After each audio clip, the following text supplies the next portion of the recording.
Hello, everyone, and welcome back to the Deadlock Night Shift. As I am out of my box, they contain me in this tight little area ever since the Night Shift opened over the week. I'm Jason Kaplan, joined by the lovely, the handsome DDK. And of course, the ever so curly hair, getting back to its curly form of Jake here on the end. Jake, how you been, man? We had NSL with some serious results, and it proved EU's kind of beast.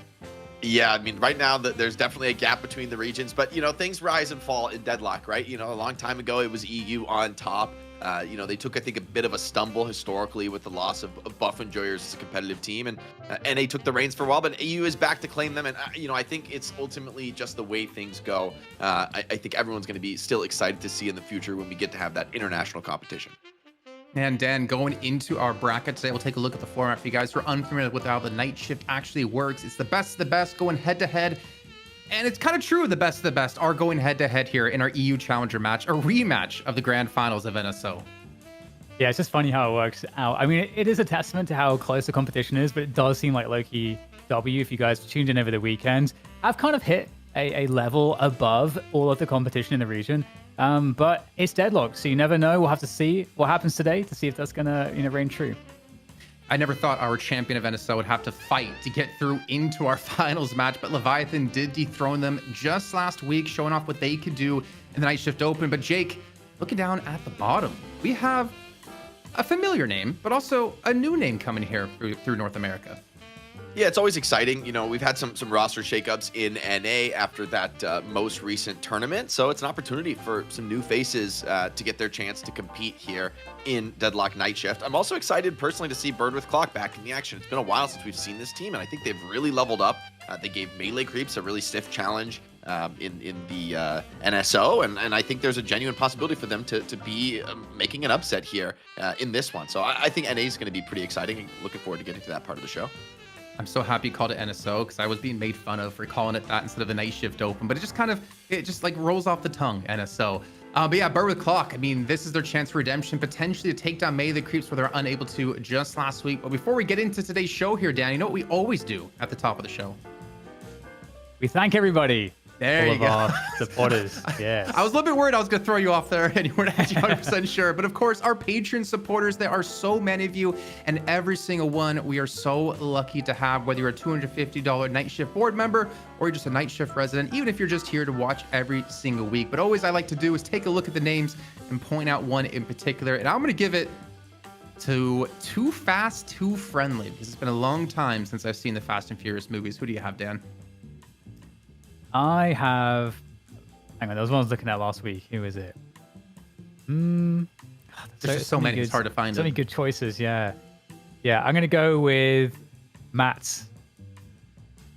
Just Matt. Okay. Yeah, exactly. Yeah. You see I was like, Jake, I can that tickles pick your a fancy? really interesting name. Like, I like Anabolic Gecko, for example. I think that's a sick name. All right, I'm gonna show some love to Mootkins. I think that's a cute name. I like that name. Good name. Yeah, big respect. But you know what? Here on the Night Shift, we try to get back to the community the most we can, whether it's just continue to host these every single week, doing these extra events on the weekends, or even watch party and other events around there. But we have one extra tidbit for you, and hopefully this is not a repeat of NSO, and I can do it on my first try. ZP, are you here? Yep, it's working this time. The pre-planned bit also works here. There's a little bit of preparation into the summoning. It was kind of pre-planned. At least you weren't on the toilet this time. What do you have for the community that we've been teasing for the last few weeks?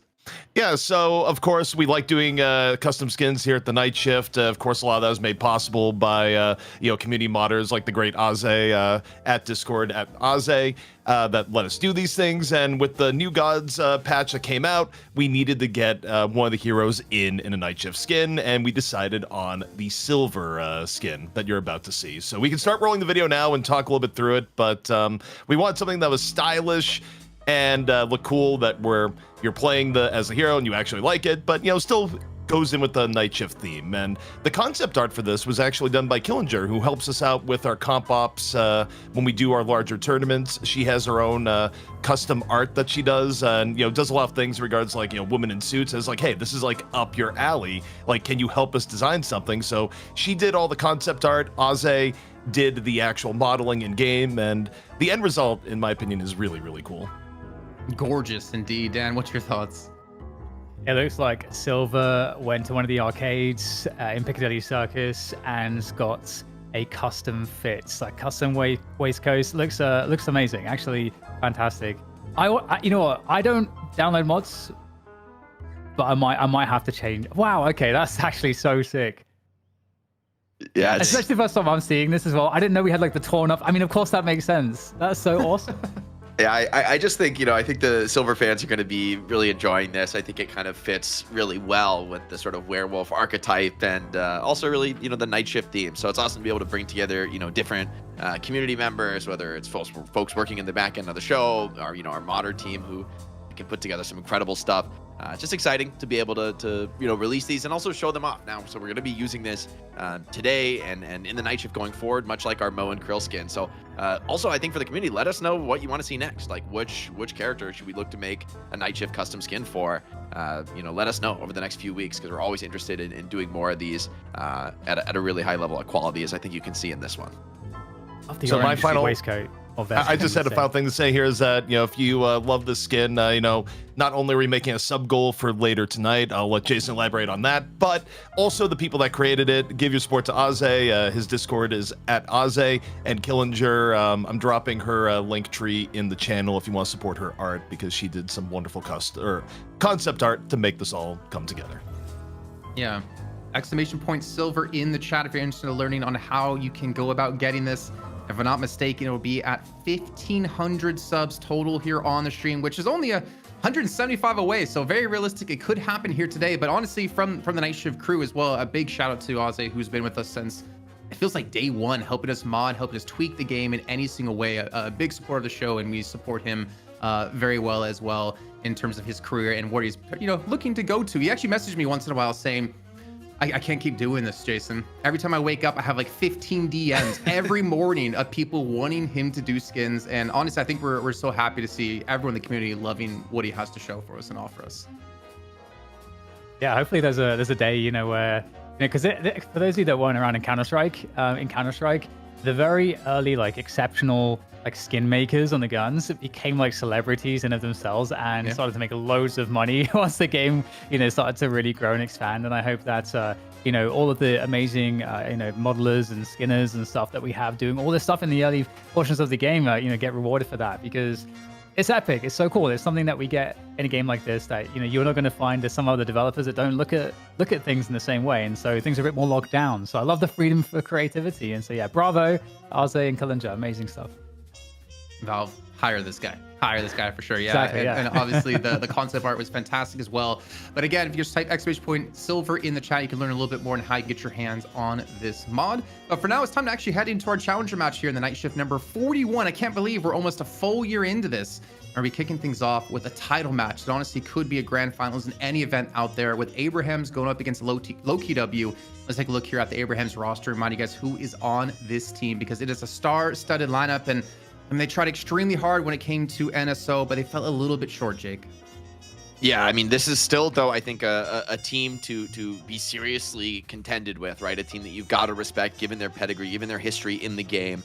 Anything can change, too, especially after a patch. Yes, they did go down to Lowkey W in that NSO finals, but they got there in the first place. They were, putting up an incredible competition. I look personally at players like Taz and Empty Dreams to have particularly exciting, big carry performances, but you also have really reliable individual skill, but also flexibility from players like Sonya and Saint, who feels like can kind of hit a very wide variety of heroes and still show a great performance. Dan. Yeah. I'm loving this roster. I think Azo's been such a great addition, and it's been cool how Azo's kind of allowed Sonya Sniper to kind of flex more, because that's kind of cool. I think it's really, really sick when you have players that are so kind of iconic or known for, let's say, being in M1, but then you get to see them and, flexing their hero pool, taking on different roles. I think that's also really good for the longevity of a lineup and a roster, the ability to move around a little bit. And we've seen that from some of the, quote unquote, classic support specialists like Saint as well. But yeah, everybody here is best in class. We always talk about this. Abraham's always dangerous. Yeah, always dangerous indeed. And I think one thing we saw that a lot of teams like Abrahams can maybe learn from over the course of the weekend here, Jake, is how much pressure and how much the whole earn does affect the way Lowkey W goes into a draft. I mean, that's like really the linchpin, I think, of the game right now is everybody's thinking about how can we win these earned team fights. I mean, you see it in ranked, you see it all the way up to competitive play is like, that's really key. I mean, you know, Leviathan over the weekend, they were kind of one of the teams kind of being an odd man out and really playing a more macro oriented style, but didn't work out for them. And I think it's, you know, kind of everybody's recognizing, look, these earned fights, they're a little bit less frequent, right? With the timer being changed to be, you know, 12 at 12 minutes and every 6 minutes thereafter. But they do, you know, have incredible impact on the game, you know, not only in terms of the souls you get, but the permanent buffs and the opportunity to put a lot of pressure on your opponent or maybe force a team fight. So that's, you know, I think that's the game right now. But I also think it's kind of cool to see team fighting, you know, really take a high priority. And I'm really excited to see how that evolves over the next few weeks as teams, you know, this is a little mini patch we got just recently. I don't know if it's going to change everything, but I'm just curious to see how teams continue to adapt and innovate on this one. Well, Jake, you mentioned permanent buffs, and we're going to go ahead and take a look at their opponents at Lowkey W, and the man who's put up the highest numbers we have ever seen when it comes to permanent buffs, Obikim. I think it was 129 when it came to his rem when we saw them just a few days ago here. And Jake, like this team, I think has proven to be one of the most solid teams over the course of any meta and any patch that has come out. Yeah, I mean, this team looks like the best team in the world right now. I mean, what else can you say, right? Coming off a championship victory, just an embarrassment of riches in terms of the individual skill of these players. You know, you bring in legends of the game like Hoot and Zergy, who've been around, Listic as well, been around since basically the very beginning alongside Obikim. And then you bring in players like Cosmetical and Vrake, who have been incredibly fun to watch, incredibly exciting individual players who really push the individual skill of the game. So it feels like they can kind of draft whatever they want. They can play however they want. This team is just firing on all cylinders right now. You would not want to go against them in a BO1, and that's the spot Abraham's find themselves. What about you, Dan? Yeah. I think one of the interesting things is, you know, we often look at a best of 3 where we see a draft developing game to game. We see, you know, a certain team showing that one particular thing that they can do is such a problem that you need to consider like disrupting it, banning it, and so on. And I think what we saw from the Night Shift Open with respect to that for Lowkey W was Zergy playing Warden, kind of bringing Warden back from the dead a little bit and making it look extremely powerful. And it's something that is kind of crazy because depending on the composition, Zergy builds it a little bit different, but it will work out one way or the other that he's going to have like 6k HP plus at the end game, and he's extremely challenging to deal with. So I would expect to see some targeting of Zergy, and that's really awesome to see, because if you guys are fans of Zergy, when he first came back into this roster and, you know, returned to this level of play, as he said on the interview that we had at the end of NSO, you know, he had to learn a bunch of new heroes, he had to update a lot of stuff for himself, but he now looks like an absolute core member of the team and one of the most dangerous ones. I think what's also cool is that he kind of knew and was experiencing a bit of, I think hate is the right word. But I think his fans, it's not necessarily hate of like disgust. It's more of hate of caring, that when he came into the team, they struggled for the first 2 weeks, but he stuck it out. His team had his back. He knew he could perform the way they needed him to. And it just took a little bit of time to get on the level they needed for him to excel. But Jake, if we're talking about some maybe other players on the team, one thing that does worry me if we're talking about maybe individual picks, GT was heavily valued by this team. Do you imagine we're going to see it being picked or potentially banned out in this series? I don't see why not. I mean, at least in terms of seeing it being played here, I think both these teams recognize the value it can bring. And I think for Lowkey W, you have so many players who are really insane on the hero. I mean, I think Hoot was kind of one of the first to really show the potential that GT had as a hero. And it's really been you know, maybe surprisingly a huge meta for GT in the last few weeks, right? You know, I don't sort of look at GT and think, oh, this character is going to be so particularly great around the earn fight, but it seems like people are really able to push those fights, get a lot of those permanent stacks online, and turn GT into a late game menace. I've also seen, though, I mean, some of the attempts to like pick off GT, punish them in the backline, so I think that's definitely going to be a dynamic in play. Unless it's banned first, I think it's almost certainly getting played in this series. I would hope so. But also Pac is one of the heroes that we're probably going to be seeing being probably picked or banned, honestly, because we've seen it go through and not look good. We've seen it picked and do extremely well, but it's just coming down to how these teams perform, and more importantly, how this 1v1 plays out here and who ideally gets the first pick and first ban here. So let's go ahead into our 1v1. I mean, Saint, I cannot remember the last time that he's lost a 1v1, and he's going up against Hoot, if I'm not mistaken. So this is like honestly a battle for the ages. Yeah, this is like a burger box meta I feel like we're in as well, the earn and everything. So Saint's been getting a lot of practice, but who's actually in the lead here? Oh, we actually manages to get the parry as well. And Saint, just as you said that, Jason, he is getting absolutely fisted here. Don't count him out. This is looking rough. Oh, little sweet move trying to get that parry CD back. But when you have this kind of HP lead, it's really hard to come back into it. The other player can just kind of wait out your parries, wait for you to make a mistake. I wish we had the stats on that to know Yeah, how many most losses win Saint has had. percentages. That's like the first time, and I want to say like 15 night shifts at least, that Saints actually lost in a 1v1. So Lowkey W, they win the 1v1 via Hoot, and they choose first pick, first ban here, DDK. And going into this, I mean, Silver's highly contested, Pocket's highly contested, Doorman's highly contested, even potentially Victor. There's a lot of choices, and it looks like the initial ban will indeed be Doorman, potentially leaving over open Pocket for Lowkey W. Yeah, so you'd normally expect Pocket here, but I actually think over the weekend, we did see Pocket go through a few times. And like you said, Pocket looks great, but until you get to late game when teams can itemize a lot of divine barriers, and then his scalability kind of just takes a massive drop off. And so people might be valuing Pocket a little bit differently today, but looks like the answer is right now, no for Abrahams. They're going to let it through. And I feel like, Jake, there's probably we're going to see Silver as a first pick. I don't see that changing. I mean, Silver did get like that, range of nerfs, honestly the most nerfs of any character in that small patch, but I wonder whether none of them feel backbreaking. It's all like subtle small changes, and yeah, Lowkey W are still gonna bring her out. I'm glad that she does come out because I want to see the Night Shift skin in action. I think the community is probably gonna be excited to see that too. Definitely a good hero for us to pick in terms of getting a little bit of airtime for the skin. I'm glad we didn't tell the teams that we actually are releasing that, because they might have just banned it just to grief us on here and grief all the viewers at home. But Abrahams, it looks like they'll invest into an Abrams here, which we've seen Saint pick up quite a bit. Obviously, it does go up into Together's hero pool as well here, Dan. But with 2 picks, I mean, there's a lot of like high priority targets, though I think Venator necessarily isn't as high priority anymore, considering Zergy did show, as mentioned, Warden. Yeah, and generally EU tends to value the front line first. So you get the Abrams, you get Victor, makes a lot of sense too. I think Abrams is really, really nice right now, especially with that kind of spirit focus builds. Getting the aura up first, Siphon Life. But yeah, Paradox might make it through. I think of the non-frontliners is something that I think should be fairly contested here. Yeah, I think having a lot of those AoE tools to play around objectives is key.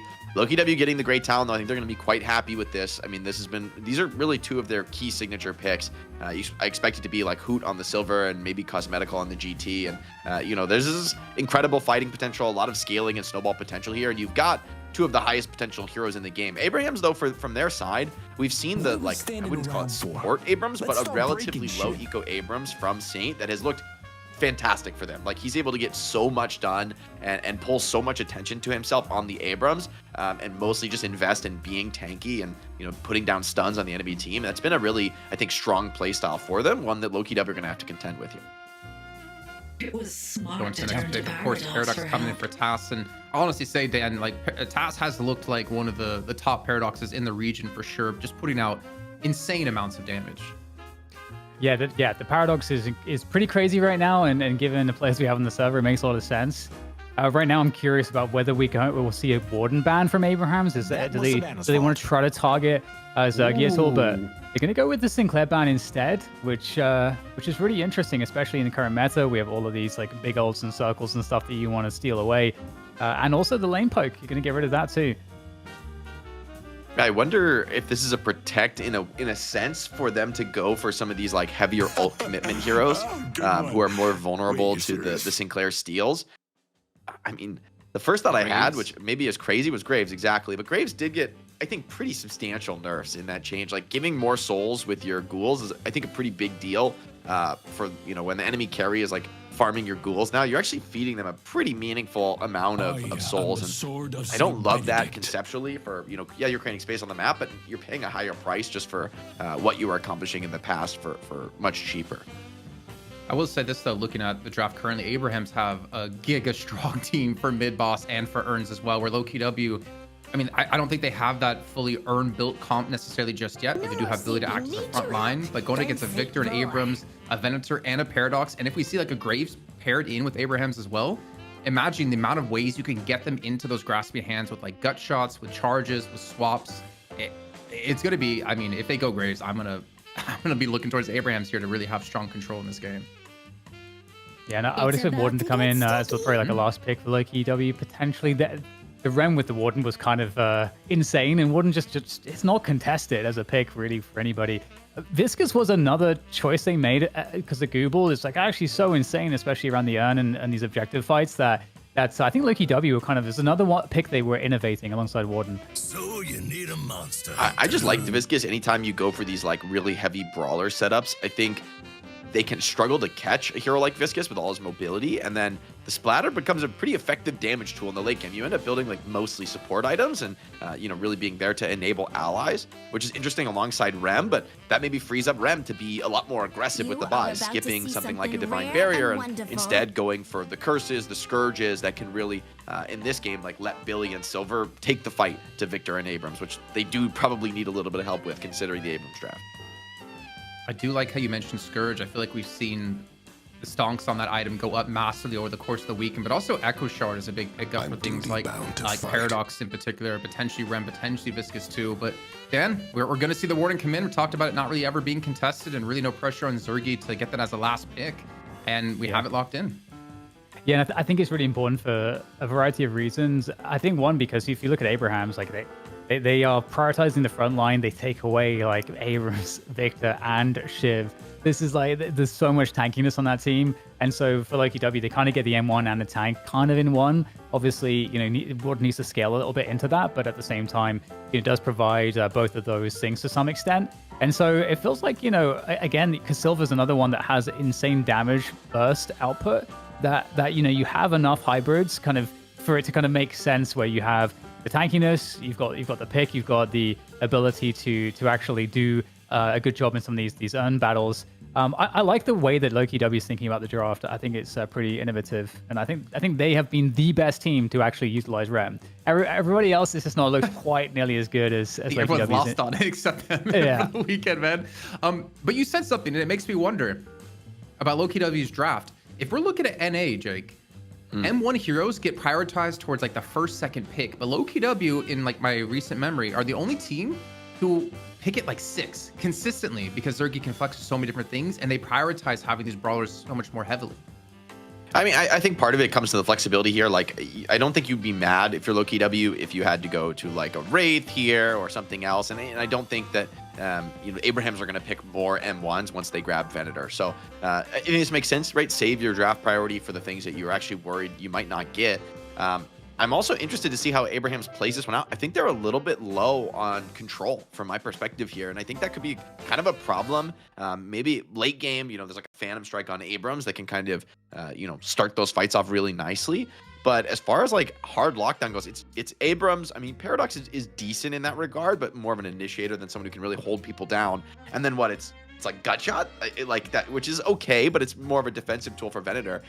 You're up against Silver, GT, Billy. Like, these are very high mobility characters that, Viscous and Rem as well, that are going to try to run away from a lot of these engages. And I think a big test for Abraham is going to be, can you actually catch these players and punish them in those mid-game fights where mobility tends to be crucial? Do you think, Dan, that maybe this is an overcommitment out of Abrahams to go for urn contests after what we saw over the weekend with Lowkey W just being so successful and putting so much emphasis on it?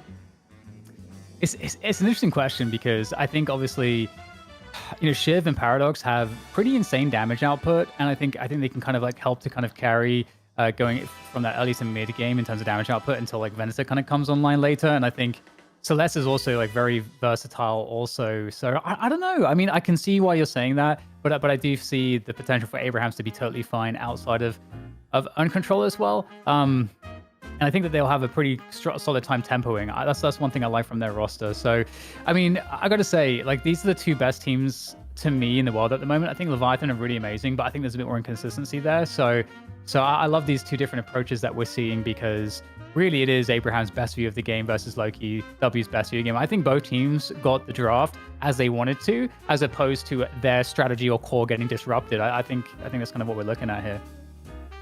Okay, well then, Jake, looking at these two comps, who are you kind of favoring right now in this game?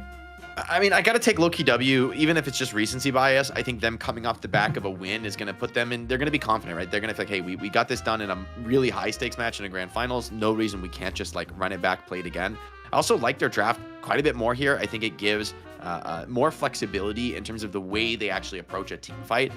For me, Abraham's like they have a lot of damage, and I think they probably do scale better if we get late enough into the game. But for Lowkey W, if you can just kind of like hold the line, build an advantage, and you know, like kind of take over the map, I don't think that those ultra late game scenarios are as realistic as teams get better, right? They just get better and better at finding the chance to close out the game, getting more dominant wins.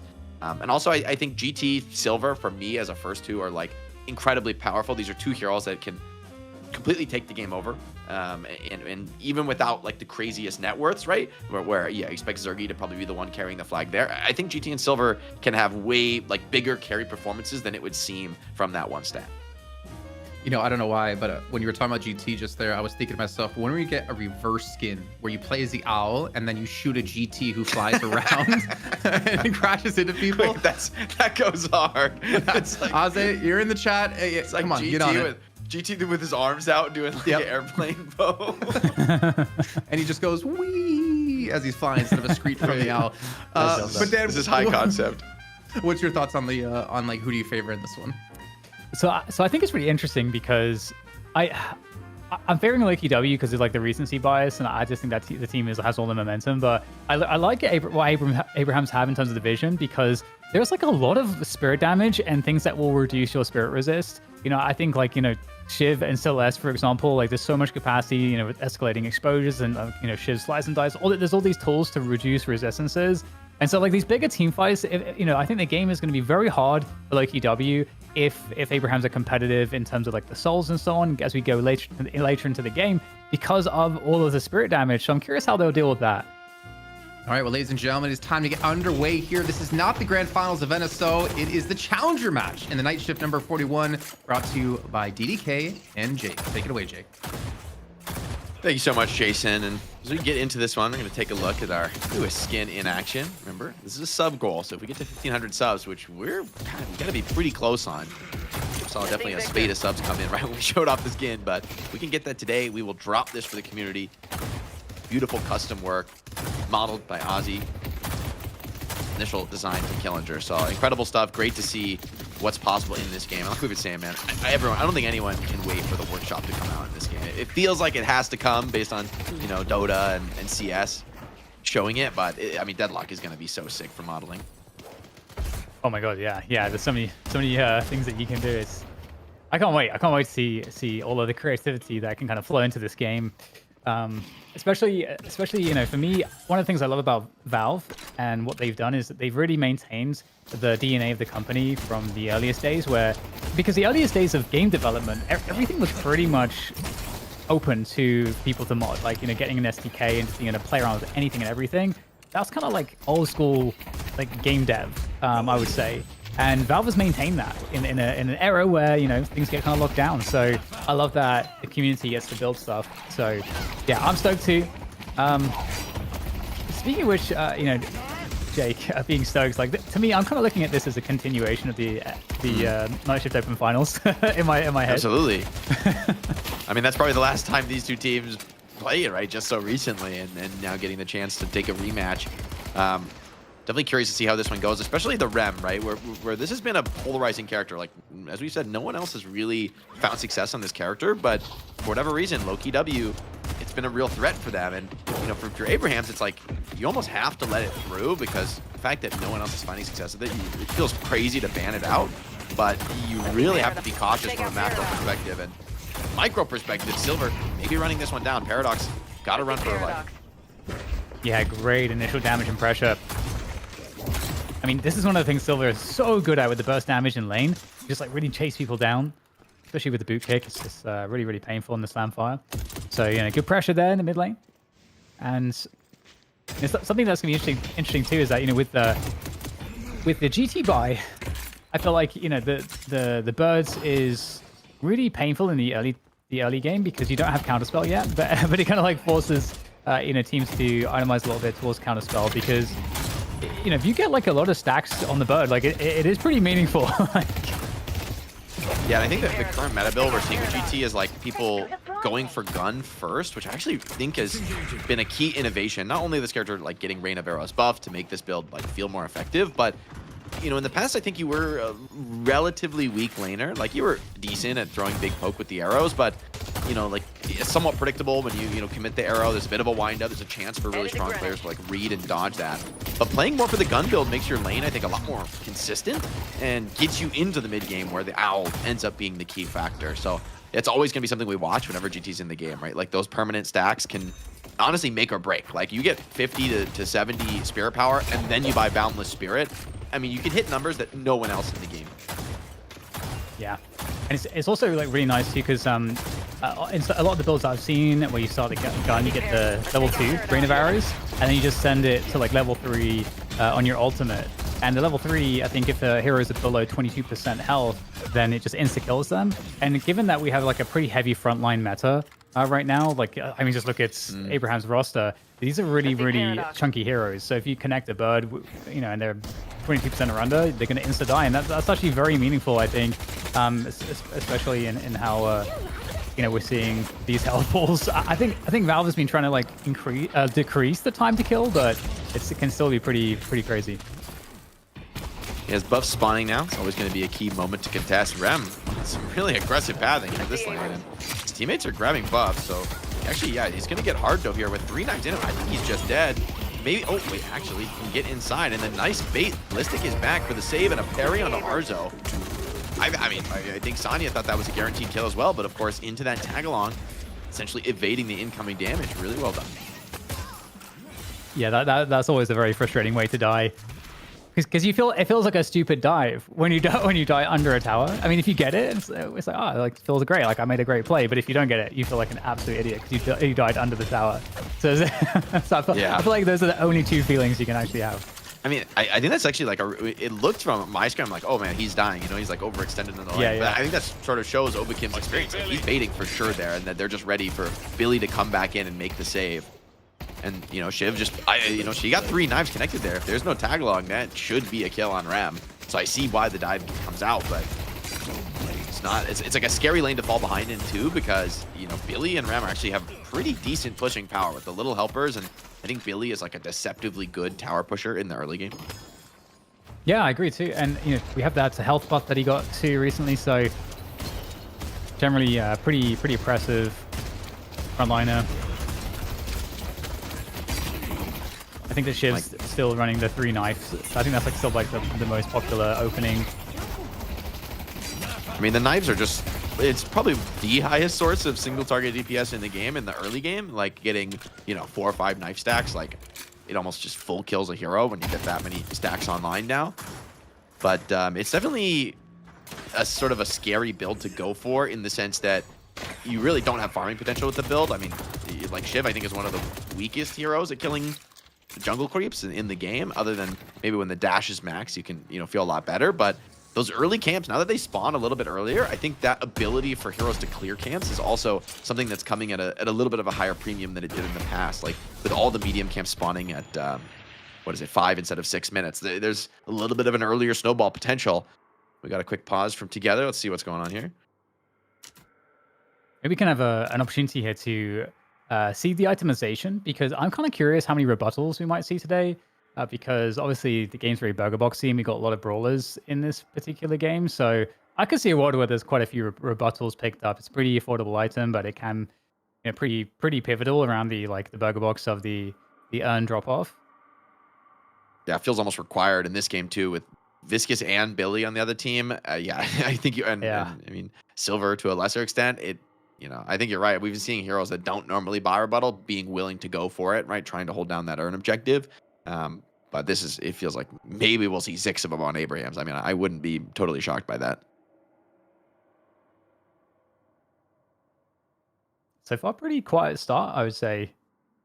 You know, no towers down, the 7-minute mark. I guess that'd be kind of aggressive if we saw one down between the 5 and 6-minute mark, but pretty easy going so far. I don't know how many kills we've had. It doesn't feel like we've had really more than just 3 or 4. One, right? Is it just the Shiv who died in the tower? I mean, I think the early game has become, at this level of play, has become like very quiet. I think very stable. We just don't see teams taking a ton of risks in the early game, because, you know, I think the coordination, the communication is so much better that unless you have a hero who's really set up to do some roaming ganks, like I don't know, a Drifter or a Calico can get from lane to lane super quickly. Just feels like the risk is too significant. You go for that rotation, you don't get anything, you fall pretty significantly behind.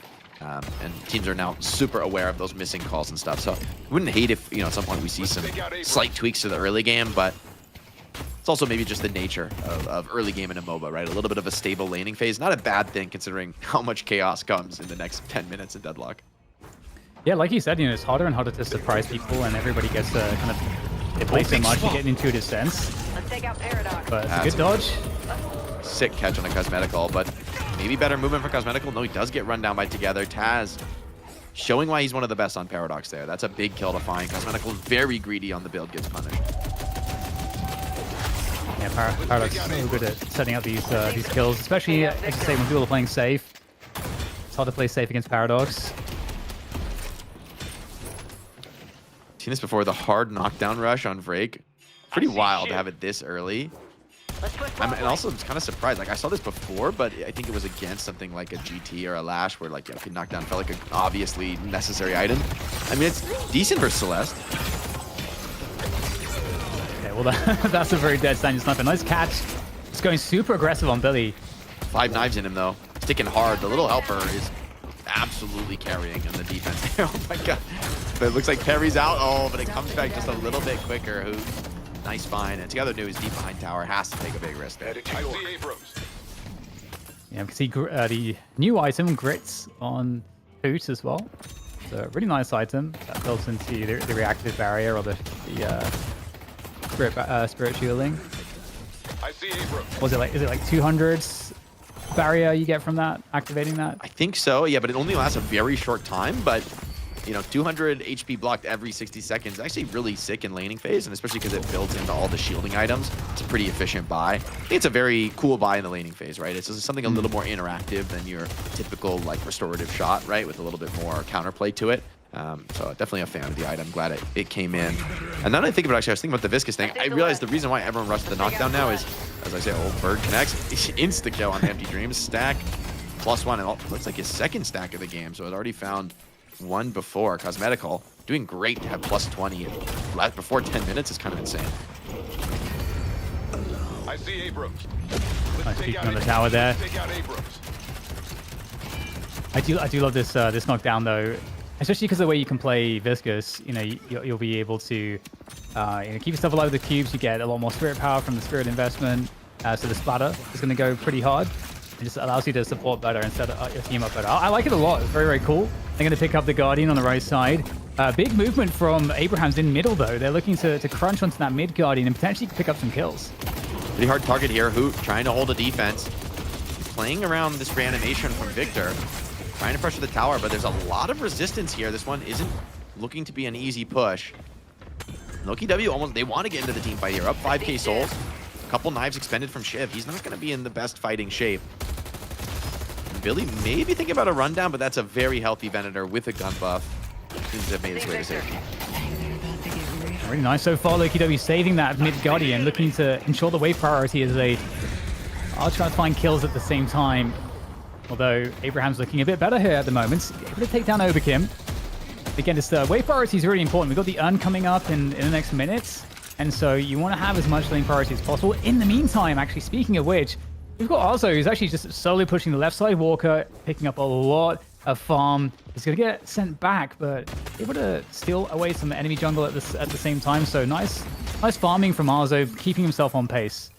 Yeah, I think both Arzo and Zergi have kind of the dream start for a farming carry here. They have their tier 1 tower advantage and a clean side lane in which to farm. Maybe both teams going to look to evict their opponents. What a swap. It's on to Break, though, who's a very tough kill to finish. He's trying to play his way out of this, holding on to the goo ball, and does so really nicely. Now a boot kick, catches Taz, and might be a little overextended here if there's a bit of a rundown on it. Seems like Viscous just goes back to base, plays it safe on this time. Yeah, and we've got the urn coming up right now. Right now, on the left side, we've got priority here for Lowkey W. They're going to be able to pick that one up if they want to be the ones to run it across. They still have to deal with this Guardian, though, so there might be a world where they try to use the numbers here to clear out the Guardian first. Protect the urn runner. Yeah, they're gonna run off with it. And oh, Billy already has a Dispel Magic. Big dive, though. They're trying to punish Zergy. He's all alone, and this is the side of the map you want to be on to contest the urn. Empty Dreams does find the finish, diving deep past the Walker here. That is a huge one. Now, the question is, who's going to have a better fight here on this right side urn deposit? You've got Lowkey W carrying it across Realistic on that Billy. And there's no Celestial actually available at the moment, so this could actually go kind of well here for Lowkey W. They got all the ults available for this. They should have advantage. They're going to go for the deposit. They're now setting up the fight here. We've got all the circles coming on through. The bird, everything you can imagine getting thrown at the urn. Looking to try to swap that urn there. It's still for Lowkey W. There's a quick swap. Abrahams will flip it. And it's still ticking away. Needs one more hit. And it's so close here for Lowkey W on the flip. And again, Abraham's turning it back into their favor. And looks like they're good to clean it up. Amazing stuff from them. They just annihilated the team fight. I mean, it was the urn held for a decent amount of time, but Abraham's getting everything out of that one, and that's going to give them an enormous lead in this game. I mean, we went from a 5K advantage for Lowkey W to 10K back the other way. I mean, that is as good as it gets. Now a little bit of space to farm, and neither Zergy nor Arzo came to that fight, which understandable, right? They're both like playing the side lane, getting farmed up, but a 5-for-0 trade for Abraham's way better than you can expect. They didn't even need to use every single ultimate in that one, so definitely some team fighting issues here on the urn. Victor, I think, still the king of those drop-offs. I love how earlier you were talking about how Shiv is like one of the worst jungle farmers, and we just see like Sanya Sniper trying to like 14 minutes trying to kill Heavy them. meleeing 20 times, I think, is not a great Yeah. sign for your jungle speed, but it works. It works. Gets the job done. Oh, that looks so painful, honestly. Don't try this at home. Okay, well, I mean, that's the stuff. That fight was really the stuff that we highlighted. That's really worrisome. Is where Abraham certainly have the big composition advantages. So it is interesting, you know, because Lowkey W,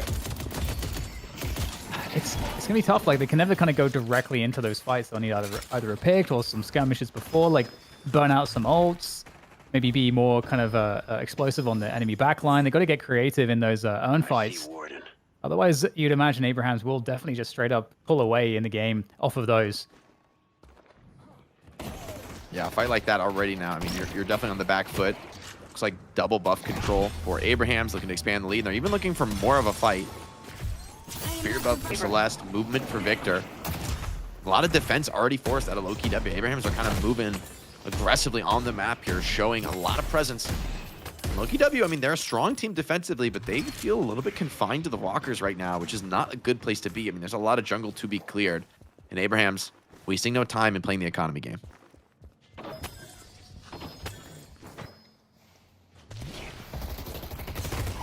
Yeah, what's the jungle being eaten up? Lowkey W, 3 players in this mid lane at the moment. And you can see Abrahams on the minimap interested in trying to go for maybe a pick. We've got the Abrams Saint, who is coming in from the side and maybe looking for a charge initiation. Oh, there's the swap, though. And that's the problem. Swap into Abrams charge. It's a classic combo. Billy doing nicely with the cube to maybe play his way out of that one. Listic gets a nice heal. Could come back into this. But in the end, for Abrahams, they low commitment, right? They go for the swap. They don't quite get the kill. They force the cube out, but they're not overstaying their welcome there. They're not sticking around too long. They know that while they have an advantage, it's a tenuous one, right? It's not enough to force a fight in the enemy side of the map. But that kind of a threat, it does put players on notice that, hey, if you want to farm aggressively, you run the risk of being ganked. And yeah, it's always a good thought to have in the back of your opponent's mind at Deadlock. How much do you think Celeste is good to kind of play counter to Grey Talon? It's an interesting question. I mean, Celeste probably it just does have the mobility to get onto the back line. You know, I think in the end, a lot of your damage on Celeste comes from the M1, which shouldn't be that bad. If you can get the Light Eater, as you see his skills maxed out onto GT. So, I mean, I think a lot has to come from players like Hoot and Obakim to lock down the Celeste, but already, I mean, pretty nice game from Empty Dreams. On fire, 15k souls. Definitely not going to be an easy one. The knockdown probably headed her way most of the time, but it's not clear that that's going to be enough to win the fight on its own. And, I mean, the double support, semi-support, I guess you'd say, with Rem and Viscous, I feel like it feels pretty rough when you fall behind it, right? Like I think when you're ahead, it feels like, hey, your chorus can really push the limit, go crazy, and get saved and avoid giving any counter kills away. But when you're behind, you feel like, hey, kind of missing some more of that fighting power that an option like Abrams is giving to Abrahams now, which we just love that. The team player name combo. Well, salt differential, not too bad. 8K separating these two teams right now as we go into the next urn. And again, this is where Abraham's managed to pull away quite a bit because of their superior fighting composition. All the circles, all the many circles that they have.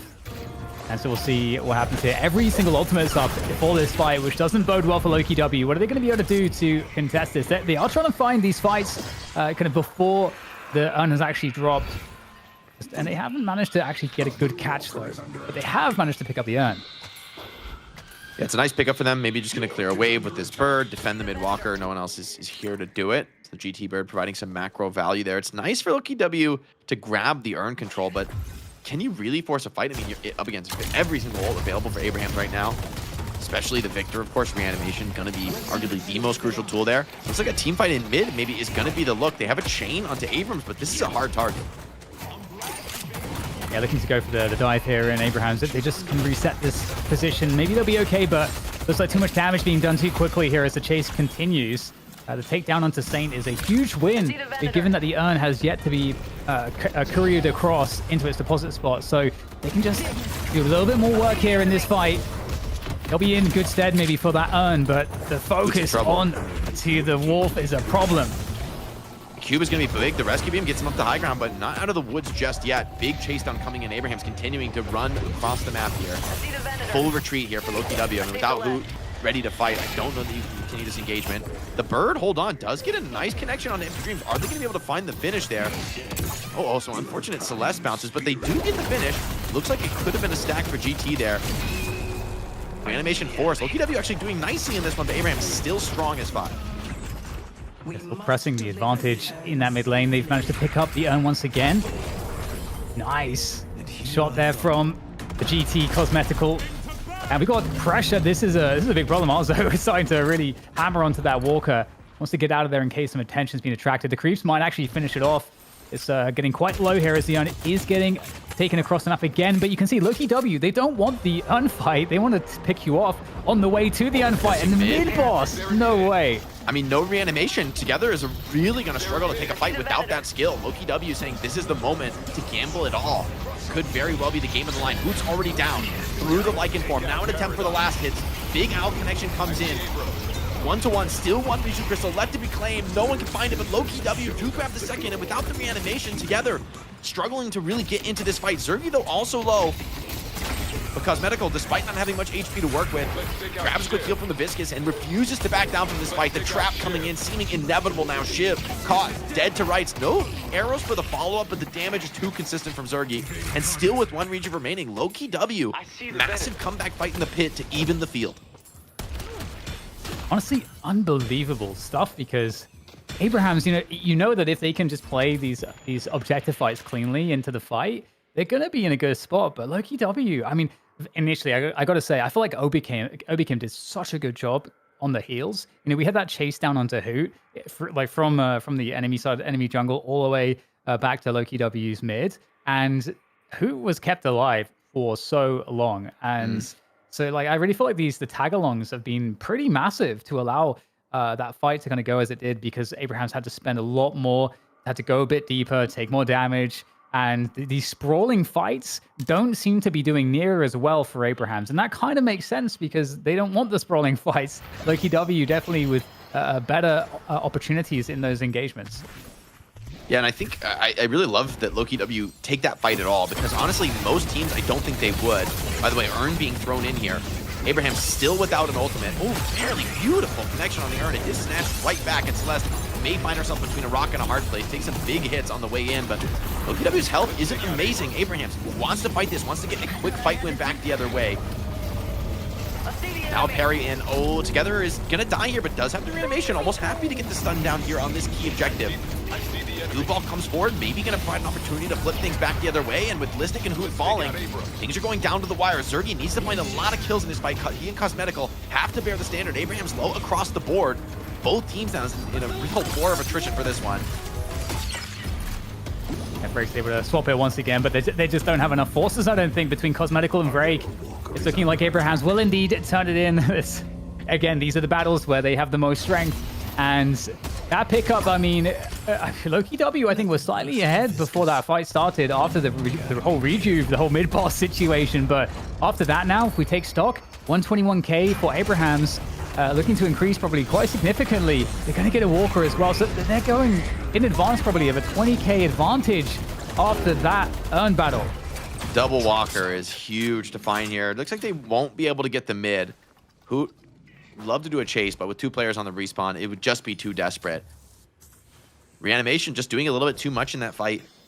Unfortunately, Lowkey W, I mean, they have some decent team fight tools, but Hoot and Listic weren't able to stand tall, right? Like, those are the first deaths. They are doing their job as frontliners to get in the mix and take the fight, but there's just too much gas on the side of Abraham's for those frontline to hold up, right? And I think that's kind of the linchpin of these fights around the urn. If you can't control that space, you can't control the objective itself. A couple cheeky grabs from the Viscous to slow things down, but just delays the inevitable. If Abraham's control that area, they will win the fight in the end. And for Lowkey W, the fact that it also comes on the back of a losing team fight with a lot of cleanup kills and walkers to take, once again puts Abraham's in the driver's seat here in this game. Such a nasty position to find yourself in, and what's the way that Lowkey W can really come back here? Because if they were having trouble with the objective fights when it was even, or even if they were slightly ahead, I mean, it feels like it's going to be even less hope on those objective fights if they're behind in souls. Like, is there a point at which the game gets late enough where that's not the case? I mean, I think the real problem is this Victor ulti, right? Like, it's just putting this immovable object between Lowkey W and the fight that they want to take. I mean, they're arguably one of their best fights yet of the game was forcing that mid boss, right? When the Victor ult was down, and I think that's probably the road to recovery here. But in order to have the Victor ult down and for the fight to not be over, right, you're already asking a lot, right? How do Lowkey W get a good enough engagement for that to be the case? That's the step you need to take, but it's not easy or obvious to me how they can get it done, especially with the Walker this low on mid. It's not even clear to me that you're supposed to take a fight here. Like, this Walker is going to go down in seconds if Abrams want to commit to a push. Billy being caught and grabbed. Scourge on Abrams, just absolutely devastating them. A 3-man sleep from Obakim does slow things down. The knockdown cancels the Abrams ult. So Lowkey W could be looking to get into this fight. A big owl connects onto 4, but a swamp in condemns Hoot to an early grave, and Abrams holds strong here around the enemy large camp. Yeah, they're going to get out of there. They're going to concede the urn as well. Big problems here for Lowkey W. Down 3 walkers. They've lost the urn as well. And I don't know what they have to protect against this. There's still that Victor ultimate available for an urn fight if Lowkey W were to force it. So what really is their option in this position? Big grab now onto Obakim. Finds himself in trouble. Needs a tag-along jump. He's going to be okay. Slips away, but maybe the dive continues. Even Cosmetical could potentially find himself as a target. Out of stamina here. But Lowkey W draw their line in the stand, marking a hold. The Billy Chain good enough to drop Together's ultimate. This could be an opportunity, one that I don't think Lowkey W can afford to let slip away. Victor seems to be the target. GT going to pop the bird in a contested location. Does grab the finish in a stack. Will there be more kills on the cards? This could be a chance for Lowkey W, but also a risky one to chase. Yeah, like you said, they do have to pick that moment to go, the line in the sand, and this is not looking too bad here. Saint very, very weak on the Abrams, and the comeback urn has been collected. If Lowkey W were able to make this work, there is a real chance back into this game. Now they're going to have to, they need the entire team to be able to turn up there. There's no chain gang available, so that's unfortunate. The Rem nap time is going to be available soon. That's another really big ultimate for these objective fights here. So I don't think Abrahams can contest. I mean, the comeback urn just dunks so quickly. I think without the reanimation and Victor not even being alive, I just don't think you can fight it. They're going to go for macro instead, try and eat up a bit of the jungle to mitigate their disadvantage. But as you said, huge win for Lowkey W, right? That kind of puts them right back into the fight. They've done a really nice job in this game of like picking these moments to commit, and despite the net worth advantage being against them, they make good fights happen. I think that's something that you look at a lot of people playing in pubs, they think, oh, like we're down 10, 20k souls, we're weaker, we can never fight. Lowkey W showing that's not exactly the case, right? If you pick your moments well, you can absolutely find these comebacks. 100% agree. You got to pick the right moment, and Lowkey W have put themselves in a position where mid boss is coming up, so they just need to do that one more time, and then they'll be able to capitalize on the mid boss and totally swing the game, and then we'll be looking at something that is very, very different. And mid initiation, they are this is them picking a fight once again here, Jake. They were trying to go onto together before the ult comes up, but he slips away. Now Abrams becomes the target, but has the ultimate to fly back. Looks like Billy Chain catches two. Gonna be able to pull them in. The Owl, maybe for a follow-up stun, and they do get the finish on Arzo. He's dead for 75. The most farm player on Abrahams now. Shut down, and Lowkey W evening up the net worth. Zergy officially into this fight. A big sleep connects onto together. He does pop the reanimation. Abrahams may still continue to fight this, but Lowkey W have already had a big win in that one. And you can see Zergy, he's got the Colossus. That's an item that he picks up ahead of Vampiric Burst, I've noticed, when there's a Rem in his composition. Because he can get the heals from the Rem. And mid-boss, it's just, the kill onto Arzo, not enough for Lowkey W to want to go for it. But I think they are going to go. I think they're just healing. I think they're going to heal up and then send it because there's no reanimation. Almost as important, I think, as not having Arzo on the field. You can see Abrams are kind of desperate to keep the mid-wave pushed out, but how long will that last? Good big buys coming up from Lowkey W. The resources are reset. And I'm not sure if Abraham, I think the game almost has to fight this, but it's a scary one, right? Lowkey W with a real chance here. Yeah, all their lanes, they have to fix all their lanes. It's just such a rough spot to be in, but they've finally done that. They're going to re-engage back into mid. Again, this is such an important fight here for Lowkey W up against the full force of Abrahams. Now, Victor is offline. So, you've mentioned how important that is. So it's good to reassert that point. And you can see that Abrahams, they aren't necessarily too eager to take a fight here. They know that, if they put a foot wrong, that they could really give this game away. And it's kind of harder for Lowkey W to find those engagements. So if Abrahams is good at not giving them away to Lowkey W, then that's going to be a good way to play this. But one way to force an engagement is this. They almost have to together. Still a ways away from that ultimate. Could come down to a difference of seconds. That recent nerf to Victor may be crucial here. The rejuve's dropping. Still no players from Abrahams in the pit.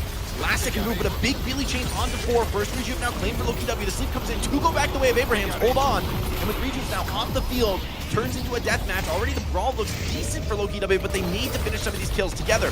Desperately trying to run away. Desperately trying to get the ult. Just barely comes off cooldown. Now together. Right back into the fight. And Lowkey W could be in trouble against this reanimation. Who's looking to reset the Lycan Curse? That is huge. Get the heal, reset the timer, and you're still in absolute danger. Like looking to push into the fight, being that insane space creating frontline, slicing away here. Good heal comes in as well.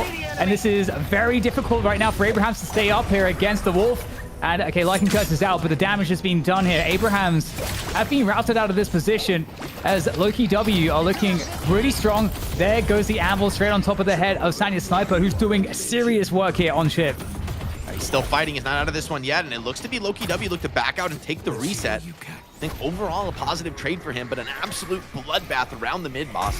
Both teams maybe now looking to just lick their wounds, reset their opportunities. The Owl Stun is good on Shiv. There may be a follow-up chase here. Still, it's quite a hard target. Shiv, notoriously difficult to bring down. And with a huge wave crashing here on the Abrahams base, Together has to back out, pick up all this farm.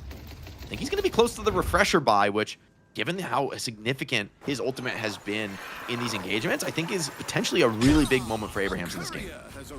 Yeah, and this is another huge moment. Again, shocking reanimations down. Lowkey W running the urn as quickly as possible here, straight to the deposit spot. And, you know, if Saint right now isn't alive for another 15 seconds, so there's a real opportunity here for Lowkey W to maybe make something work out of this. It could be pretty tight, though, because, you know, if there is delay, Empty Dreams, all Empty Dreams has to do is delay this. You're going to push out the wave. You've got the teleport across from Sanya Sniper. This urn moment, the timing window is thin, but it is possible here for Lowkey W to get some value. I mean, the reanimation's going to be up, so if you take this fight, it is, you know, a full-on 6-on-6. Soul's dead even here. Spirit buff, though, on GT could be a difference maker. I mean, it doesn't completely change the game, but certainly creates more opportunities. But I think, given the history of the urn fights in this game, I think Lowkey W are maybe wise to not want to force it. And Refresher is now up for Together, so 3 lives in these fights. Obviously, Refresher on a very long CD, but this first fight, when you pick it up, it almost feels like you can't get through that many lives on the Victor.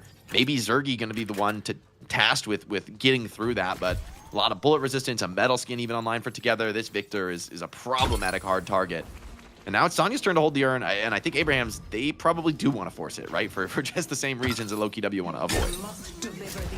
Yeah, this time, you know, we do have the Vampiric Burst now onto Zergy, so he's definitely going to be looking to sustain a bit better in these fights.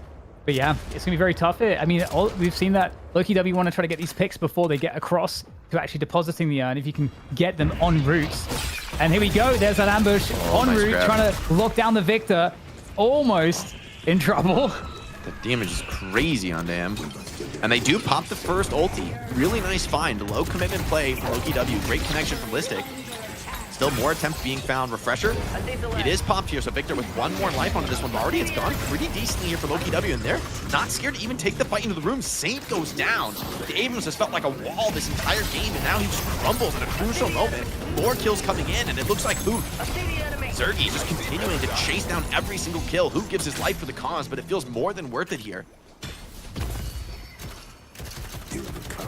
Incredible. Absolutely incredible stuff here from Lowkey W. They are already forcing their will onto the game now at this point, looking way more confident, way stronger. And we talked about, you know, what is the point of scaling in which, you know, they become a true threat. And right now it feels like they've taken over. Now it feels like there's more problems for Abrahams to find maybe the ideal engagements here. Definitely, and base Guardians on the menu, likely a shrine to fall. You got about 30 seconds with only 2 enemy players on the map. Maybe Victor can get something done, but it's like, do you really want to use the reanimation at this moment with only a Paradox ally alive?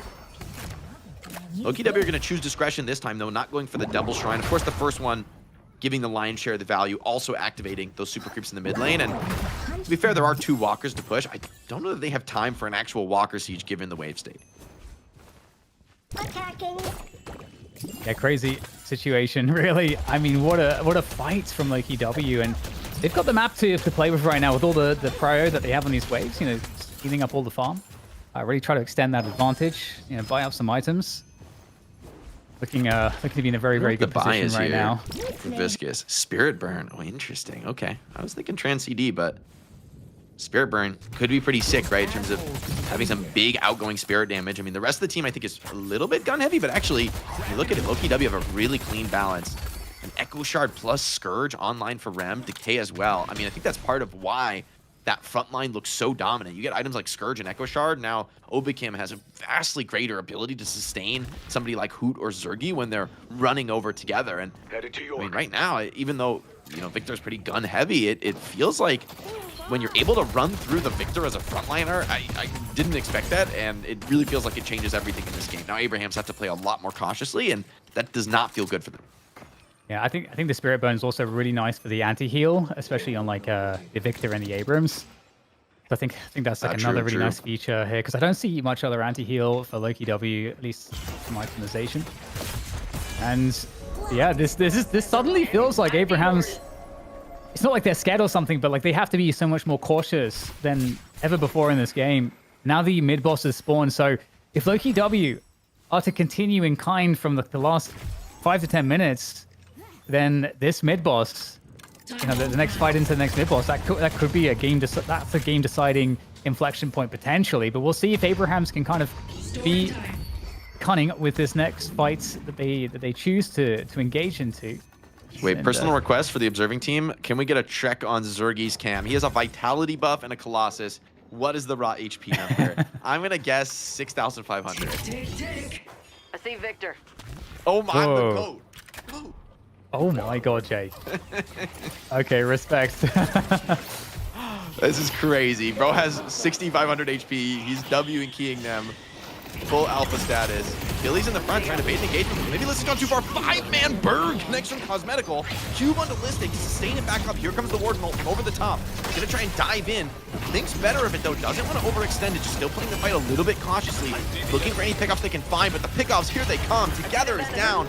Maybe ours will soon to fall. Slept by Obikim.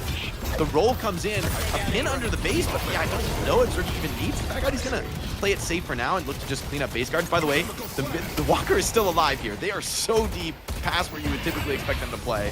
And Hoot actually has to run for the hills, almost goes down. Yeah, looking to disengage a little bit, but yeah, I mean, there is at least something happening there, but ultimately Abraham's down 2 players. I mean, Sanya has been scary, but right now, Lowkey W looking so dominant. They can begin to force this mid boss as well. And Abraham's, I mean, what on earth do they do here? I mean, do they try to steal some rejuve buffs? It kind of feels like they have to. It's brutal. I mean, like, you could try, but it's also the possibility if you lose 4 deaths here, as is very likely to happen if you come for the contest, it could be the game. But maybe giving the rejuve also not something you can recover. Here comes Saint. He's into the pit, but a big burn stun comes in. Does get some nice parries. Hold on, Saint holding his own. The rest of the team now diving in on the rejuve crystals. All 3 of them remain to be played. The first one somehow goes into the hand of Abrahams, instantly consumed by Taz. But with one rejuve going back the other way, Lowkey W with massively greater strength in this fight. They'll be taking a hefty price for this one. But honestly, I think a really well-played contest from Saint. Like, you got to give him huge credit. Very few players could have come out of that fight with anything other than an instant loss. And I think they basically mitigate the lion's share of the rejuves from pushing their base. Yeah, like stealing 2 there, it's pretty incredible, but it does feel like right now Lowkey W have started to really scale like out of control. Like the fact that Zergy's 48k, you know, Arzo slowed down. They had that race that we highlighted from time to time between, you know, the 2 M1s, but Warden has an M1 at this stage of the game, is a different beast, and now he's so far ahead of Arzo as well. He is ridiculously hard to stop, and so Lowkey W in such a strong position. You can see the net worth there. We might as well get a look at the damage done as well. Be really curious to see, you know, who's been doing the most here for their respective teams. And yeah, you can see Cosmetical right at the top there with that Talon, pretty expected, and Zergy as well. And you have to imagine a lot of that damage from Zergy has probably come towards the back or the front end of this. Yeah, right. Like, now that he's gotten this farm, Frenzy is a crazy buy on Warden at this point, because you remember when Frenzy procs on Warden, you have 3,000 health. Like, that is crazy to get the movement speed, the debuff resist. You are such a hard target when you have that much HP after the Frenzy procs that you're still fighting. I think it's going to bode really well in a game where there's a lot of uncontrolled damage going back his way, where he is going to get low if he's tangling with players like Together in the front line, or Empty Dreams, Sonya. A lot of damage coming back at him, but that kind of HP total, it starts to feel scary. I'm really impressed, though, by Vrake and Obakim doing really impressive damage in this game. I mean, Viscus on the back of the splatter alone is able to be a genuine threat into this death ball. And for Obakim, I don't know how he has that much damage, honestly. I guess it's just like Scourge and Decay, but that's kind of insane. Like, Rem, typically not a character we expect to be, very competitive at all in the damage totals. But this game, I mean, this is a crazy build. Look how much he has insane spirit scaling right now. So the Scourge, the Decay, they are all hitting like a truck. Yeah, I just saw the Alk Fire too. I didn't realize he picked up that as well, which makes sense, with all of the objective fights, and just a very strong item to have with all the gun on your team too. So yeah, it's really interesting. Vrake's build in particular on the Viscous is really cool. It's like the minimum 4.8k Vitality invest, but then it's just like so much detail. This ladder just comes in and takes away a third of Taz's health.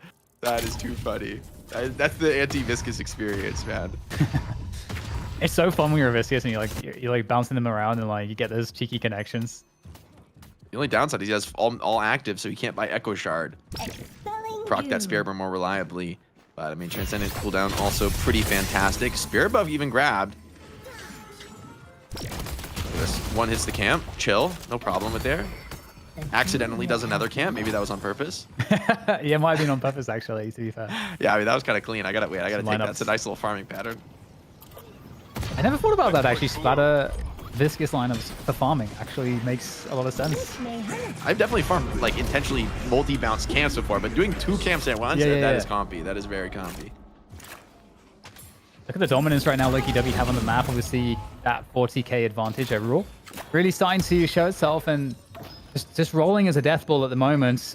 The only way back in this one for Abrahams is to get a pick, and that's not possible. And you can see that, yeah, you can see on the soul difference, like, this is really the main main objective Lowkey W have had, with this last rejuve. Okay, we've got 1 rejuve. Let's just expand the lead as much as physically possible until everything is a stat check, and the rest of the game is like super easy for us.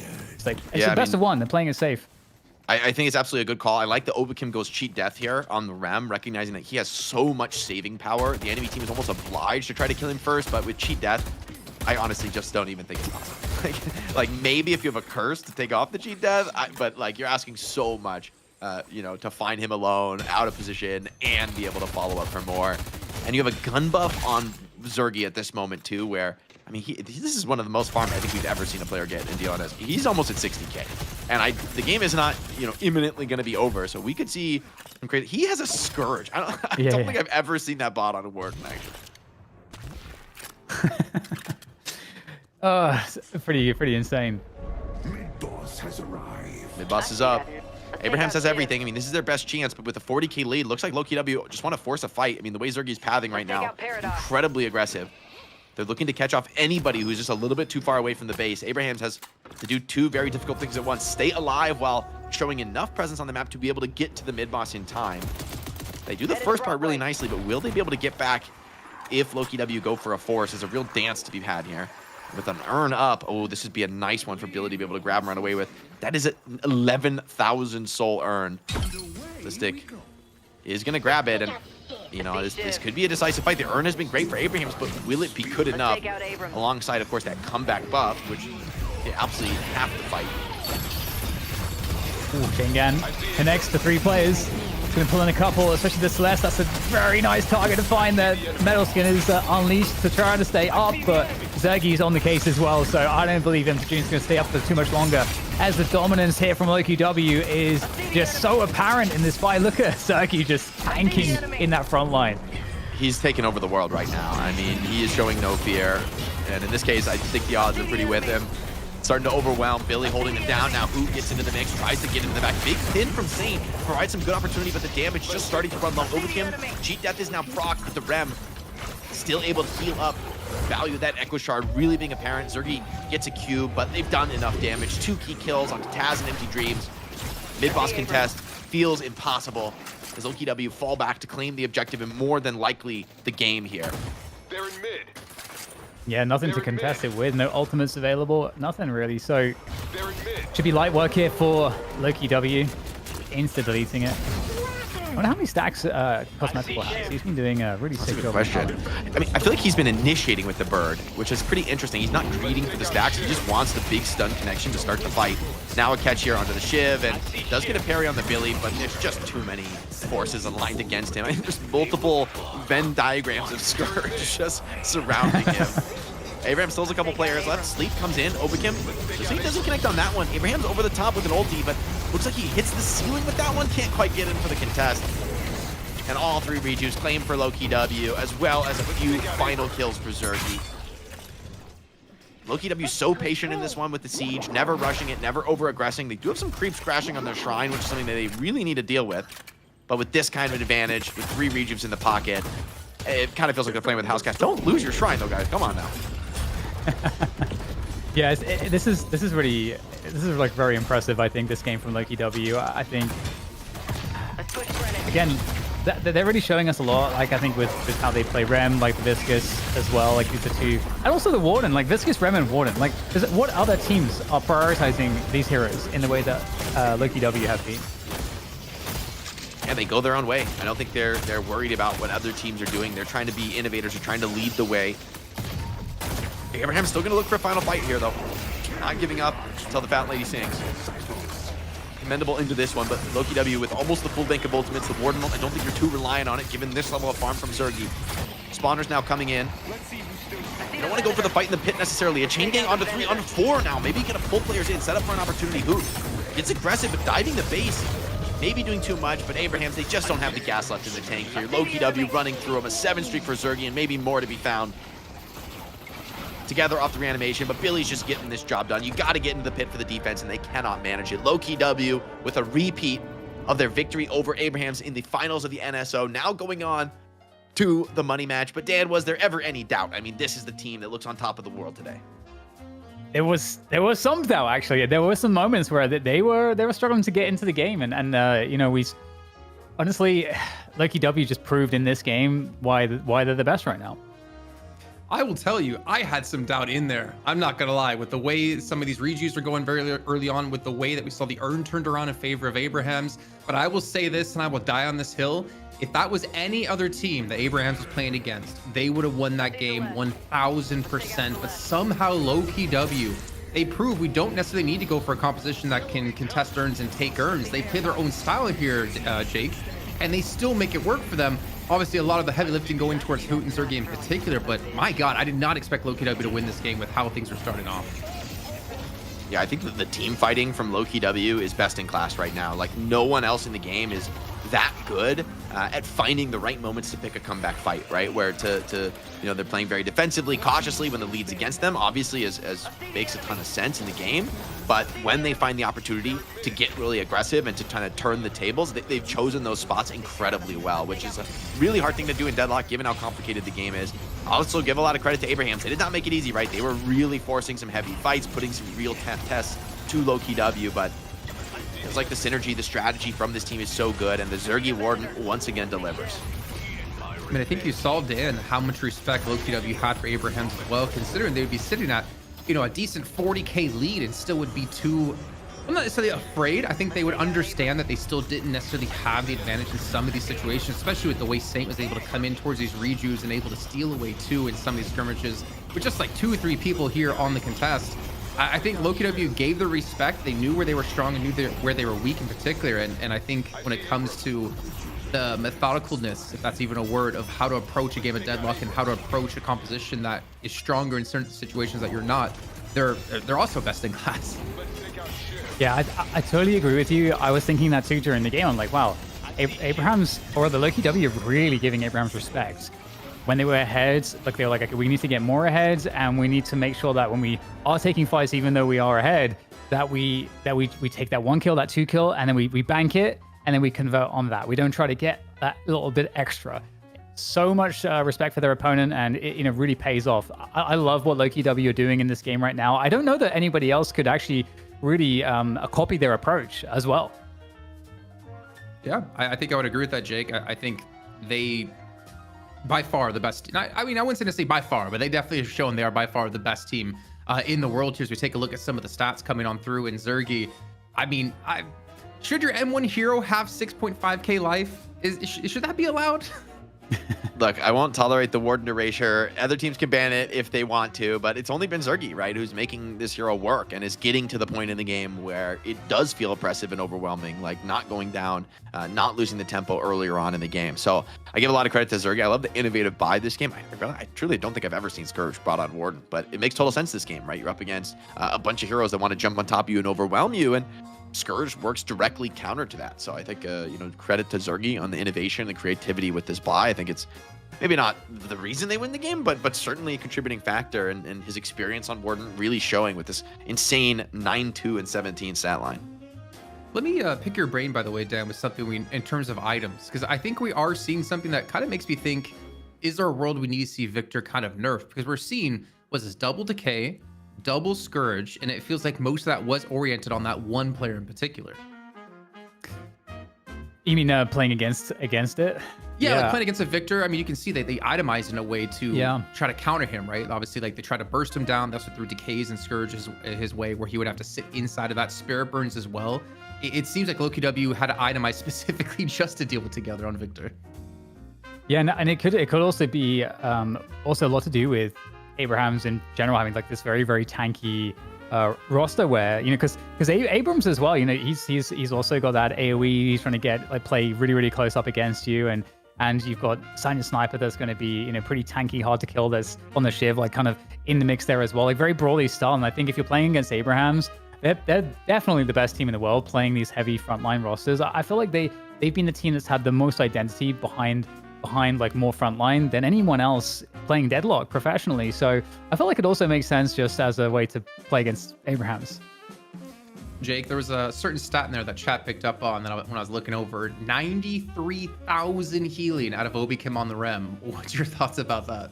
I mean, truly incredible stuff, and I think they really understand how to get the most out of these characters that other players, maybe other teams, aren't actually willing to pick. Like, you see like through constantly through the game, right? Hoot and Listic were fearless, super aggressive, right? Willing to take a lot of damage to get their job done, trusting that, hey, the cubes are going to come in, we're going to have the rescue beam when we need it, we're going to have those big heals and enabling items out of Rem, and you can see why they have that trust. They're fighting together so nicely and able to hit these synergistic plays, and maybe that's part of it, is that, hey, this is more than just what one player can do and one player's individual prowess on a hero. It's a collective understanding that puts all the pieces together. And I think, I mean, a stat line like that, the 93,000 heals, he's not even going like a really optimized build for healing, you know, in the sense like no healing Nova, really just the heal booster and an Echo Shard invested into the tag along. But that's enough to put through massive healing, sustain players on the map, and keep them active and fighting. And feels like that on top of the Warden, right, is like pretty insane given the scaling up percent HP.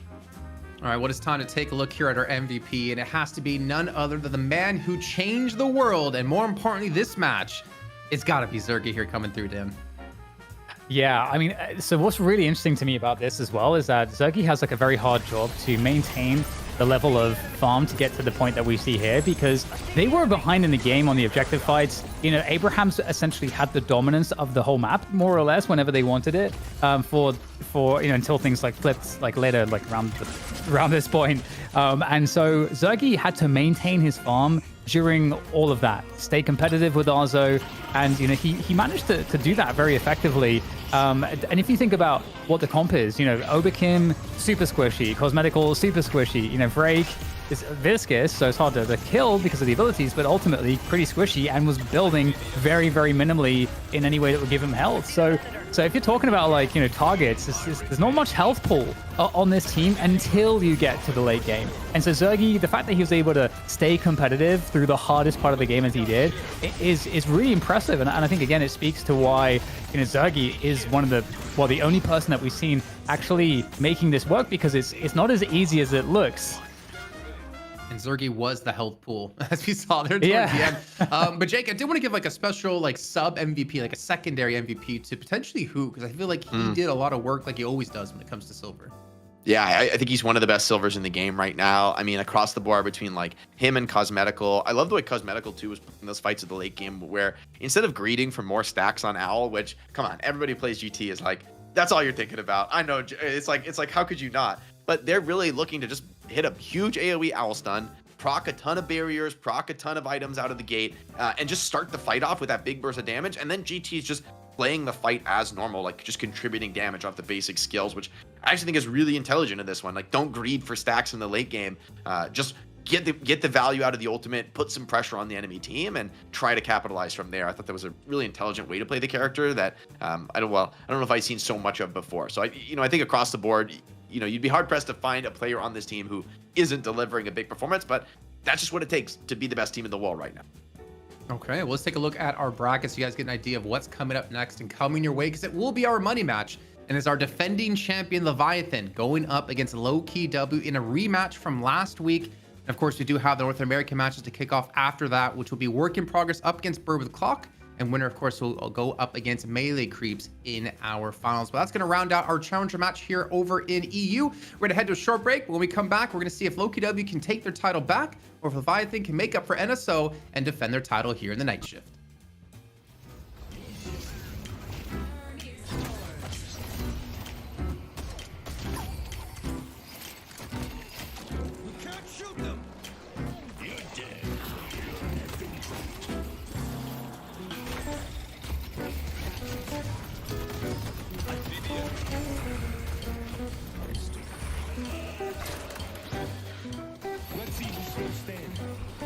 I see the enemy. I see the enemy. They're in mid. I see the enemy. Let's take care of them. Let's take out. Let's take out. I see the enemy. I see ship. Let's take out ship. Let's take out ship. Let's take out ship.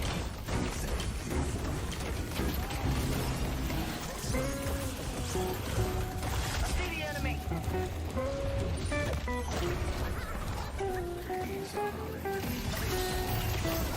I see the enemy. I see the enemy. I see paradise.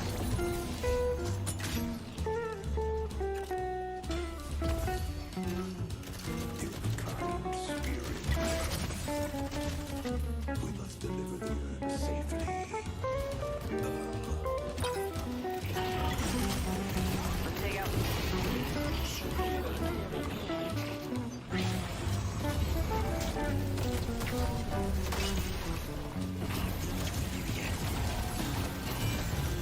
I see the enemy.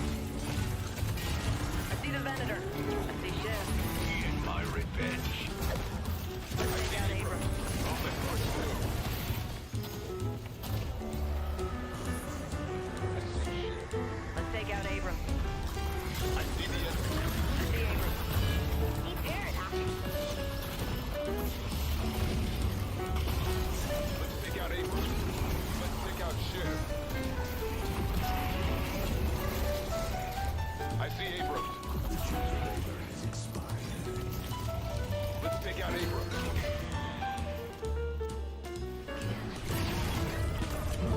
I see the enemy. I see the enemy.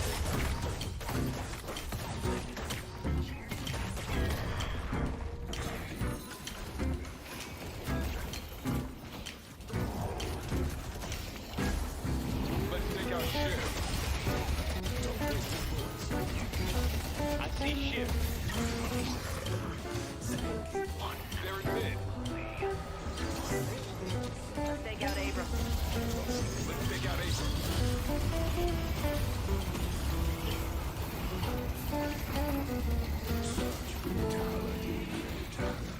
Let's take out Abram. I see the Venator.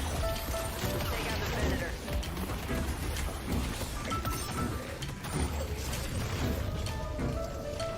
I see the enemy. I see the enemy.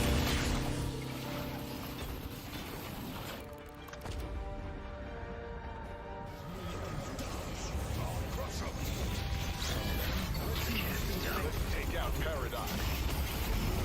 I see Abram. Has shown us the glory of the cube.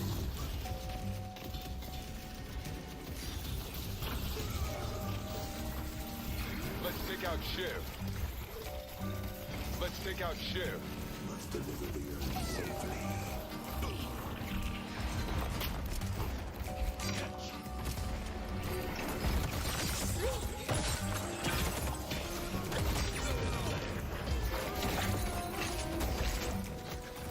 They took out Great Talent.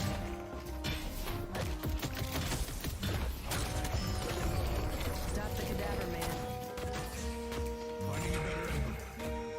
I see Celeste. Let's take out Celeste.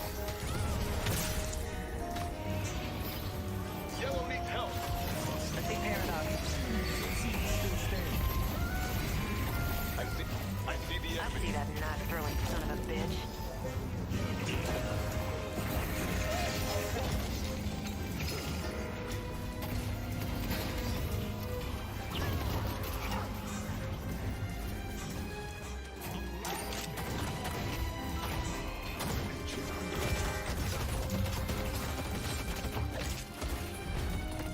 The spirit earth is waiting to be crushed.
And we're back here with night shift number 41 and into our money match, a championship match with Leviathan trying to defend their title up against Lowkey W.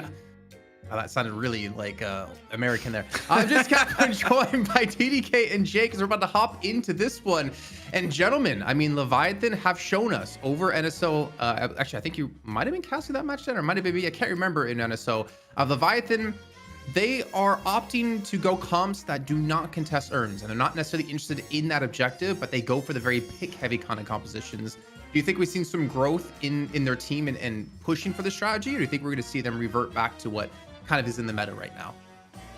I'm curious because I feel like Leviathan has always been a team that, like we've seen with Abrahams and Lowkey W, they try to play their own way. They want to force their own way of seeing the game onto the game, and I really like that because with these three European teams, what's so sick is that we have teams that play different styles, and so sometimes you might get some kind of a blowout because of that here or there, but but it's very cool to see different takes of the game at this level of play. And given the fact that the meta changes so consistently, I mean, who's to say which one is ultimately better versus who is able to execute better as well? Because those are two separate things, because the game is so complex. So I'm really looking forward to that, because Lowkey W, we know they don't go super hard into the objectives either. So in theory, we should get a totally different complexion in this game.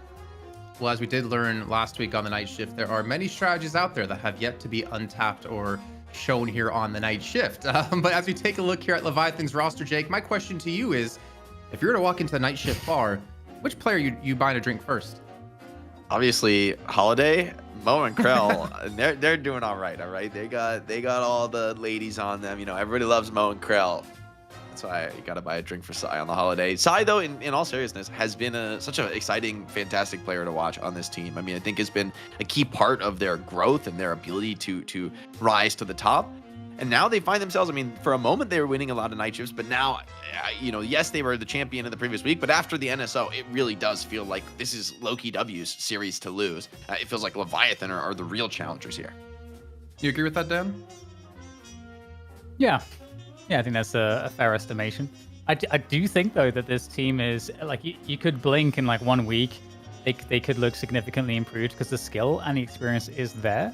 So, like I said, you know, there's so much in going meta to meta where it's a bit about who has the better meta fit, but also there is an element we just really can't see, which is how things are working internally in terms of the team cohesion and how the team itself is able to work as a unit, because it's 6 players. Like, there's a lot to that. We've seen it time and again where a team will kind of come away after really doing some like good kind of internal teamwork, not the strategy necessarily, or the scrimming just itself and getting the raw reps, but all of the other stuff, the intangible stuff that also operates behind the scenes, and then they come out like a much improved squad. So I feel like Leviathan is a team that could surprise us significantly at any point. Yeah, I would even say that they might be one of the staple innovators in Deadlock, actually, in EU, because I think back to, Jake, when they had their original rise through the night shift. I mean, they were losing constantly. Yes, they could beat Fearless Furies, but they could never beat Abraham's at that time, because that was their big competitor. Celeste was very dominant in the meta, and this was the first team we saw say, hey, you know what works really good against Celeste? Mo and Krill. And they innovated a strat that kind of took everything by storm. Yeah, absolutely. I mean, they're I think a really fun team to watch for that reason. I know I always use like the OC's build. I play a ton of like position 1 carry, and I use OC's builds like all the time. So I mean, I think like these are definitely players with a high game IQ, and I think anytime a team is willing to buck the mold and to do something that others aren't doing, that's an incredibly scary thing to do from a competitive perspective. It's a lot more natural to kind of do what everyone else is doing and just try to be a little bit better at it, to try to learn from other teams. When you go your own way, you kind of, you know, blazing a new trail, and there's no roadmap for how that's actually going to work and what you need to be successful. You have to kind of feel your way through the darkness yourself. So you know, for me, I think Leviathan are a really fun team to watch for that reason. You know, they're a team that is really hard to predict and always exciting, especially in the drafts, because they're willing to pick heroes that others aren't. And you could also look at Lowkey W, though, as showing a similar vein of that with the use of Rem by Obakam that has looked like a staple for them that no one else is touching. So I think both of these teams are really interesting. They're both at the top of their game, and it should be a great clash here in the Money Man. So Dan, we always talk about like the positives of teams, and I think in esports you generally do talk about positive over negatives, but I think there's some constructive thought, and as an experience here to brainstorm, where are the weaknesses in Leviathan? Do you see them as a team or as individuals? Do you see any weaknesses within this roster? Well, that's a really good question. I ask it because I have my like premeditated answer, yeah, but I wanted to hear your thoughts first. I'm actually not sure, because you know, because I could do the esports thing and say the weakness is the strength of, like, you know, trying to innovate in a limit test, but but you probably tell me off for doing that based on how you set it up. Well, I mean, Jake, do you have any thoughts on that? It's a good question. I mean, I think they're a hard team to compare against others because they're so different. And so for me, I don't know that I have an easy answer, but I'm curious what your perspective is coming into this, like, you know, having watched this team a lot, and I'm curious how you see it, Jason. I was actually leaning towards, so originally my constructive criticism about them was it was like a one-man team. It was always OCs. And then we have seen them grow. We have seen them adapt. Freemock has definitely stepped into his own. ZP and I will continue to butt heads about who the best Shiv in EU is, as he'll always say Freemock. But I think maybe one of the weaknesses is the inflexibility of hero pools. And I know that's kind of like generic and easy to say, but we see that teams can easily outdraft them based off the fact of they know Fremont. Well, I mean, they know they can't play Silver and they can't play Shiv. So if they take one of them, most likely they're going to see the other being taken by Leviathan, and that does make them slightly predictable. And I would hope that Rayek, who initially came into the team as a sub a long time ago, we were super surprised. We saw Hayes out of him, we saw Celeste out of him, and he had really good success. But it seems like the team has kind of been limited by hero pools, but also have shifted away focus to what originally, I think, helped them break into the scene in terms of Rayek. So that was my kind of like thoughts, or maybe about weaknesses of the team. What about you guys, if you have any thoughts on that?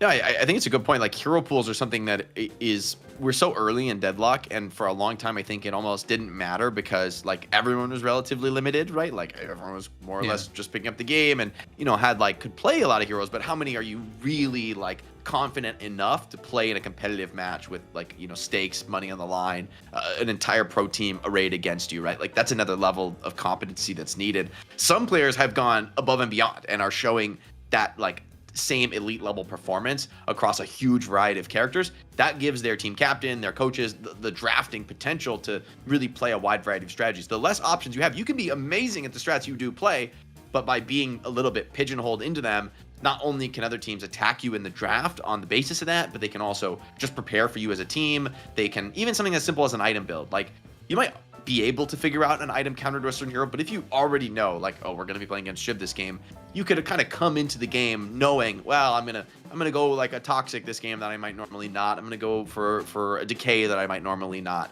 And I think that just preparation edge is actually meaningful in a game as complicated as Deadlock. I assure you, even the best players can't like perfectly pre-plan their items every game. That's a huge level of skill variance here, where you know, a team like Leviathan, they're different, but they're pretty consistent in the way that they're different, and I think other teams have probably caught on to that.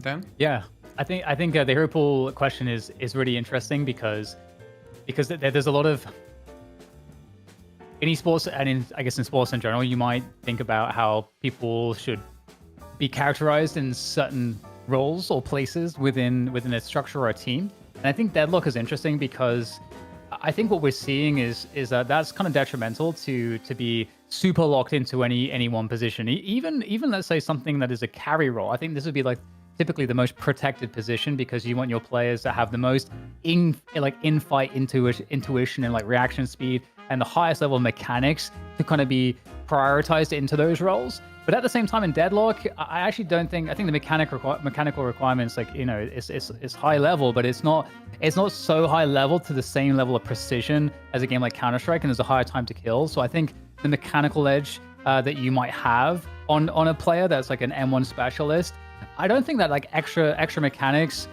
is necessarily like that important. I actually think it's more important to be more flexible. And I think we're kind of seeing that if you look at some of the roster changes and how some of the hero pools have changed. Like a Sanya Sniper we use as a good example. Someone that was kind of the example of an M1 that's now kind of going into more of the off carry or like even more flexible playmaking roles like in general. And I think expanding across the hero pool is not only really good for the player to make them better, but I think it's also really impactful for how you draft and what you can go into a game with, and how you can also be more unpredictable for your opponents. So that is what I would think of the hero pool criticism. Yeah, and I would almost go to say it's well, we are waiting for the draft, by the way, guys. For wondering why we're blabbing along, it's not waiting on us to hit a button to start the game. But I would go with the term of future-proof. You're kind of future-proofing yourself as a player, because I think of esports in general, and I think of well, one easy one to go that comes off the top of my head is in Overwatch, you had GOATs play for so long. You have other esports where the meta does change more rapidly. Right now in Deadlock, we're in a very quick pace. Like every month, you could see a big meta change based off of what happens in the patches. But I would imagine long-term in Deadlock, you will have these longer stints of like quarter of a year, half a year of where the meta doesn't really change. And it gets those players who aren't really quick to adapt to new metas time to actually figure things out, time to adapt to the way the meta has played out. And I think we do see Lowkey W always edge out teams when we do have meta changes in big patches, because they have kind of future-proofed themselves as individual players in the roster overall. So I'm really curious to see like what the devs do take Deadlock in the future of esports.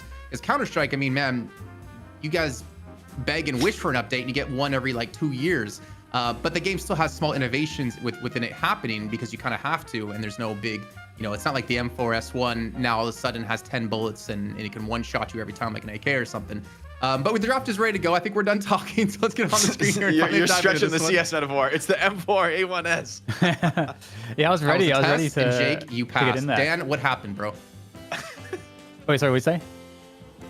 Jake knew the actual name of the gun, and you just let me say it was a test, and Jake passed, and Jake started to see us. Oh, I didn't know it was a test. I didn't know I was supposed to call you out, Jason. I could call you out, a lot more if you want. When you need me, I'll be ready. All right, well, we do have the bans coming in. Lowkey W starting off with the Doorman ban. Does the pocket potentially open for Lowkey W? But I think at the same time, Lowkey W then aren't even necessarily going to lock in a pocket if it's left available. I think Silver is still going to be probably their number one priority pick. Yeah, I think what's interesting about Lowkey W, and maybe it'll take a couple weeks to get there, is that maybe teams do need to start attacking their draft. There we go. Exactly. Start attacking their draft much more directly. And like you say, that's a core pick for them. And we'll have to see now how much that matters for them. I mean, Hoot is so good at like hard marking the enemy carry with this hero that it almost nullifies your advantage on these like heavy farmers where you spend all this time, you know, getting a huge soul count, and then the Silver just runs you out of the fight. Lowkey W, though, they will say, hey, you let the pocket through, we will force it, we will take it. I actually like the draft, though, so far from Leviathan, because I think there's an opportunity here to grab the GT away, which, due to that huge spirit damage burst, is pretty nice against pocket with the negative base spirit resist. I have a question. Do you grab it, I mean, early or not? Because I presume that pocket's going to be played by Cosmetical. I guess actually they could always get... They would take the GT too, I think, if they could, right? Like, Yeah. This hero is so high prio with this patch. It does a good match against pocket. Like, if you don't take this first two, you do not get it, in my view. Yeah, that's fair. I mean, I do like the pickup. His great talent is just inherently strong to pocket. But honestly, I think Leviathan, with the style they play of not necessarily looking for these like contestants, if we obviously do see them continue to go that way on urns and potentially mid bosses necessarily, pocket's not really the best hero to play into them. I mean, Cosmetical is obviously an amazing pocket, but it's not like they group up so consistently. They look for those individual picks and try to alleviate the pressure that pocket can bring with these relationships. Something's gone my I do think pocket, the value of pocket in the style, though, for me, is less about your ability to take a heads up fight, which I think you're right, is like if you're playing a pickoff style, pocket, you know, wants those big grouped up death balls to attack. But I think pocket is one of the best defensive wave clearing heroes in the game. I think that's something that people maybe underrate about his kit, is that you can just like send your cape back to spawn, go pop a wave with like a cold front and the suitcase, and teleport across the map back to the spot. I mean, like, you're like one of the most untouchable heroes in the game if you never intend to commit to the position. And I think that alone makes it's very hard to split push into that. He's one of the better like solo defenders in the game because of that. And I think that's the question for Leviathan, is effectively, can you catch the character that feels some of the most uncatchable in all of Deadlock? I mean, it's interesting though, because they gave up. They went Billy over Victor and Abrams, which is super interesting because I feel like almost every other team, this is where we're seeing that stylistic difference, value Abrams and Victor both over Billy. Like, a lot of teams don't care about Billy, but they get Billy and Shiv, and they you hit the ban nail on the Wardens. head, man. Are we going to see a team attack the picks at a Lowkey W? Not only do we see Silver, but we also see a Warden ban. So now Lowkey W probably have to lock in Wraith, because Leviathan would take Wraith and put OCs on it. So that to me is like the next most contested pick. Zergy Lash. I won't hear you out. I've heard enough. Zergy on Lash, eh? He's played I do think Wraith is a really sick pick here. I think we've seen it before look really good at assassinating GT in the back line. There's a fantastic front line in front of Wraith in a game like this with Abrams and Victor to like make space for her to force team fights so she can, you know, either like rat objectives around the map or elsewhere. Leviathan go for the Rem as well. There is a ton of spirit damage already picked. This also puts a little bit of pressure on the Wraith pick, who does a lot of spirit damage naturally in her kit, where Rem's little helpers are going to be fantastic in this game, mitigating that damage. They give up the Wraith though. Yeah, then what's OC's going to play is what I'm looking at. It's about to get sticky. So it could be Mina. Wait, what does he play? I mean, I wouldn't mind like an Infernus this game either. Infernus would be really cool, yeah. That's not too crazy, especially that great Infernus build I saw you do, Jake. I think that can do some serious work here. Let's not forget, Do showed us the power of Infernus right now. It's still pretty strong, especially in these objective battles. It's really, really nice with the Flame Dash build that people are still going. But I could see Mina too for OCs. One of the best Minas in the world, for sure. Looks like Zergy's pick is saved for last here, most likely. Both Paradox and Viscous, though, a lot of fighting potential. And I do think with Abrams Victor on Lowkey W side, they do look like that was essentially the linchpin of Abrams' ability in the last series to secure almost every urn. And so will Lowkey W be able to do the same? Will Leviathan be able to counterplay? That's going to be key. I like Mina into the matchup, though. You know, Mina is pretty easy for her with Sanguine to like dodge the reanimation stun. And obviously you just have so much mobility that's quite hard for some of these characters to catch you. However, I think for Mina, you get swapped into a really bad position. It could be rough, and it's a Mo and Krill to finish it. Didn't have that on my bingo card, but Leviathan have kind of made this hero a bit of a calling card for their playstyle, where a few other teams are still using it. It's been something that they've had success with. Actually, I think this is so fun because one, I think it's super legit, and the fact that they could have taken Wraith away from. Okay, so Zoe's doing Viper. Ooh, okay, so no Wraith Interesting. game.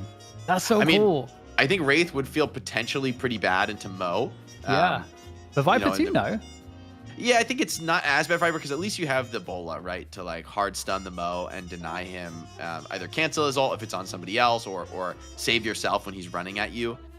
Where Wraith, I think part of the problem is normally the blink out is really reliable, but the animation is so long that if Mo is like jumping you, you're almost never going to get the blink off. You're just going to get comboed and full bursted.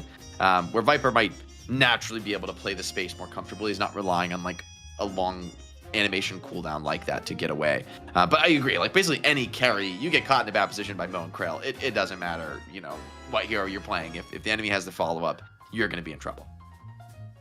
I also think there's some natural synergy within like Viper, Victor, and Pocket together. The fact that you can Affliction, you put a lethal venom on someone, and there's a good chance they're probably going to die relatively soon thereafter. And there's technically a lot of squishy targets. The anti-healing out of Pocket as well can completely shut down a Rem if you hit multiple people with Affliction. I'm mostly looking towards the Divine Bears. Will we see Leviathan pick up quite a few to deal with Lowkey W and more importantly Cosmetical? Only time will tell. We're going to hop into our finals in the EU Night Shift. It's Leviathan against Lowkey W, and it's Jake and DDK. Take it away, my European man living in the States. Well, this is really interesting, Jake, because Lowkey W, of course, they're the favorite, but I'm actually a really big fan of what Leviathan have drafted. I think it's going to be a lot of fun. I love to see the Mina. I mean, it's so seldom that we see it now in this current meta, as well as Mo. So very happy about that. Always great to see the Night Shift Mo in action. Silver, of course, banned out in this one. It's a good problem to have in terms of the strength of a hero, but love to see it. Our new skin, of course, debuted. If you're just joining us on the Night Shift, we've got a new custom silver skin. You can check the VOD. We'll play the video again later into the broadcast. We want to get into North America. But we've got a new skin with a sub goal, 1,500 subs. We're going to drop that one, so it's available for the community to download. Looks like we're going to iron out a little immediate pause. A little internet reboot for OCs, which good to see Oshi's back on the Mina. I mean, this has been his calling card as a hero, and pretty much no one else has played Mina, right? Like, I'm thinking in the NSL, like, we barely saw it. And we did get some relatively significant changes to Mina recently, like the Nox Nostra hits for percent current HP, I believe, which in theory should make it a really good tool at dealing with these like really high HP targets, like Abrams or Victor that want to like tank through it. Also, I think the silence should be pretty decent against Pocket. So I think if there is a Mina game to be played, that this could be it. Yeah, and I think OCs, one of the things about Mina with OCs that I like is that OCs can be super active on it. Because with Mina, you can, you go out of the early lane, and as you're kind of making your way to gank, you can like, whoa, holy, okay, all right. Flashbang. Yeah, look at those bangs. Yeah, you can get the farming done really efficiently, like along the way. And so OCs, I think is able to be really active. And I think when he's on an M1 carry, generally speaking, what it tends to be in his pull for that, like you see less activity from him on the game in the early to mid, and that's what I like about him on Mina. Yeah, definitely pushing the tempo, which feels pretty important nowadays. I mean, you can have your carry playing the side lane where everyone else does the earn fight. I mean, we saw a bit of that last game. But Mina, I think one of those carries who really doesn't mind showing up, popping the ult, right? Like getting that on cooldown and taking a chance. Or even if she is on the side lane, if you get pretty farmed on Mina, I think you're one of the scarier 1v1 threats on the side lane. Like Nox Nostra alone can lock down a lot of different characters and finish them off if they're relying on some of those skills to be able to outplay.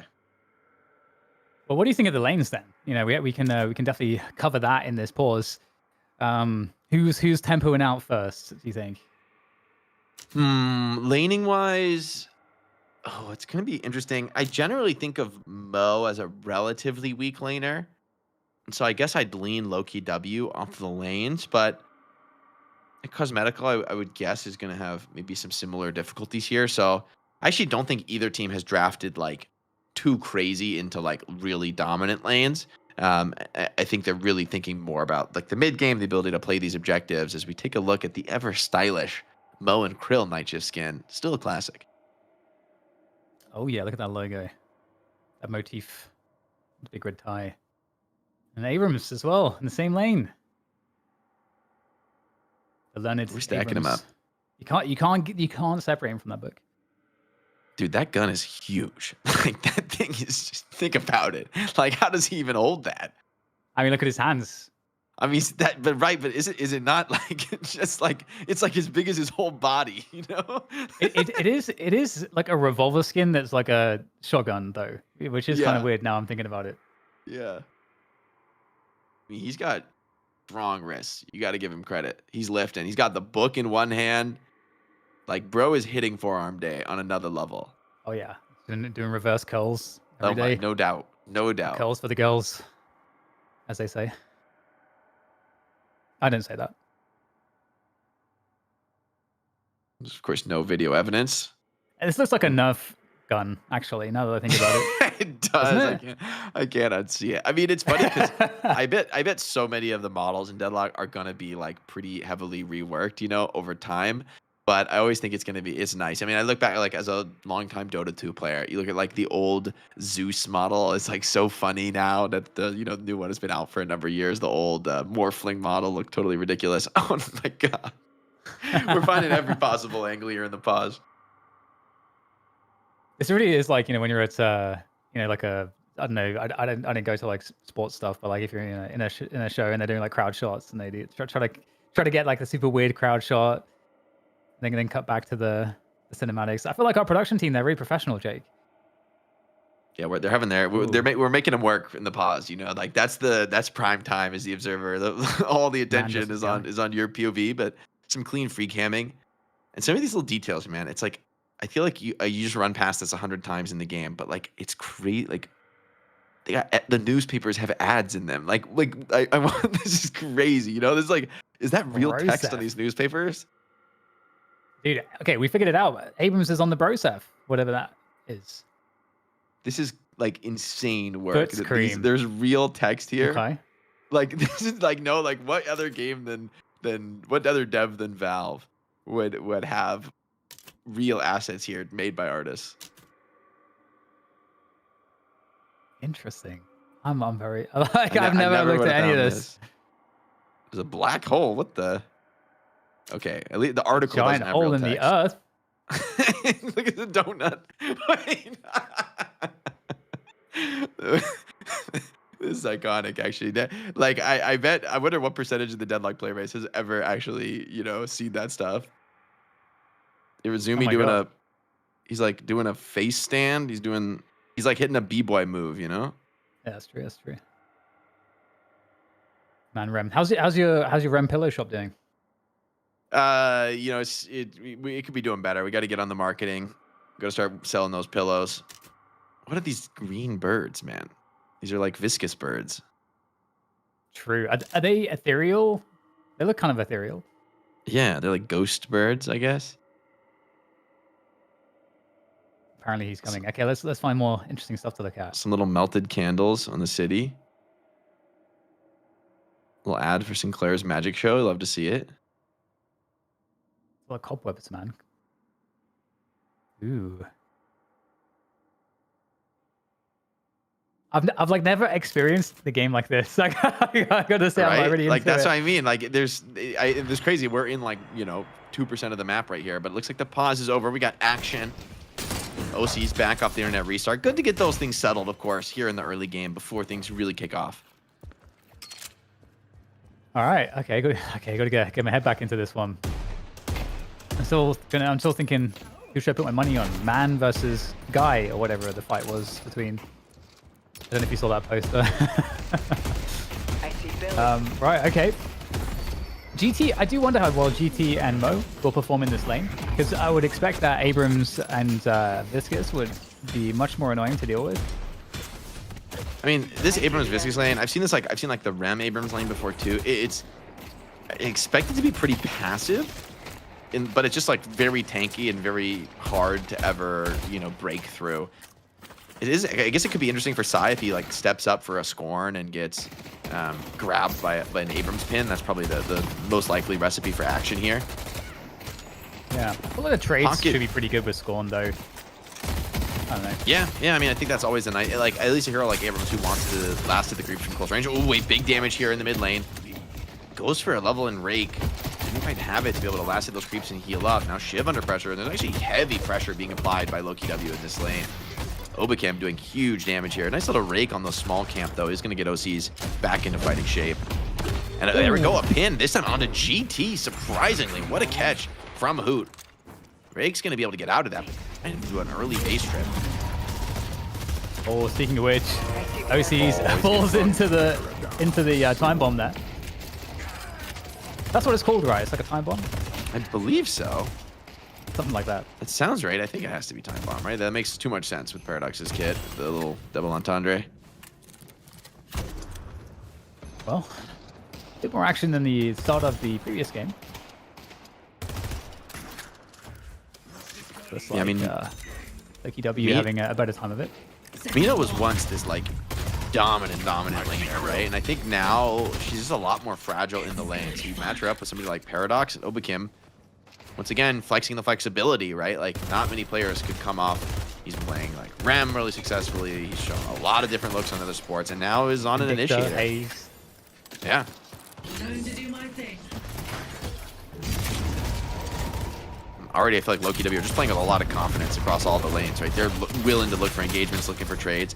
Really aggressive positioning, though, and a missed parry as overconfidence from Obakim there. Like, the only way that play works is if he successfully parries the Shiv, and Remark doesn't give it to him. Takes up a kill for his troubles, and Billy. all that work in the mid lane kind of goes back the other way, just with that one kill. I see Billy. Yeah, definitely quite painful. You'd expect Cosmetical to have a pretty iconic game here. You know, Cosmetical known as a pocket pro, like one of the players that you put next to the hero pocket. I'm curious, And- Dan. Oh, sorry. Go ahead, go ahead.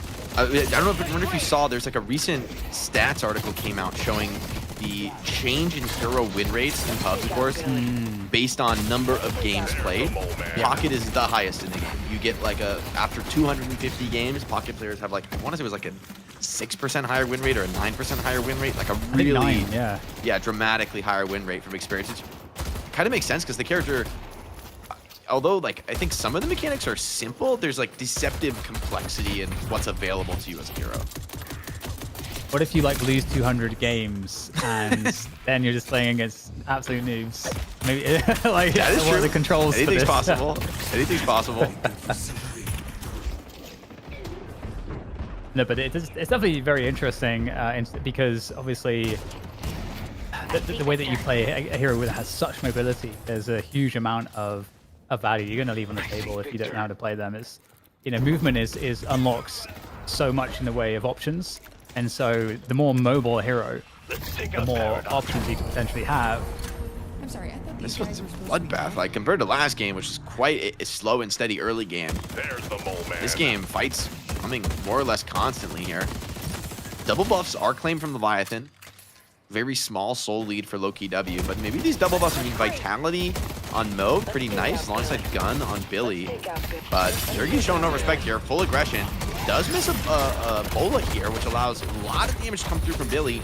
Now Rem comes through, that Rusted Barrel, further adding on, reducing the bullet resist, and with the parry miss, should be just dead to rights. Affliction comes out, but of course Rem there to just heal this Billy up and fighting for him. I think something that's been really interesting about the Rem picks, although here might be a conversion, nap time to save the Billy. Is it going to be enough? It absolutely looks like it's going to be enough. Also, some nice damage there on the exit. But oh my god, there's no way! Wow, that's so crazy Oh, from he's Cosmetical. What a download. Yo, that's respect. One shot, that was like one click. Yeah, and it gets the zip knock, right? Like, it wouldn't have done enough damage, but the zip knock, I mean, overseas, you can see why he thinks maybe he can just get a little cheeky zip grab and drop off, and just maybe a little bit quicker back to base on the reset. But that kill kind of saves that exchange for Pocket. On this side, though, Sai using that life up to great effect. Found a combo there on the other side. Tower's starting to fall very quickly.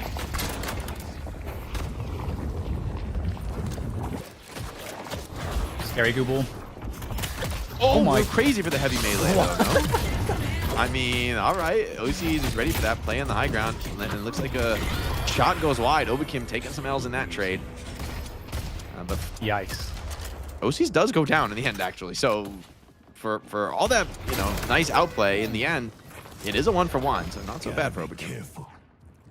Yeah, the camera's not been kind to Obakim so far. The 2 times we've been on him, he's He's played parried and so getting many wrecked. different heroes. Like, it's Paradox is, I think, also one of those like very high experience scaling heroes. One that is very much the opposite of easy to pick up and play. Yeah, I totally agree. It's interesting too because the kit seems quite simple, and it's not like a Mino or a Pocket where the movement options are crazy baked in. But gonna have a dive onto Victor here, and again, like the impressiveness of OBCs on Billy, this is really forcing a lot of plays. Love to see it. Great swap from Obakim. I think that actually saves the life of Listic, who almost certainly could have been run down there. So the defensive swap pulls Billy back, ensures he's not able to stick around and finish that kill off. And for Listic, I mean, this is the moment, right, down your Victor ultimate when you're most vulnerable. To be able to survive that and have a more time to farm up is definitely going to be great for his game. Yeah, especially this early in the game when you can't have the max 3 on the ults so that you can reduce the cooldown. It's like it's like 260 seconds you gotta wait, something like that. Long time. Krisanna, thanks for the 10 gifted. Huge, making some big progress as we find a little kill on mid. Maybe a second one to be found. Irizuni incredibly low, has to sleep on just Listic, but he's cubed, he's comfortable. Still fighting this one. Big damage come in. Ray, a desperation parry. Good enough to slow Hoot down, but the rest of the squad is eagerly behind looking for these finishes. Now Fremont, though, picks up a kill, puts him on a 3 streak. So Leviathan making sure to exact at least some kind of a trade on that. You know a stat that I would really love, Jake, is if we could see how much damage is effectively stopped by the little helpers with the spirit resist that they provide. Because I feel like I know it's in theory really good. I think it's a lot better than people think. But I want to know how much. That's a good point. I mean, it is like a pretty significant shit. value, Let's but take that's out shit. I mean, there's so many stats to be plumbed in Deadlock. You know, so many deeper opportunities. Looks like a bit of a duel here happening on the side lane. Mina pops the Nox Nostra, but wow, Cosmetical overwhelmingly strong here. I mean, he's at 11,000 souls versus a 7.7 Mina. Probably was about 10 before the kill, but I mean, he is off to a hell of a start. We talked about Cosmetical being one of the premier Pocket players in the world. Really showing it here, and on a hero that no one else has allowed him to get. Finally gets his chance with Hoot taking the Silver Man. And staying active as always overseas, getting in there with the chain gang, looking to invade. And Overkim, oh, talking about a bag. That was a pretty big bag right there. Might be able to follow it up as well. Still no shocking reanimation, I think, available, so that's a dangerous moment, but we'll take the Guardian down happily. And looks like we won't have the end of the fight, though. Hoot's coming back in as well. You know, pops the slowing Hex to try to guarantee these kills. Oh, nice sick parry, carry. though. Cube, though, defends him. Sai, maybe he's going to regret stepping back up, although hold on. Listic tried to come in and get into that trade, but the Mo proves to be too tanky.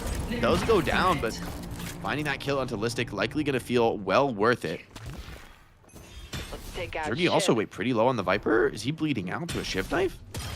Maybe he's okay for now. Maybe it's actually Fremont who could find himself in trouble, but a clean burst of movement here gets him out of trouble and on back to the base here for a reset. Love those fights where it starts off with someone dying, like Overkim, then you're still like casting the fight, and then the fight ends with Overkim killing someone. You're like, wait, what? Like, you know. I mean, Deadlock honestly has to have some of the most intense action and like long duration fights of any esport, especially in the shooter genre, right? I mean, fights can plausibly last for minutes on end, which is kind of insane, but also sort of like in a mad genius kind of way where, I mean, it's part of why I think the game is so addicting for so many people right now. There's just nothing like it. Ooh, saved cube by the blocks cube. the execute, but not gonna really move the needle in the end. Fremont does get the tick out on Zergy. Wonder if he canceled the cube early to die to the Shiv instead of the GT bird coming in. It's kind of interesting, actually, because it kind of feels like the Leviathan is ahead. They're behind in souls, but it's largely all because of Cosmetical. So Cosmetical, to me, is the only person on Lowkey W that's very scary at the moment. So we'll see how the urn fight goes, because Cosmetical, obviously, in the urn fight is going to be able to have a lot of impact. And that urn fight could really start to allow one of these two teams to kind of break this deadlock. He said it. He said the thing, chat. I was hoping you wouldn't say that. All right, Legank coming in on Cosmetical. Combo not quite available. He probably smells that one out. Trades also occurring on the other side of the map, and Shiv could find himself in a little too deep. Very low HP. Swap being held by Obacam. It doesn't seem like he's even going to need this one. Has a movement buff. But the chase down immediate. Nice little rotation of players here. Does clean up the Shiv. Overseas dies elsewhere on the map. Leviathan find themselves on notice here. Mina, interesting build from her. On for a surge of power. And a very early Dispel Magic. It's kind of an interesting game for Dispel Magic, because I don't... For me, there's nothing like super obvious. I guess it's just like slowing hexes and the like that you need to be able to purge Maybe off. Zergy's like poison daggers and stuff, so she doesn't get insta pops. Yeah, it could be. Could be. As an earned run is coming in, this should be a strength, right? This is why Lowkey W, last game, they were always the bridesmaid, never the bride on the urn. But this time, they have Frankenstein himself, so surely that makes them a bride. Don't think too much about this. I'm deeply mixing my metaphors. This is uncontested. Yeah, Leviathan, true to their history as a team, they're not going to try. And I don't really blame them against a victor roll. And maybe rolling this into some Walker pressure as well. In the meantime, it's actually Leviathan defending or rather attacking the mid Walker, and he might just get it as well. So a lot of action here on the right side. This is where the biggest fight's happening, but see the defense of this mid Walker right now, and it's getting really low here, looking to try to just sack that one. I think Leviathan will be really happy about that. Yeah, it's a decent trade, but where will the kills shake out? Looks like a two-man sleep. It's good enough to finish off Obacam. I see Mina. Even Viscus could find himself in a bit of trouble. A lot of low players on the side of Lowkey W. Leviathan pretty hungry for these kills, given the state of the game. Down 8,000 souls. But it doesn't seem like they're going to be able to get too much of a cleanup. Maybe Sai making a beeline for some of these players on the retreat. And a big hit comes in. Execute finishes the job.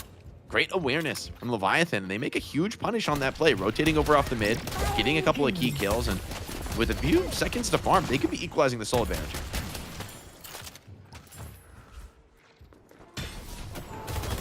Yeah, really interesting situation, to be honest.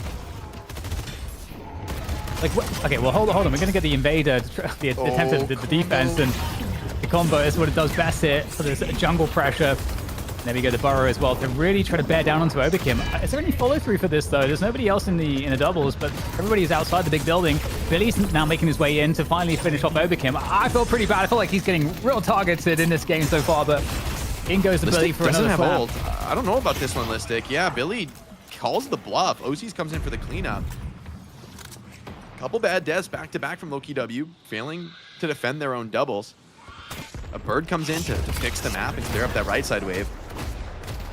Getting to a fight with Shiv should be pretty comfortable for Pocket, but down a couple players. Lowkey W still managed to grab both buffs off that, which is really nice for them, considering they did basically just lose a trade. How do you feel about the state of the game right now, Jake? Because it feels kind of hard to pin down an advantage. For me, at least. I agree. I think this game's basically dead even right now. I mean, I'd say maybe you put the two buffs in Lowkey W's pocket. Like, they're pretty decent ones. I mean, Spirit buff on Viper, not the best, but Vitality buff on Abrams makes him an insanely hard kill, especially as he's having a pretty solid game. Of course, boot on the Abrams this time. So he's going to be getting a little bit more farm than we see some other teams put on their Abrams, a little bit more opportunity to carry. I'm actually curious if we can get a chance to look at the Abrams build. Trade on the side lane here, and this is some of the value from Pocket. I mean, just fully disrespecting Mina on the wave and just caping out. Like, no other hero in the game can do this, but actually, what a recovery for OCs, by the way. Already at the 17k on the souls after a rough early game. And it's fight now down by the mid boss with the return fire getting pinged. It's looking pretty scary right now for Overseas, trying to get out there. Oh, the Rising Ram looking to maybe do enough here, but just getting slapped constantly. Finally, there's a parry into a nap time as well.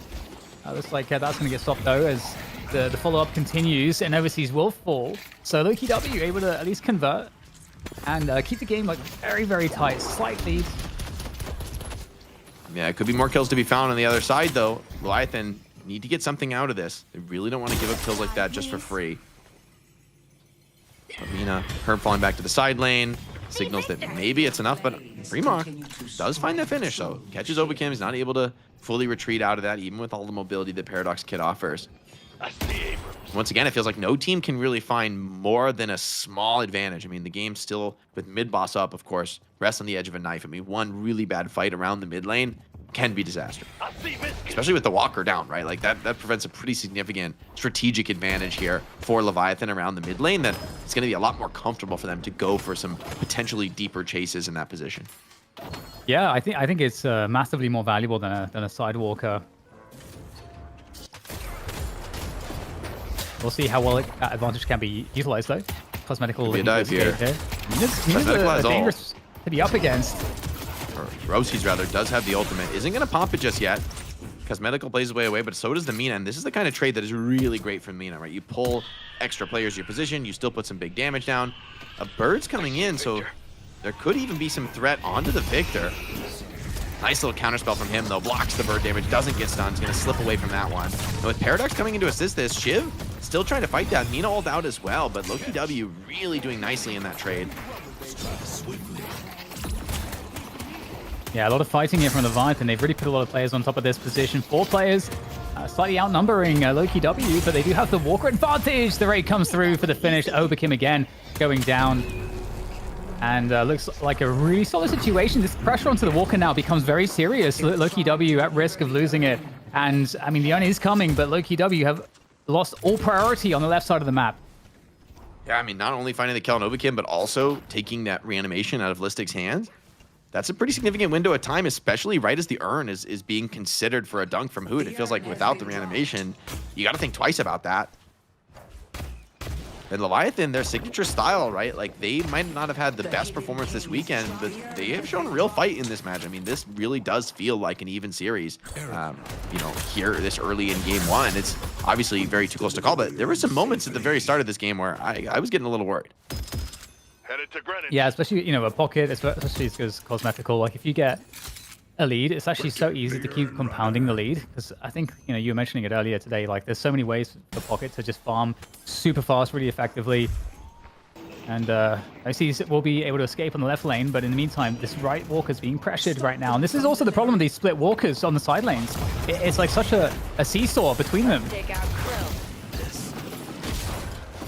And you're able to kind of force pressure on opposite sides of the map, force you to be constantly in rotation. With Rick on this Owl, getting a nice full scout of where the opponents are. They do also seemingly get urn control if they want to force a fight. Listic, though, relatively close to having that ultimate backup. Of course, reanimation crucial in those fights. And so for Leviathan, they definitely are at a decision point here. Still down a little bit in the souls. Considering a gank on this side lane, but this is Victor quite close to his Walker. He almost wants them to come in and chase. I see Mina. Well, he doesn't quite know. It's super close, but he doesn't get it in time. And makes actually a mad dash for the exits. Can't quite get there in time. Riek, though, does pay his life for the play. I'm on my own out Yeah, here. really looking a lot more positive here for OCs. Okay, hello, Zergy. Coming out of nowhere, the knockdown there to try to set up the kill. And Mina is very, very low in terms of HP pool. And the Blood Tribute making the DPS too outlandish. And that's going to be a dead OCs. And again, okay, we'll just over to the camp to see Overkim die again. Poor Overkim. Yeah. How many deaths has Overkim had? Holy. Yeah, he's been struggling in this one. He's been really punished, I think, for a lot of the step-ups. 9 deaths in the game. I mean, I feel like we've seen most of equal them. to the rest of his team combined, so pretty brutal. I mean, that's kind of the nature of I think, Paradox at times, where you step up, you like start off fights, or maybe even sacrifice yourself to save like a more valuable carry. But in comparison to the Abrams, where you can maybe get away from some of those plays with your life, on the Paradox, it's a little bit less forgiving, and we're kind of seeing the implications of that. A green walker is under Fremont, we attack. talk about his Shiv a lot here at 21k with the movement buff online. I think he's potentially pretty eager to look for a fight. Once again, Leviathan, it seems like they don't want to take this urn challenge. They're going to grab, well, the first life out of this Victor, but Victor a little bit in the wrong neighborhood. I think likely to just go down again. Some good movement, but it's not enough. OCs and Frag by his side. There's just way too much spare damage there. It's interesting. I wonder how this trade's going to work out here because Leviathan aren't really in position to necessarily defend the walker on the left side. So trading walkers plus losing urn doesn't really feel very good. But they gave up the urn there, and maybe they just like, yeah, we're just not ready for this. They're just going to have to sack that disadvantage. Lowkey W though, I mean, they are getting suddenly quite far ahead here, Jake. Spear burn purchased up here for Cosmetical. It's going to be a pretty big power spike for him early, but find himself mostly on the retreat here with an owl steaming ahead. Every time this owl comes in, it feels like you've got to really slow down the engagement inside of Lowkey W. And I will say for Leviathan, as well as they're playing some of these split fights, the macro is starting to turn against them. Like the lead is expanding not from like big team fights on the side of Lowkey W, but just better farming, better ability to play the map efficiently. And I mean, for Leviathan, they don't have like the best heroes to clear jungle quickly. Even, you know, somebody like OCs in the Mina is not going to be farming, I think, nearly as fast as a Viper when it comes to like pure jungle clear speed.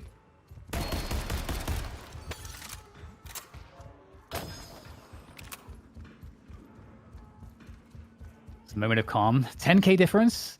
How are you feeling about the carries here, Jake? We got Zuggy 25k here, looking pretty scary alongside Cosmetical. Yeah, so far, I think Lowkey W have done a really good job of mitigating what is, for me, Mina's biggest advantage of being a monster in a 1v1 on the side lane. But as I say that, she's pulling 2 players to gank her and getting out for free. So, like, that's the kind of space creation that creates this opportunity. Hoot now under huge pressure on the map. Free walker as well on the chase right. him down. He tries to ult, but gets immediately owled out of it. Slept for sleep for the follow-up. You're saying the Walker's going out at the same time. Billy's looking for a big team fight. Overseas senses weakness, senses an opportunity to maybe blow this game wide open. Listic doesn't have that reanimation. Billy getting slowed to hell and back into this one. A nice parry slows things down, but eventually overwhelming numbers for Lowkey W get the job done. But with the Walker down, it feels like a good trade for now. Combo onto Listic as well. He's super low. Can he get out of this? Wait, he's alive for now? No way. Okay, he does get run down. Little flank comes in from Shiv, but maybe Viper can punish.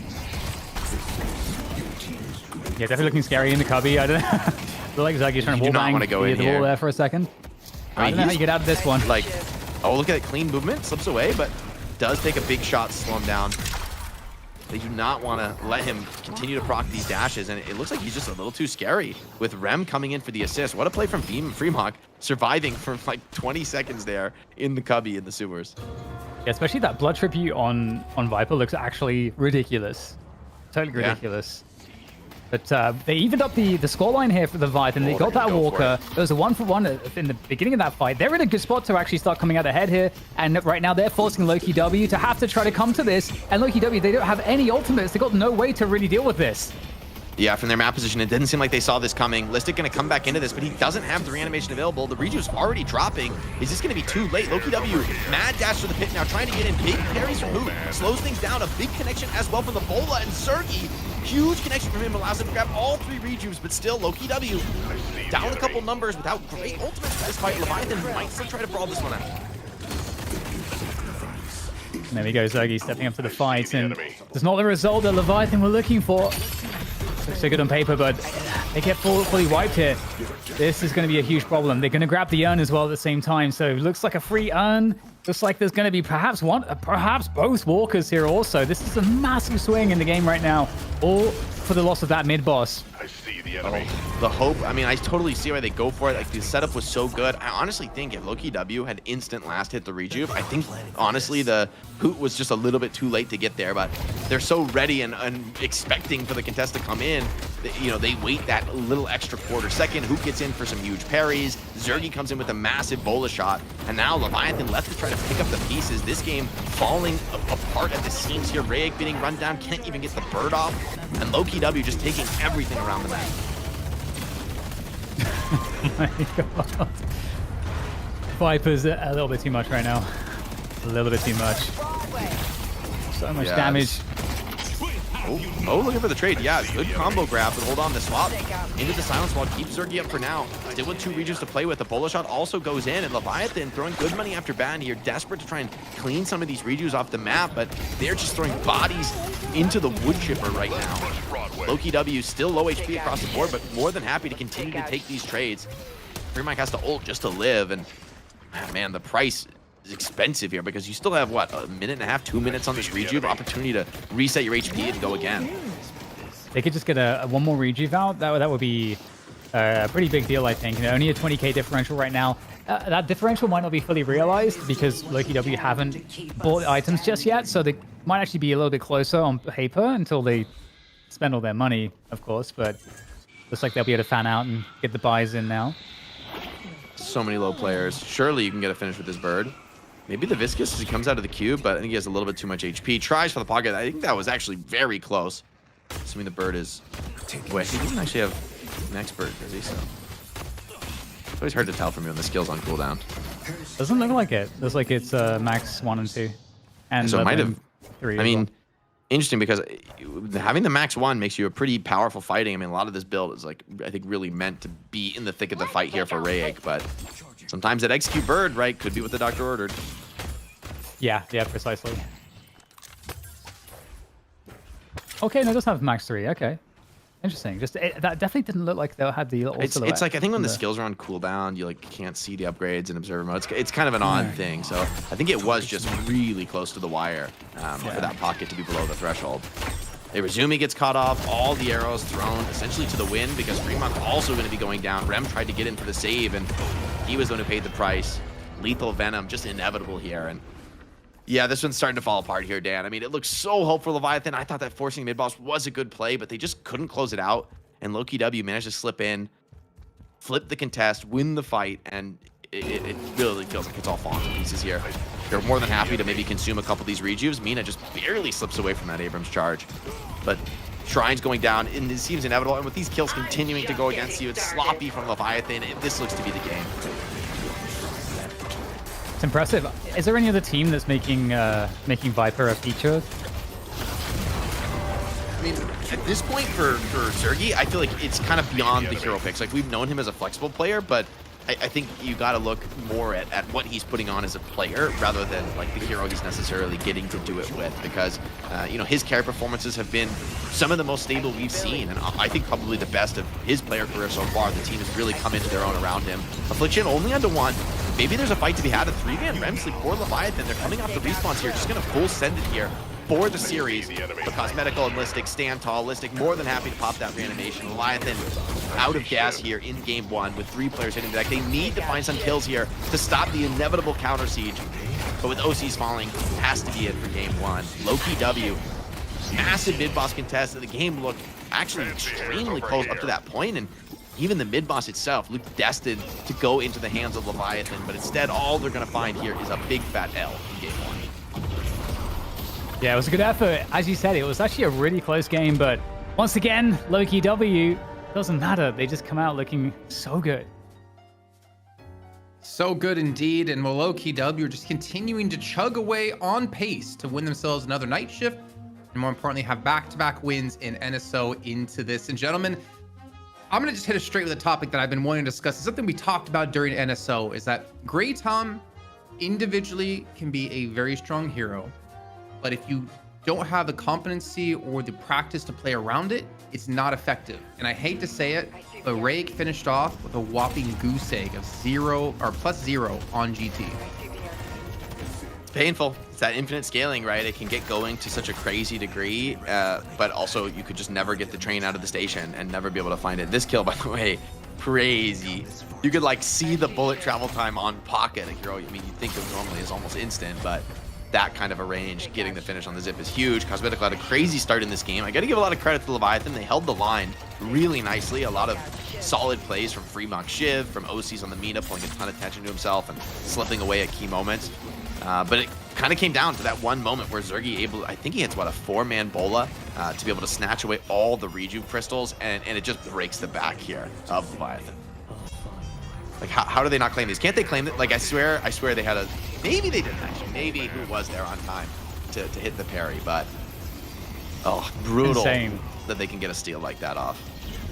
I mean, it's similar to Sinclair, right? It's Viper in her essence. You have to respect the fact that you can't just take an easy rejuve against her. Same with Sinclair, who's Rabbit Hex you. And I mean, thing is, Zergy was already our MVP, I believe, in the last game, and he's kind of shaping up to almost be it yet again. Even though Cosmetical had a fantastic game, it seems to always end up just being looked at towards Zergy and how well he's participated and how well he's dominating these fights. And the thing is, people maybe sometimes forget, or people don't know, he's on a freaking trackball, guys, and he's still playing Viper this well, playing Warden that well, and he's using his like finger to move the ball. I don't know how anyone can do that. Trackball's OP. I'm trying to nerf it.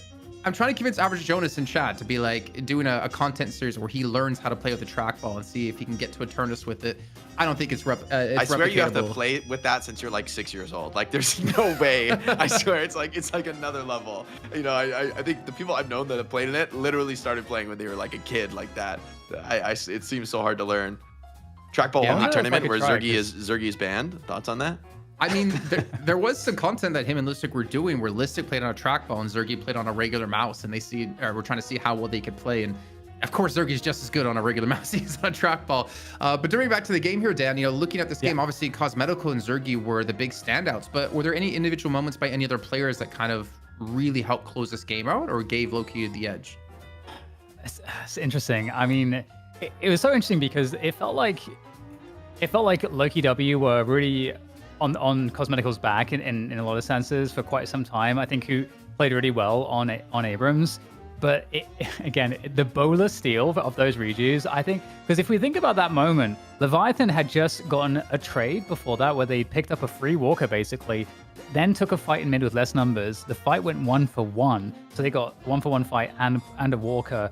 And they fall back onto mid boss where they have all the numbers. Like there was a point where they swung the value heavily in their favor. If they pick up all the crystals there that they're supposed to, they probably would have won this map or would have had a very, very strong chance to. So to me, like you can't not give it like the MVP of this map to Zergy because that bowler like saved everything. So I will say this though, looking at how the game played out, Jake, I feel like Leviathan, it seemed like they felt comfortable being the aggressors. They always seemed like they were on Lowkey W side of the map. They were pushing walkers, but again, like Lowkey W is what we learned in the last game against Abrahams, is that they can kind of play around the style you're bringing them and then still eventually close it out if they need to, or if they need to, when they want to.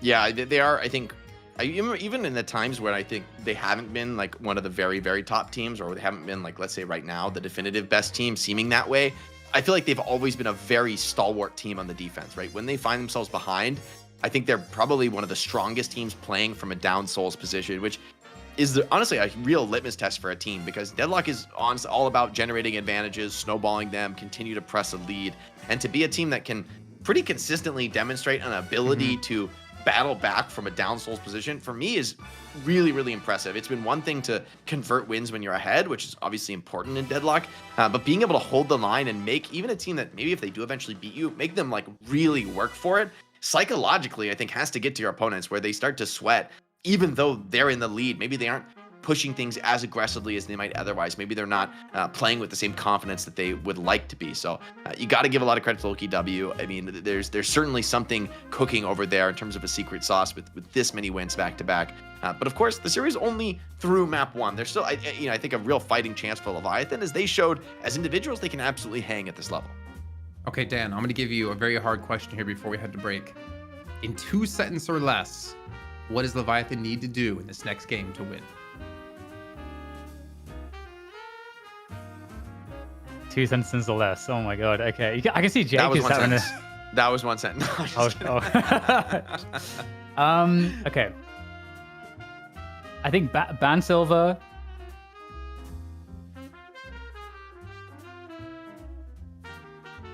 I don't know, man. I don't know. I do think banning Silver is the start. I think what they did, they were winning the game until that bowler steal. So like, I don't know, man. I don't know that they need to change too much. Okay, I feel so bad putting Dan on the spot, so I'm gonna throw it to you instead, Jake. In 7 words or less, how does Leviathan win this next game? Give Psy more playmaking hero potential. I don't know how many words I use, but I'm basically making give Sai 2 or 1 words. give Sai a better playmaker. Like Mo Krill is obviously the chat loves Mo Krill, so I'm gonna be, you know, pilloried for this opinion. But I want to see Sai maybe on something more explosive, more mobile, able to push the pace. Okay, well, we're going to head to that short break, and when we come out, we find out if Sai can get on more of a playmaker role, and we can see Leviathan take it to a game 3. We'll find out shortly.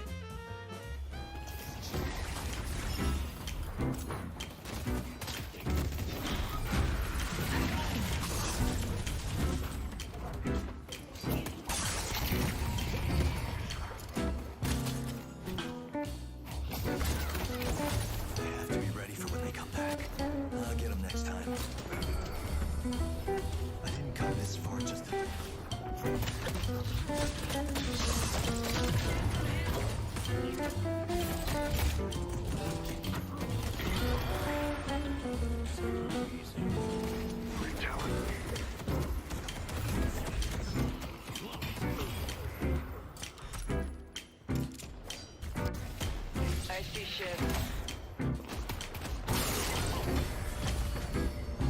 Take out.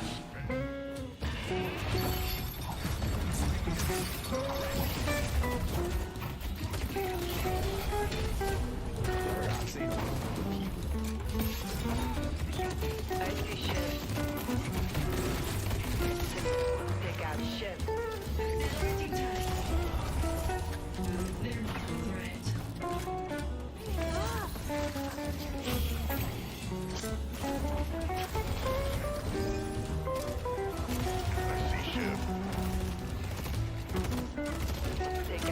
Take out ship. I see Mina. Let's take out Mina.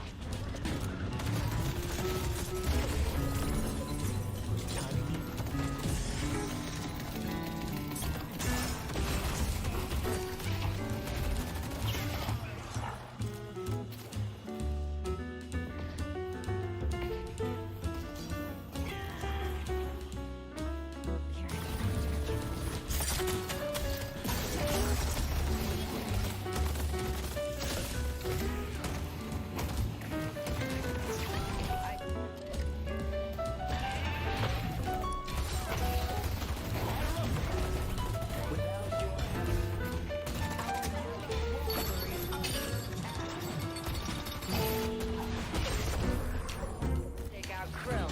I see Krill. I see Krill.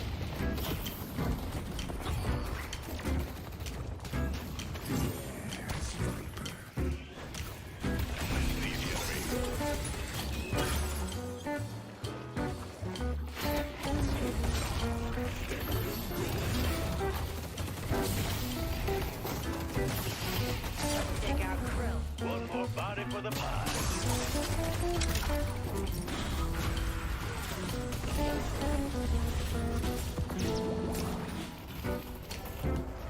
The rejuvenator is descending.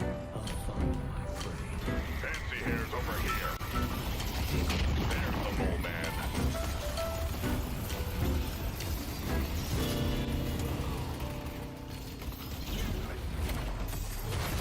Let's take out Great Talon. Let's take out Great Talon. I see Billy. I see Billy. Let's take out Krill. I see the enemy. I see Shiv. Take out Shiv.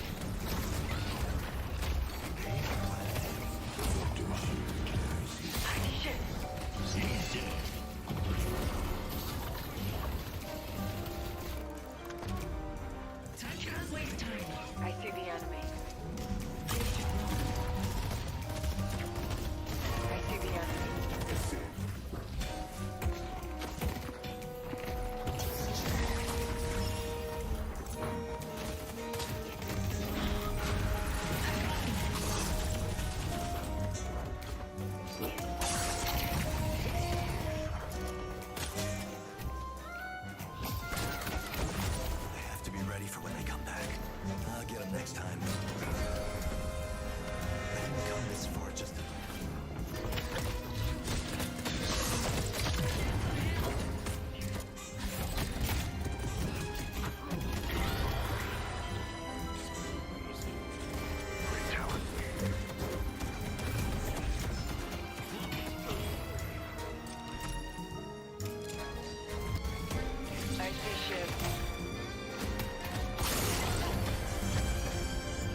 Well, we are back here with potentially the final game over in EU.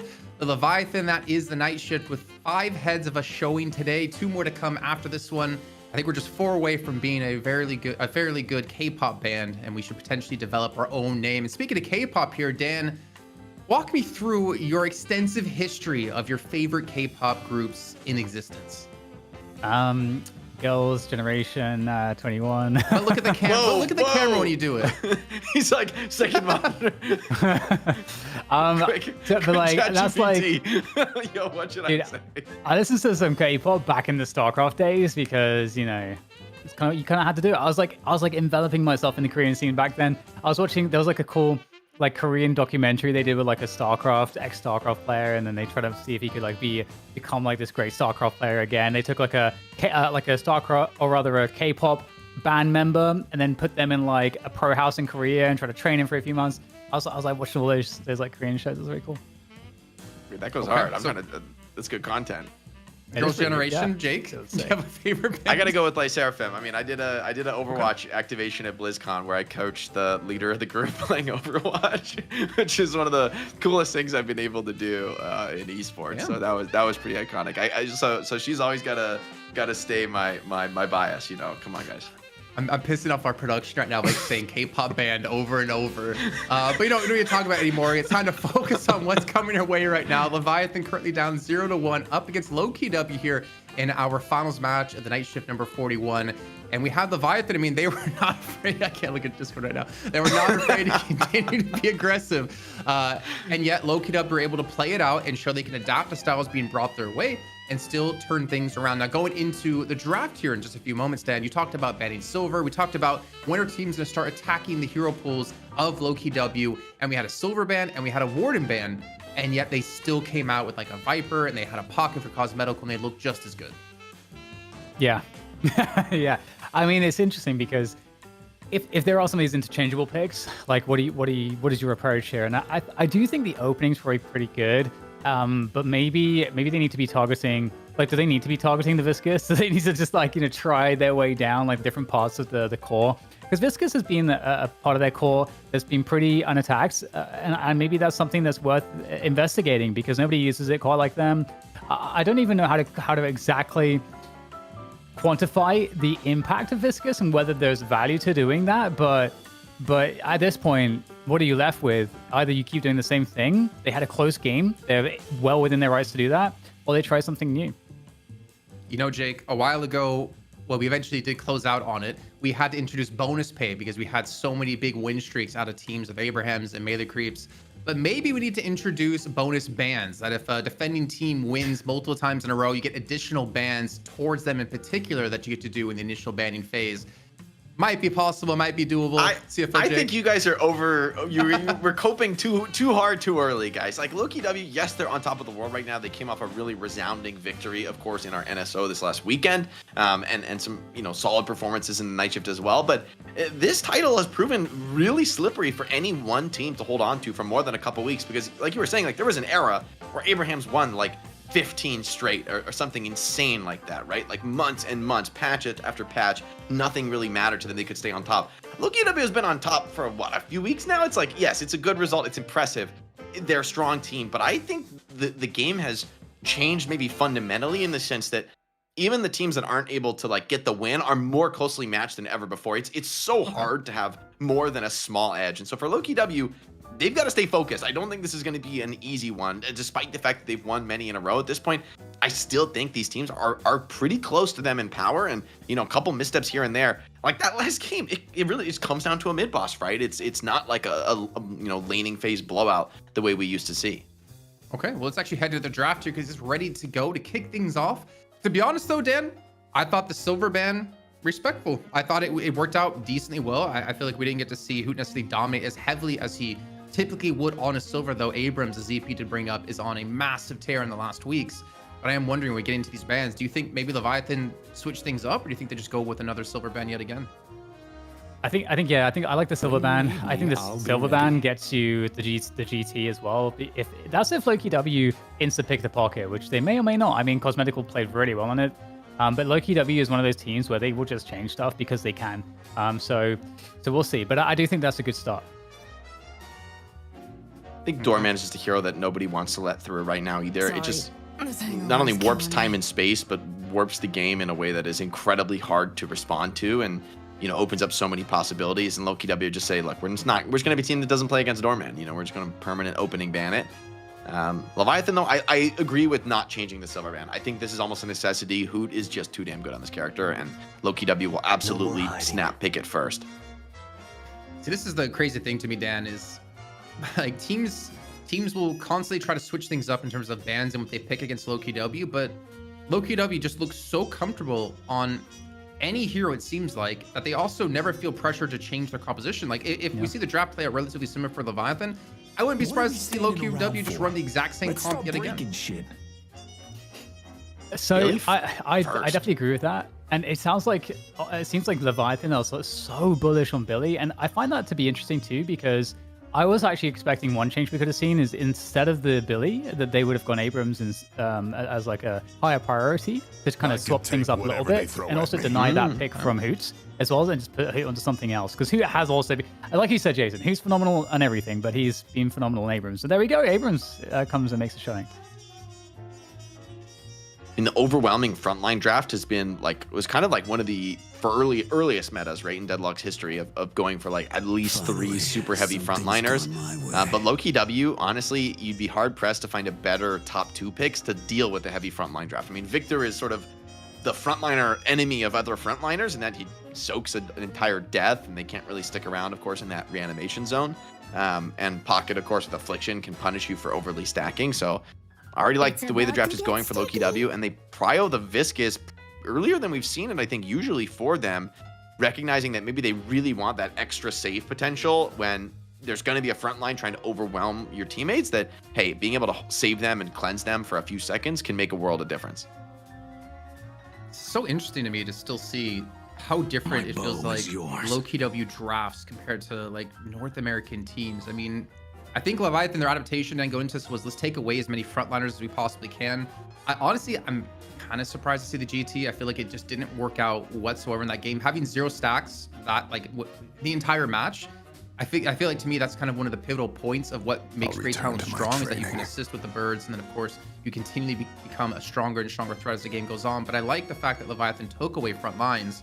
But Lowkey W, again, they just don't prioritize getting Zergia comfort pick. They kind of leave him as the last resort, which is so interesting to me considering what we see across other teams.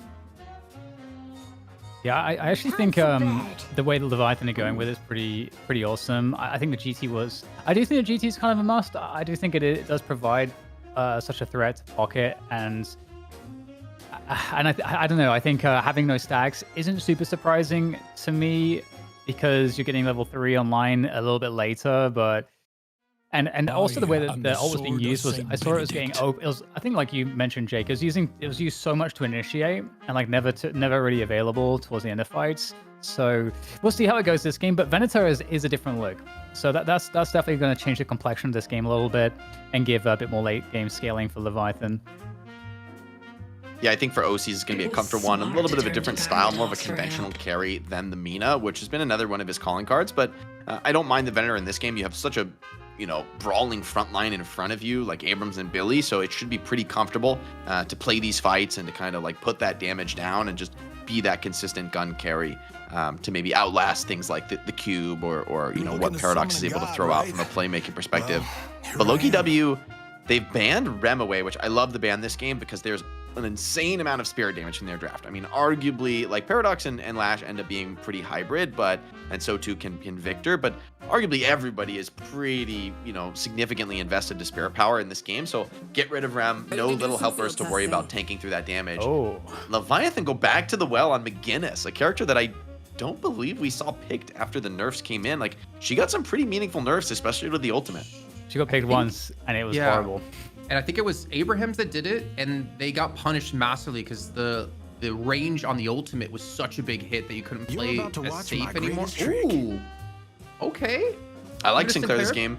Pocket ult to steal, Victor ult, Lash ult. Yeah, those are 3 very strong options, and even like Viscous and Paradox, not terrible to steals to get. Like, Sinclair has a lot to work with this game, and I actually think Rabbit Hex is one of the best ways to deal with a Victor on especially the mid boss, trying to last hit those rejuves, because you don't have to actually kill the Victor, right? You sort of just let him stay alive, hex him up, and steal the last hits. But Geist to close things out, and this is such a polarizing hero in the last few months, right? Like, Geist has looked so terrible at times, but I also think you could say the same thing about Warden in other players' hands. So I give Zergy some credit on this one. Like, just let him play the farm game, let him show up, be Geist on 60k souls, and I think we might see maybe a different story about what this character can do.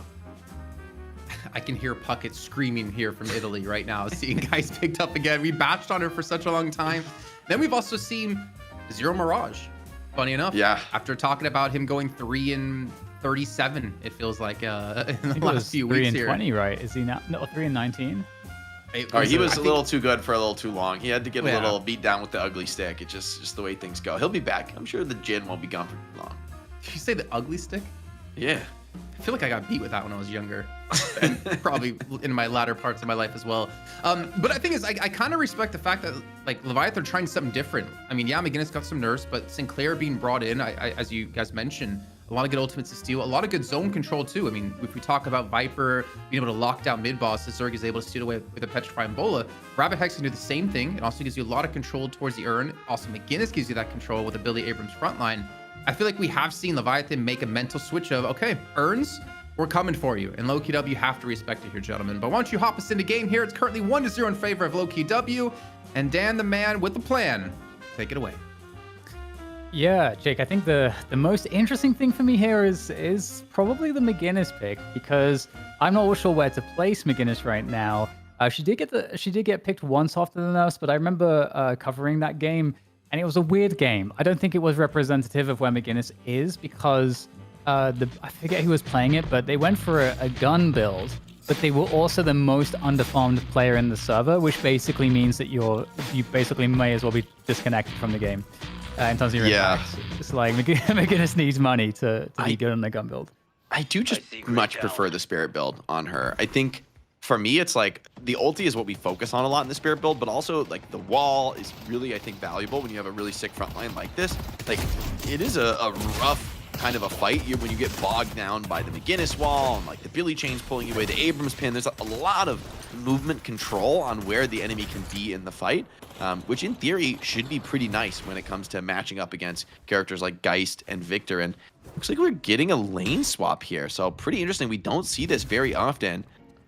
Wonder why this is. Do they really want to lane like Venator into pocket? Is that the thought here? Lowkey W trying to like ambush it on the right side. It seems like it. They want to at least throw some nukes out as they come through the TP. But yeah, I wonder why this is. I'm trying to think through the permutations here. I guess the Viscous Geist is like a very, very heavy spam lane, so maybe they want the McGinnis there to clear those waves. That makes sense. That makes a lot of sense, actually. Yeah, it's gonna be that's gonna be actually a very tough lane. Bombs and spatters flying everywhere. Very dangerous indeed. Well, what do you make of this, Jake, in terms of the overall comps? I don't know that we spent too much time on it just yet. Do you sit somewhere in some camp or other? I think I do like what Leviathan have brought. I think this is like a really cool adaptation. I think they've, like, as you've mentioned, like gone doubling down on, the urn fights and the objective control, which I think Abrams already showed is a potential vulnerability for Lowkey W, especially when, they go for some of these more mobility pick-oriented heroes. By the way, Viscous just getting run down. The turret's doing God's work here on McGinnis. Not enough damage really able to be brought to bear. The cube comes in under the Geist. That costs Break his life. I don't really hate the decision because, Listic is going to be the really important one. By the way, it's a Zergy Lash. It came out. They forced him to it, and yeah, this is the hero picks are kind of wild. A bunch of heroes off what I would expect them on. Psy finds Cosmetical, and I just realized it is Psy on the Sinclair. So I've gotten my wish, a very high skill playmaker for Psy. For me, I think Sinclair is maybe the hardest character in the game. It could be one of them. I think I agree with you. It's definitely apparently it doesn't have that crazy win rate scaling, but I think that's maybe because you can get a lot of mileage. So nice heavy on Listic. Looks like Perry was out there. But you can get a lot of mileage from Sinclair just stealing the best ult and popping it over and over again and more or less like doing nothing else. So maybe there is like a, you know, more accessible kind of a strategy on the character, but I don't know. The possibilities are kind of mind-bending with the assisted teleports. See the enemy. You know, choosing which ultimate to steal in a vast array of choices. Hoot tries to stick around here in mid. Abrams looks for the rundown, but can't quite grab it there. It is interesting with Zergy because, you know, we did hear him say in the interview that he had to like learn 5 heroes or something like that when he joined. Uh-oh. That was pretty awkward. That is a yikes. That's not so good. Rabbit Hex. Oh, I think he evaded. I think he was around the pillar from the center at the exact moment of it popping. I wonder if that was intentional. As if so, that is insane from Cosmetical, but still just doesn't have the gas to get away. And this early bloodbath is kind of coming up all Leviathan. We have seen this story before, Dan, where the early bloodbath goes well for you, and then you end up throwing some of that advantage away in the mid game. So it's a good start for Leviathan, but they need to do more to capitalize. Yeah, I think most importantly, just slowing Cosmetical down, because Cosmetical is the one that's going to be the runaway train. I think most from the early game. So that's the good news for Leviathan. I think is that he received one of those deaths. Oh my god. Big dive in the side lane. The Billy chain comes in. Actually kind of pulls the guys into a decently safe spot, but I mean, just recognizing, hey, we have the ultimate online first on Billy. We're going to quadruple down here, and Geist is not a hero who tolerates a bad start well. I mean, you don't have the best comeback farming. You really want to get to that first skill maxed, and while she's probably going to get a comfortable side lane for quite some time, it means that I just really don't think we can see Listic in a fight for a significant duration in this game, which could kind of hurt when already Leviathan have shown a real willingness with this draft to force objectives, force team fights. That's the fastest Guardian we've seen all day. That's a sub 5 minute Guardian. I mean, that lane swap really worked out. Obviously, they had a gank to come in and help out, but that was extremely effective. And so now what's interesting is, you know, what do they do with McGinnis? Because something that we've seen, Jake, is if the McGinnis lane gets an early Guardian, they move the McGinnis to another lane and just like leave like a solo farmer for the lane that's lost the Guardian. But so far, McGinnis on the lane still with Billy on that right side. I mean, I'm curious because I was assuming it's Lucky Bot Escalating Magazine. By the way, Psy finds another kill in this lane, this time on Zergy. And this is turning pretty rough for the sidelines. I mean, honestly, 5k lead for Leviathan is insane. We're in a world where if this continues on pace, the very first earn could be comeback, which is quite a rare sight in today's Deadlock. And a lot of these players from Lowkey W don't even have their ultimates online, and Leviathan are just continuing to push the pace. There is no chill in this fight. Yeah, the aggression is pretty crazy. Ooh, that's a pretty big bag for this time of the game. That's like 450 or something. Pretty nice. Oh, Cosmetical does find the kill on the side. Huge is able to find that. Not even the affliction. But as you were saying, flowchart Deadlock here. From lane to lane. McGinnis is uninterested in hero kills. Is here to take objectives. The Victor ulti is going to stun Abrams out of the sky. Can't quite get the slam down on Fremont. Big chase comes in, and Pain Battery is enough for the finish, but they could maybe find a trade here on Victor. Seems like with the extra players, Listic also showing up to this fight despite the low net worth. We're not going to go for it.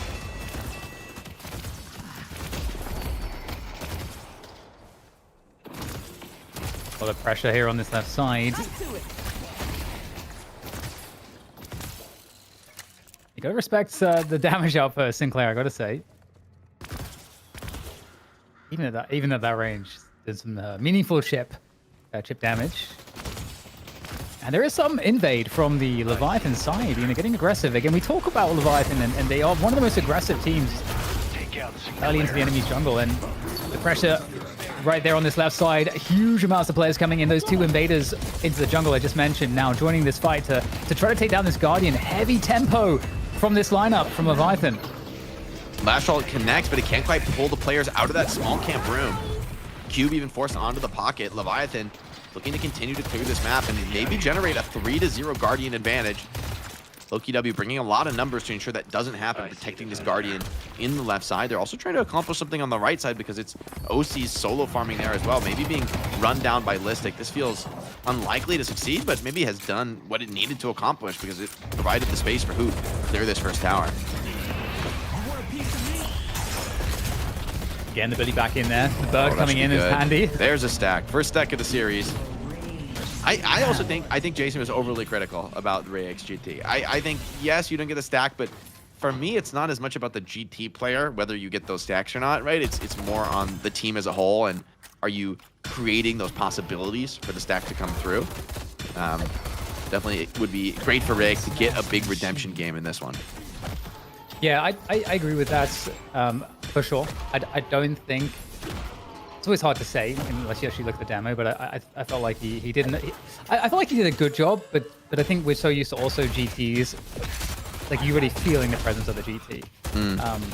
And I think that in that last game we didn't feel it as much. But I don't think that means that it was necessarily not doing his job. But yeah, as you say, right now Leviathan from the early game. Right until now, they've set themselves up to be in a good position. Might catch Cosmetical here. That will definitely create problems. He can't get out. Yeah, bad wall bounce from him, was a little too desperate, but charged under tower really nicely from Fremont.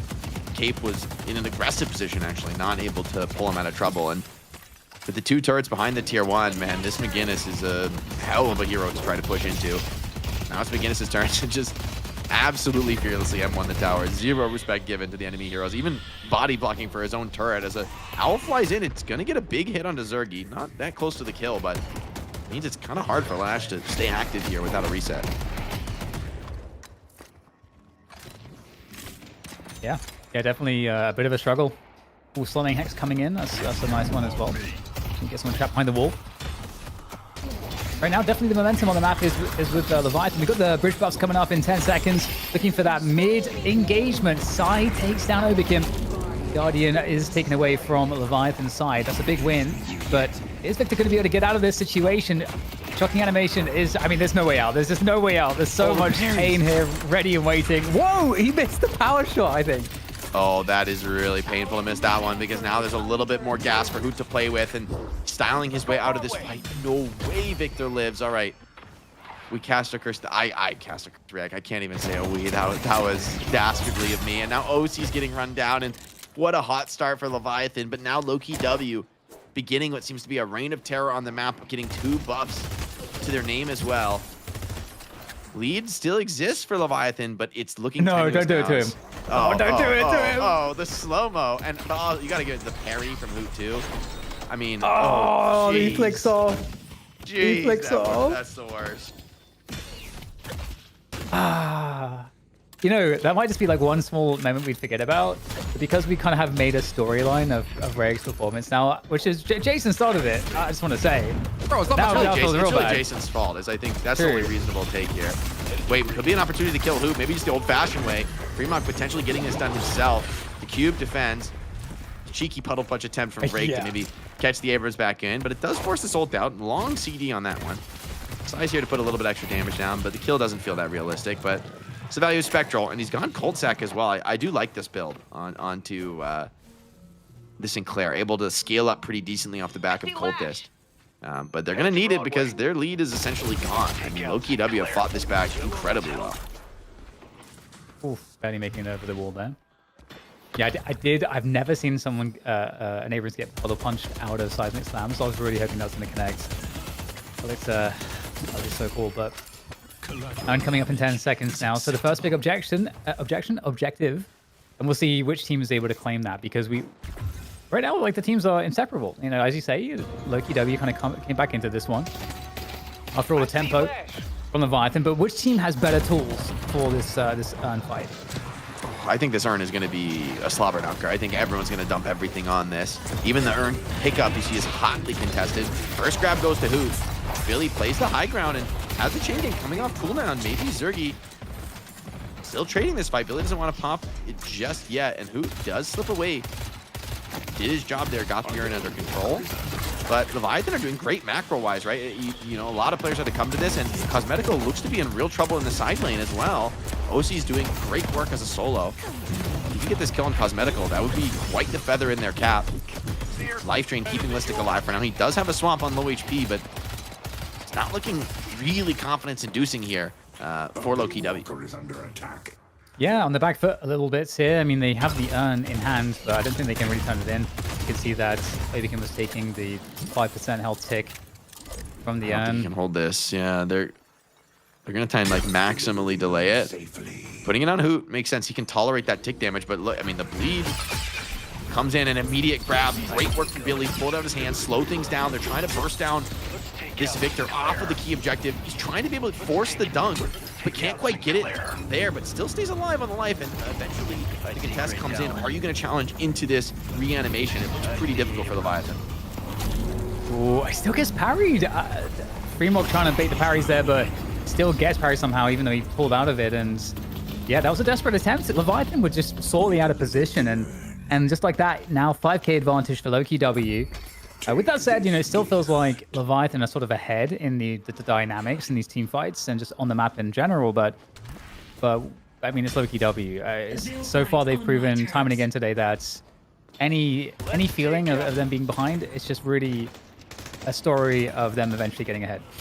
So it's what it really is. Yeah, you know, they just somehow pull comebacks out of their hat over and over and over again. Fight here occurring in the low ground. Looks like stolen swap out of side to get the enemy Geist low, but now her swap comes out, gets back to a decent HP total. Leviathan chasing this, but they're down 2.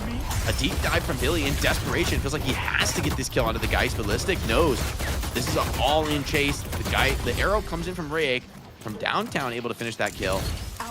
Some covering fire from McGinnis, trying to buy a chance for Overseas to retreat. And looks like he'll get out of this for now. Not for free, though, as Walker being taken on the opposite side of the map.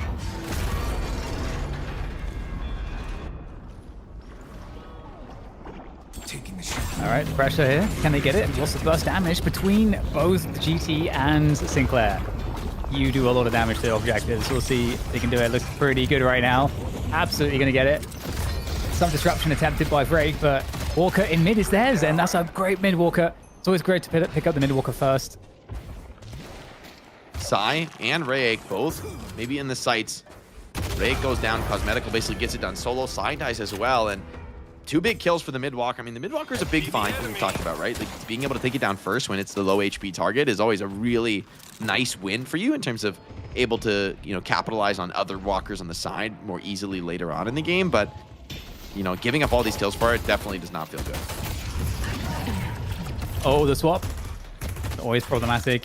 See if there's any follow-up for that one. Overseas looks to be clear.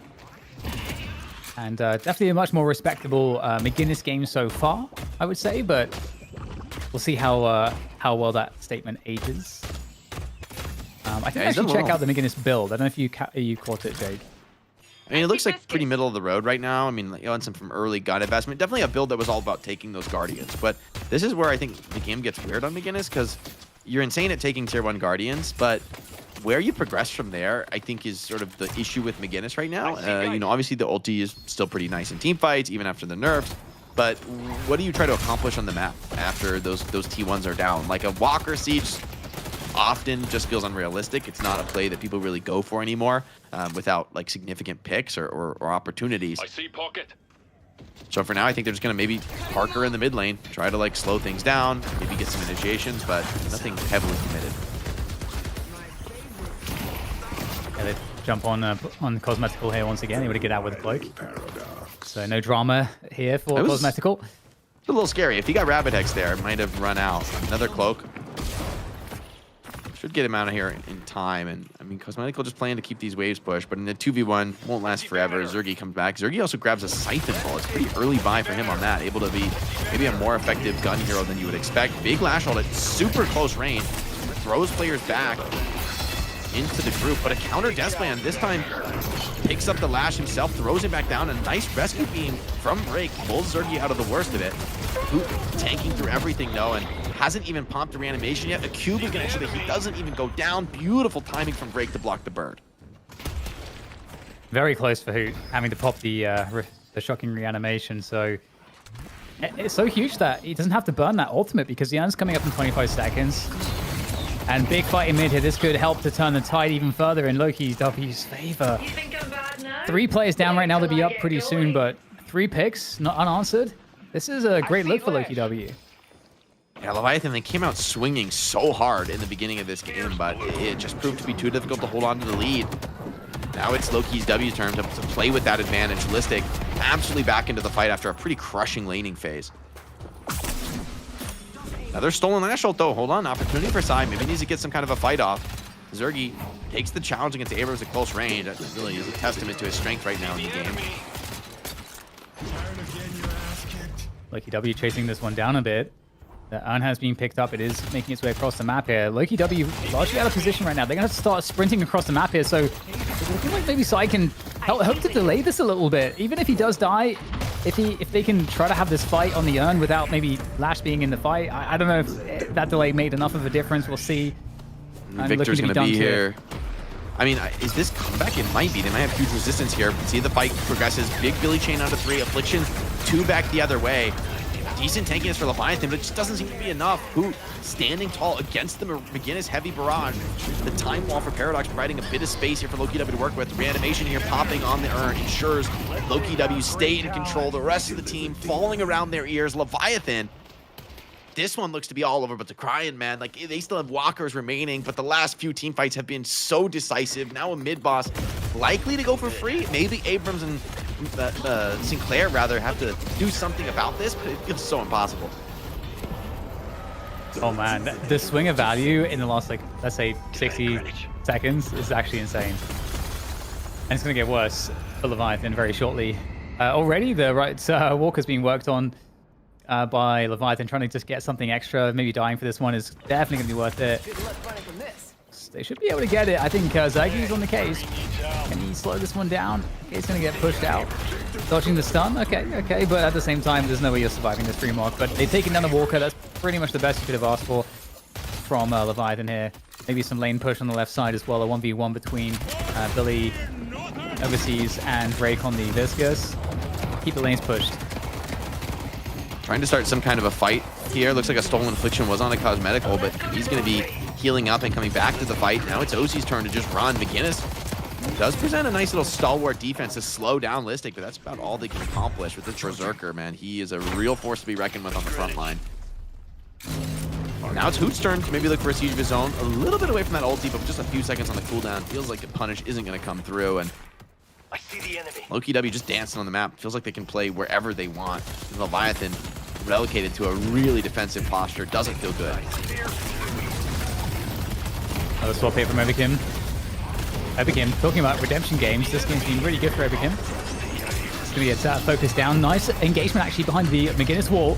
It's going to provide them some tactical advantage. See if there's any other follow-up here. Only one Reju taken down. Doesn't look like they're close to another one. Zergy and Listic are just too fat right now. Zergy actually kind of almost leading the game on the Lash. I don't think you would have expected that with Cosmetical on Pocket and Listic on Guts. He's doing it. Just Zergy things, man, seems to not matter what the heroes are. The rest of the team Lowkey W. This entire fight, by the way, took place past the Leviathan Walker, but you wouldn't know it from the results of the engagement.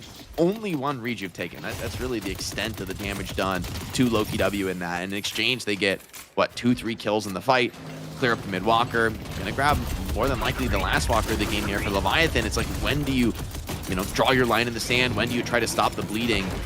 If not now, will it ever happen in this series? It's feeling harder and harder to believe the way Lowkey W have made a comeback look almost like clockwork. And in a game like Deadlock, anyone who's playing the game a lot these days knows how much it's the opposite, right? How hard it is to leverage these fights when you're down souls. It's so crazy that it's like a difference of 40k basically off of that.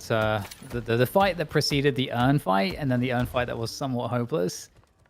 It's now ballooned into like just a game-winning advantage, and I see Paradox. yeah, I mean, so that's the thing that's interesting. Leviathan, they tried to deny what Lowkey W have been winning with, and we're like, oh, okay, that's really interesting.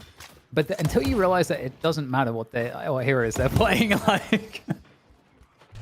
Yeah, I mean, I think this is a showcase, right? Like, I was fully convinced that this Geist was going to be a Zergy Geist, that Listic would be on the Victor, as he so often is.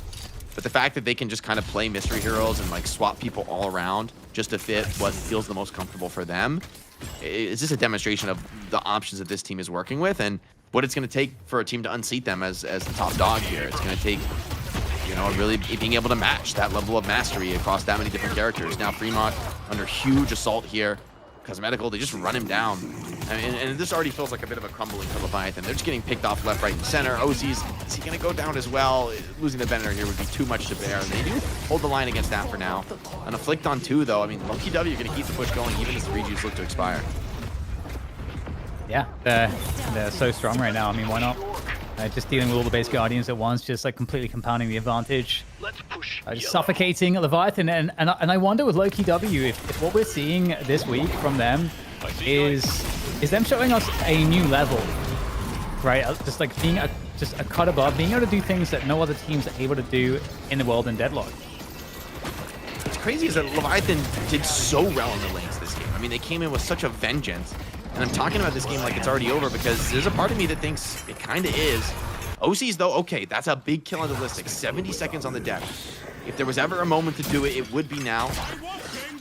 Fremont ulting for a chase, but it feels desperate. A Billy Chain, though, hold on to Hoot and Zergy. This is almost a must-win fight now. Leviathan, this is the first chance they've had for a decent engagement in what feels like 30 minutes. Cube saves, but the rest of the team is super low. This actually could be potentially a very big fight. But as Zergy now starts to re-engage, despite being on low HP on the Lash, as Fremont goes down, Hoot able to get so much done with reanimation and just holding on to the refresher. Doesn't even need it yet in this fight. Yeah, the Refresher is just adding insult to injury right now and just being able to charge at them, using the Aura Suffering to slow them down. And there's no coverage for OC's. The snipe from Obikim.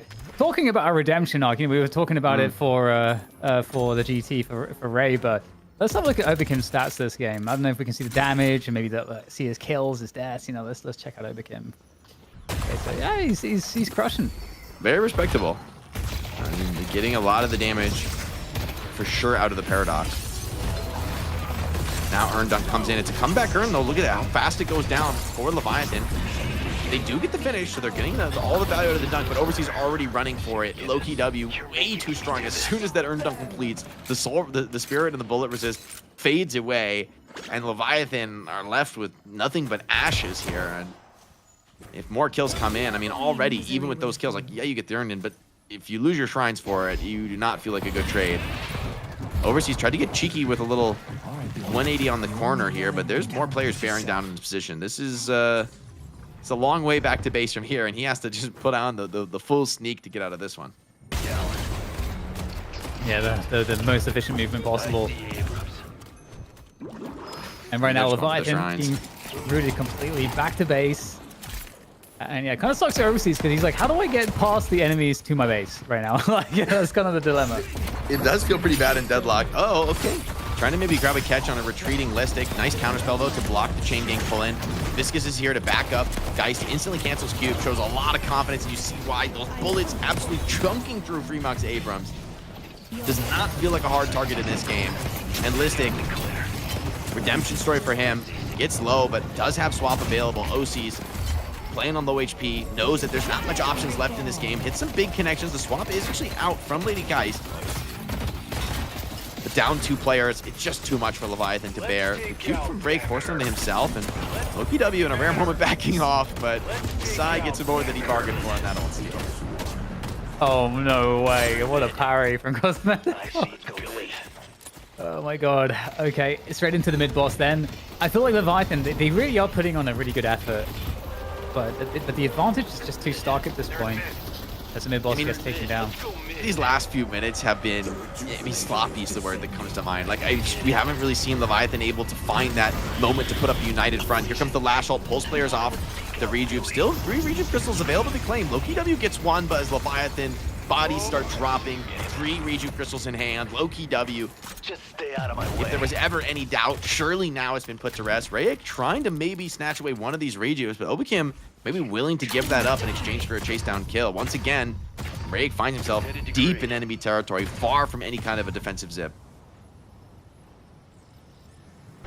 They're chilling right now.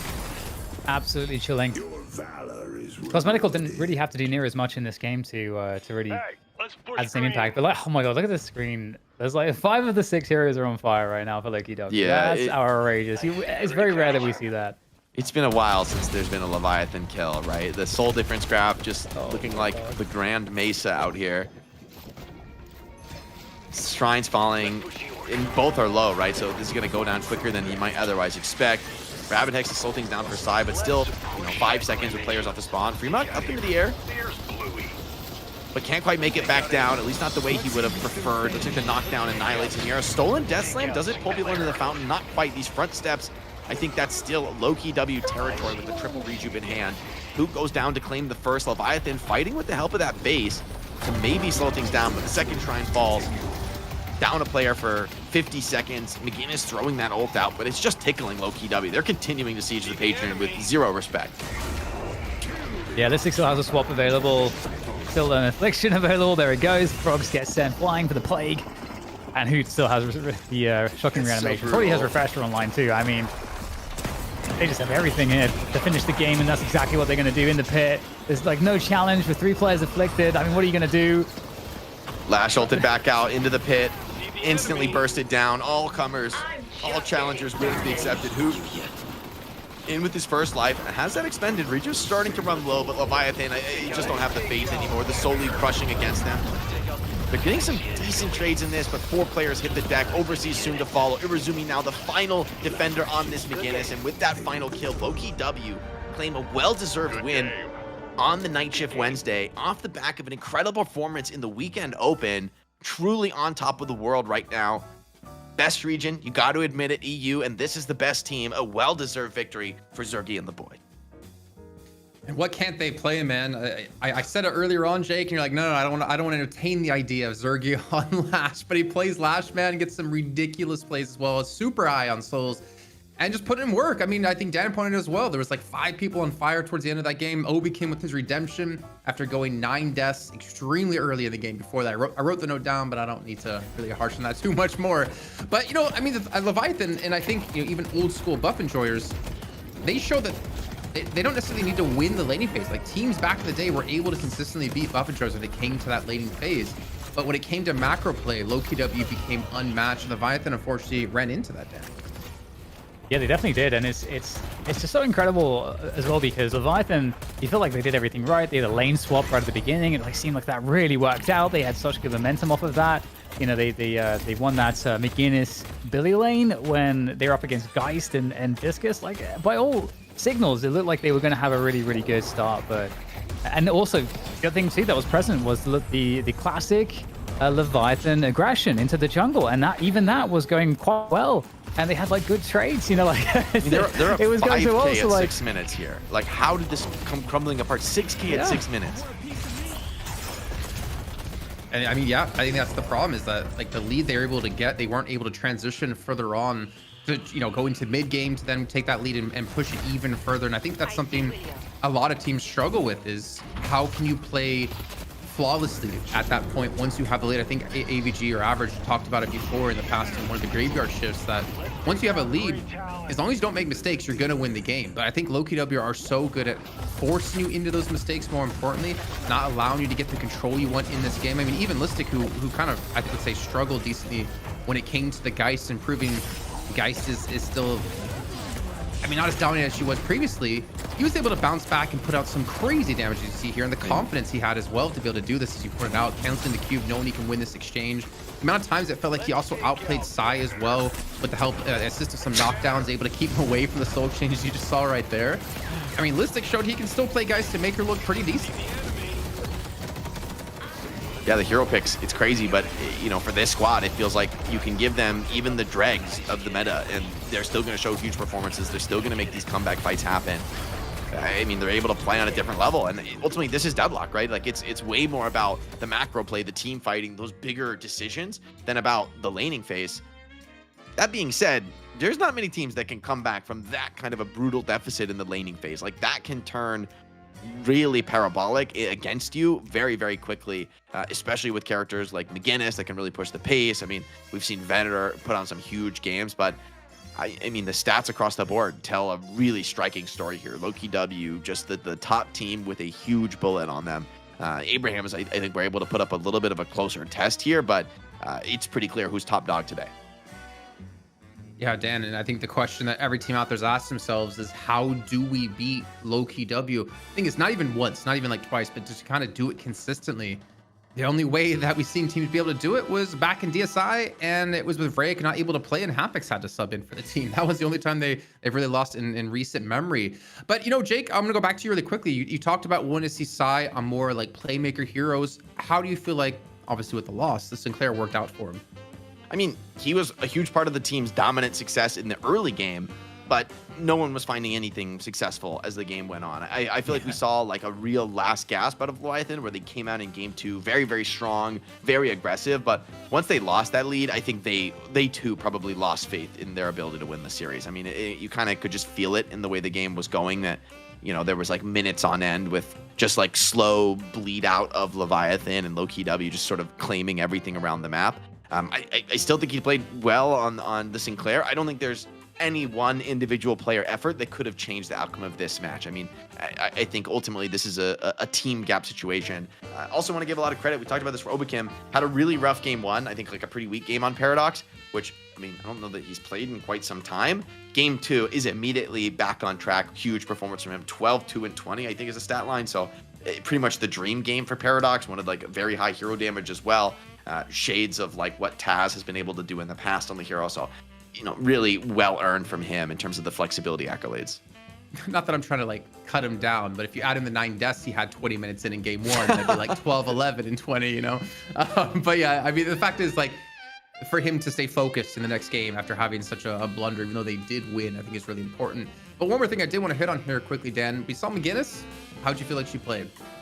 I felt like McGinnis looks a lot better. I think the previous time we've seen her, it was just like a terrible game, and I think it'd be any hero that would have looked like that. But in this game, I do think there was a lot of value to the walls. I just think that the overall game state, like it just got out of hands, and they weren't able to actually play some of these earn fights in a way that where McGinnis could shine a little bit more. I don't think this was a proof that she's not viable. But her value probably has gone down, because I do think that it's perhaps like a little bit harder to dive her and still be relevant in these earn fights when the range is decreased so much on the heavy barrage. I still do think like the rest of her kit does provide a lot of value. Like we saw the impact of the early game. Like it was partly because of her early game strength that allowed Leviathan to get so far ahead, like crushing that first difficult lane and giving them tempo. They just weren't able to hold on to that lead. So I do think that there is an argument where McGinnis it looks really good in this game.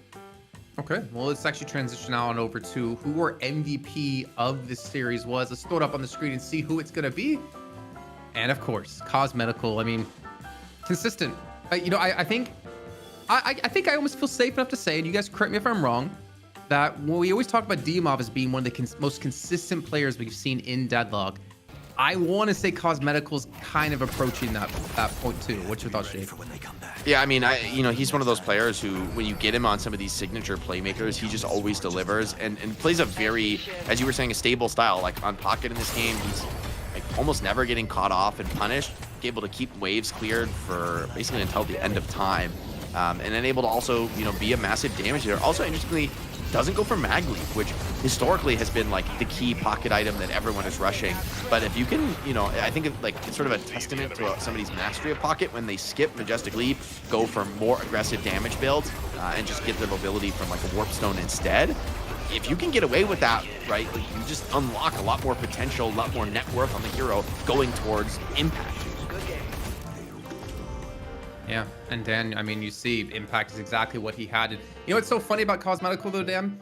I remember the 1 week we saw him on Buff Enjoyers. They lost, and then they disbanded as a team. And I actually talked to Listic, and I was like, did you guys really think like Cosmetical like fits the team? And he was saying, yeah, like they have no doubt in their minds that Cosmetical is exactly the player they want to have on their team. They know what he can do. They know how high he can reach. And I think it's cool to see that they didn't give up on him. They kept together with Lowkey W, and Cosmetical now is probably one of the most talked about carries that we see in EU. Yeah, it's really funny because it's also evidence that you can have players like that seemingly kind of come out of nowhere. Because I wouldn't say that he's like a new school Deadlock player, but just if you see like the caliber of players that he's playing with, he's much younger to that level of experience, but he was plucked from that relative obscurity because his mechanics and his just overall skill in just game intelligence was so high. And I mean, Pocket is, again, I think you were kind of alluding to it in the cast, Jake. Like, Pocket's one of those characters where if you can play Pocket at a really high level, it's pretty predictive of yourself as a Deadlock player, it would seem.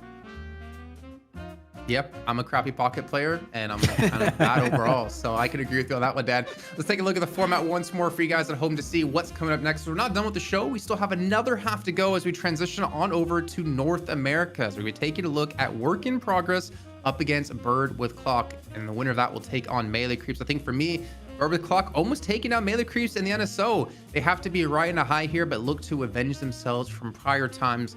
But gentlemen, there's still one more thing to talk about before we do end off the show for now and hop back into a break. You need 127 more subs until we release our silver skin. Now, if you guys didn't see it earlier on, maybe we can show the video again really quickly for you. We did have Aze once again create us this banger of a skin based off of some concept art by Killinger, one of the lovely people we had actually doing comp ops with us over the NSO, and it looks amazing, and we're releasing at 1,500 subs. There's 127 left to go. Unfortunately, we had it banned in this series, Dan, so we didn't really get to see it too much, but hopefully North America we do. Yeah, it looks absolutely gorgeous. Yet again, I mean, they did such great work, both Killinger and Ozzy, on making this look very convincing, I think, because, again, like, I gotta say, my favorite part of it is the waistcoat, which Americans would say is called the vest. Look at it. I would call gorgeous. it the orange part. Yeah. The orange part, That's That's a vest for sure. Is that called a cravat? Is that am I correct in that? Oh my! Did he just out English you? I'm testing your Britishness. I actually don't know. That word comes to mind when I see the little like cloth tie kind of. It's a cravat. Fit. There we go. If Mitch knows clothes. If any of us know clothes, it's probably Mitch. I mean, I would definitely say out of anyone likely to wear them, of the British, Americans, and Australians, it's definitely got to be the Australians. 2022 Overwatch League Grand Final, or one. There you go. All right, well, you got a little teaser. You got a teaser what's coming up next. You hear Uber in the voice. We got ZP and Uber carrying away for North America. That is on the other side of this break. So we'll head to that. When we come back, it's time for some North American Deadlock.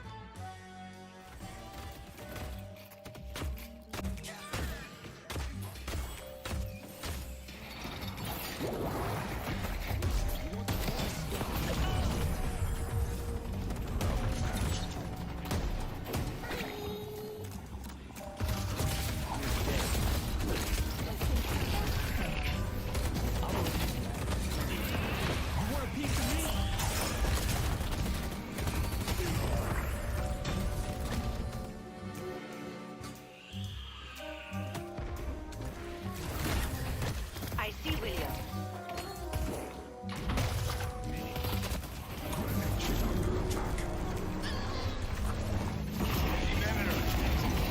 Let's take out Great Talon. Delivered the urn.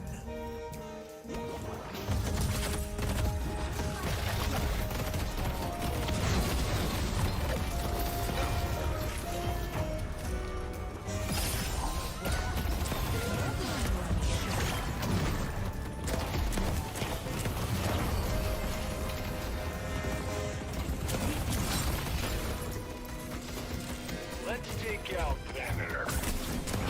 I see Venator.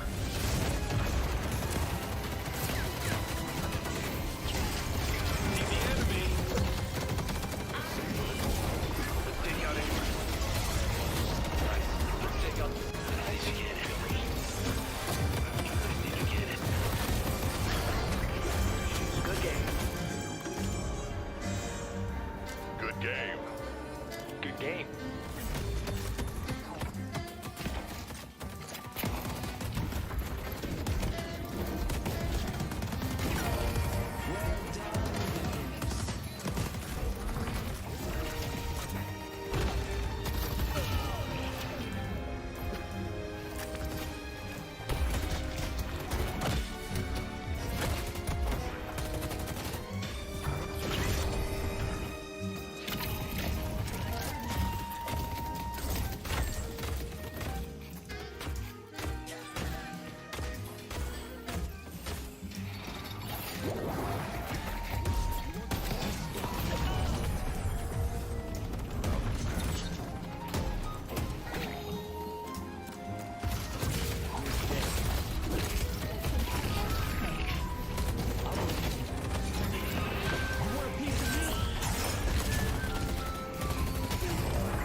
And we're back with the North American portion of the night shift number 41. Uber, your shirt hurts my eyes. I can hear it from here with your over in LA, but you know what? It fits you. It looks good. But then it always looks good. ZP. You always look good, ZP. Yeah, That's crazy. Yeah. How did I get on the consistency. wrong end of that? That's unreal. I mean, to be fair, I could talk about the 5 eyes you have on your forehead or the lack of hairline. But Bro, I was just thinking how the is it, shirt would be man? Nice. How is it though that like most people grow out of just like having dog water skin at like age 20, but I'm stuck with it, bro. It's because you're always you, traveling. You're always gone. You're always working. You never get you time. You never get to go to a spa, relax, get a massage. Is that how you? Yeah, I mean, yeah. See, that's where ZP's got the drop on me on that one, bro. I seen that guy with the cucumbers on the eyes, bro. He's got he's tanning in a solarium, bro. I gotta get on your regime, man. When we were in Atlanta for DreamHack, I think ZP was one of the first people who was like, "You want to go to a K-spa?" He was like, he knew it. He knew exactly what they do. He was ready to hit. Like it was like a 30-minute drive. And he's like, "It's fine. Let's do it. I'll order the Uber. Just XL, hang out Uber with the luxury." bros in the nutty. What's wrong with that? Honestly, as base CP, I wish I'd come, bro. Yeah, I mean, what I'll say here is that it was not actually my idea. You know, I'm just getting credit by proxy in regards to that. But, you know, Hey, we'll leave it to the mystery as to who it was that suggested it. Just take the credit. Just take the credit because it was a good I idea. know who it even though was. we didn't do it. Was it Jay? Was it Jay? I don't actually Yeah, know. that guy, bro. That guy, he's so, bro. That guy's so LA, man. It's crazy. Like, honestly, though, like, they are good. They're good. Never been, but we'll do it one time. We'll do a podcast from a K-Spa, the Deadlock night shift first introductory podcast. But you know what? It's time to actually take a look here at what's happening. If you guys are just joining us and you missed out on the EU portion of the show, this is the Deadlock night shift. We're 41 weeks in. Where have you been? You shouldn't be the first time hearing about this now, but if it is, it's fine. We'll let it slide for now because we have a challenger match that feeds into a finals match, a best of 1 into a best of 3. And we do have a new team participating here in North America with Work in Progress going up against Bird with the Clock, who came ever so close to taking down Melee Creeps in NSO. But of course, Melee Creeps will be your defending title. But also, they do have a slight change up in roster with Ido not playing and D-Mob subbing in for them. I mean, crazy. That is absolutely crazy, Uber. The Bulgarian beta has mercenaried over to yet another team. Honestly, this guy, you just add him to a team and they perform. So we've already seen him in NA before. Clearly, ping's not an issue. The guy's dominant. Big shoes to fill, but I mean, Dimo's a big boy, isn't he? I think he'll be just fine. I mean, ZP, there's rumblings of him trying to get on a team in EU, and this is like a last little hurrah in North America, if I'm not mistaken, right? Well, yeah, you would think. I mean, there's realistically, if you're on a team and a sub is coming in, there's always like the weird, like you never know what's gonna be going on. You know, Ranger, was a coach of Melee Creeps until recently. I mean, maybe this week goes so well that they decide, actually, hold up. What if we just keep D-Mov on the team? Ranger goes back to coach. Like, I never believe teams when they say, oh, it's just a sub, because even when it is just a sub, so much of what happens after depends on the results that they get. That would go crazy. Ido moves to coach. D-Mob takes his place. Ranger stays in. Obviously, we're talking about a team that we're not going to be seeing just yet. But ZP, we are going to be talking about a team that we haven't really seen here in the night shift. It's Work in Progress. And I want you to explain to us maybe, how did they come about participating here today? Also, production, something got swapped there. The sub is going to be Poshy Pop if they need here. But yeah, Work in Progress. They are the best team that didn't make it in the night shift open qualifiers this weekend, where basically for Work in Progress, yeah, production just goated like that. You got the best of the business here, Uber. Look, when it comes down to how Work in Progress was able to get through, they lost to Bird with Clock. So this is the revenge match where Bird with Clock was the team that kept them out of the night shift open group stage play. And it was a pretty close game. It went like 33 minutes and they just barely missed out. So now they actually get the run back against Bird with Clock, who of course they themselves had a very close nail biter against Melee Creeps. So, you know, between these teams, the skill level actually is probably closer than many people may expect. And for Work in Progress, this is a fantastic opportunity, especially given the fact that this is a week where Floorman was unable to participate, a week where FPS Lounge, I believe, is still rebuilding. So, you know, what a time to actually come in and potentially snatch some glory here in NA. Let me follow up with another question here, ZP, again, just really quickly. Is this a team that's been around for a long time? Did they form for NSO? What's kind of like the history? Because we obviously recognize Division and Venus quite a bit. Yeah, I mean, I think they were formed for NSO. I'm not 100% sure on that, or if they existed. They were kind of a loosely held team that maybe scrimmed here and there, but they were not like a super active team to the best of my knowledge. I may be wrong, but I do believe they just came in for NSO and had better than expected results. So why not keep it going? Okay, well, let's take a look at their opponents. Bird with Clock and Uber, you're going to recognize quite a few of these names as well here coming on through. Of course, Arctic, who had what was an 18-0 Shiv game over at NSO over the course of the weekend. Matt as well, one of the star players on this team. I mean, this roster, it's star-studded for me, Uber. Absolutely. I mean, these guys are giving some next up energy in North America, especially with everything in flux at the moment.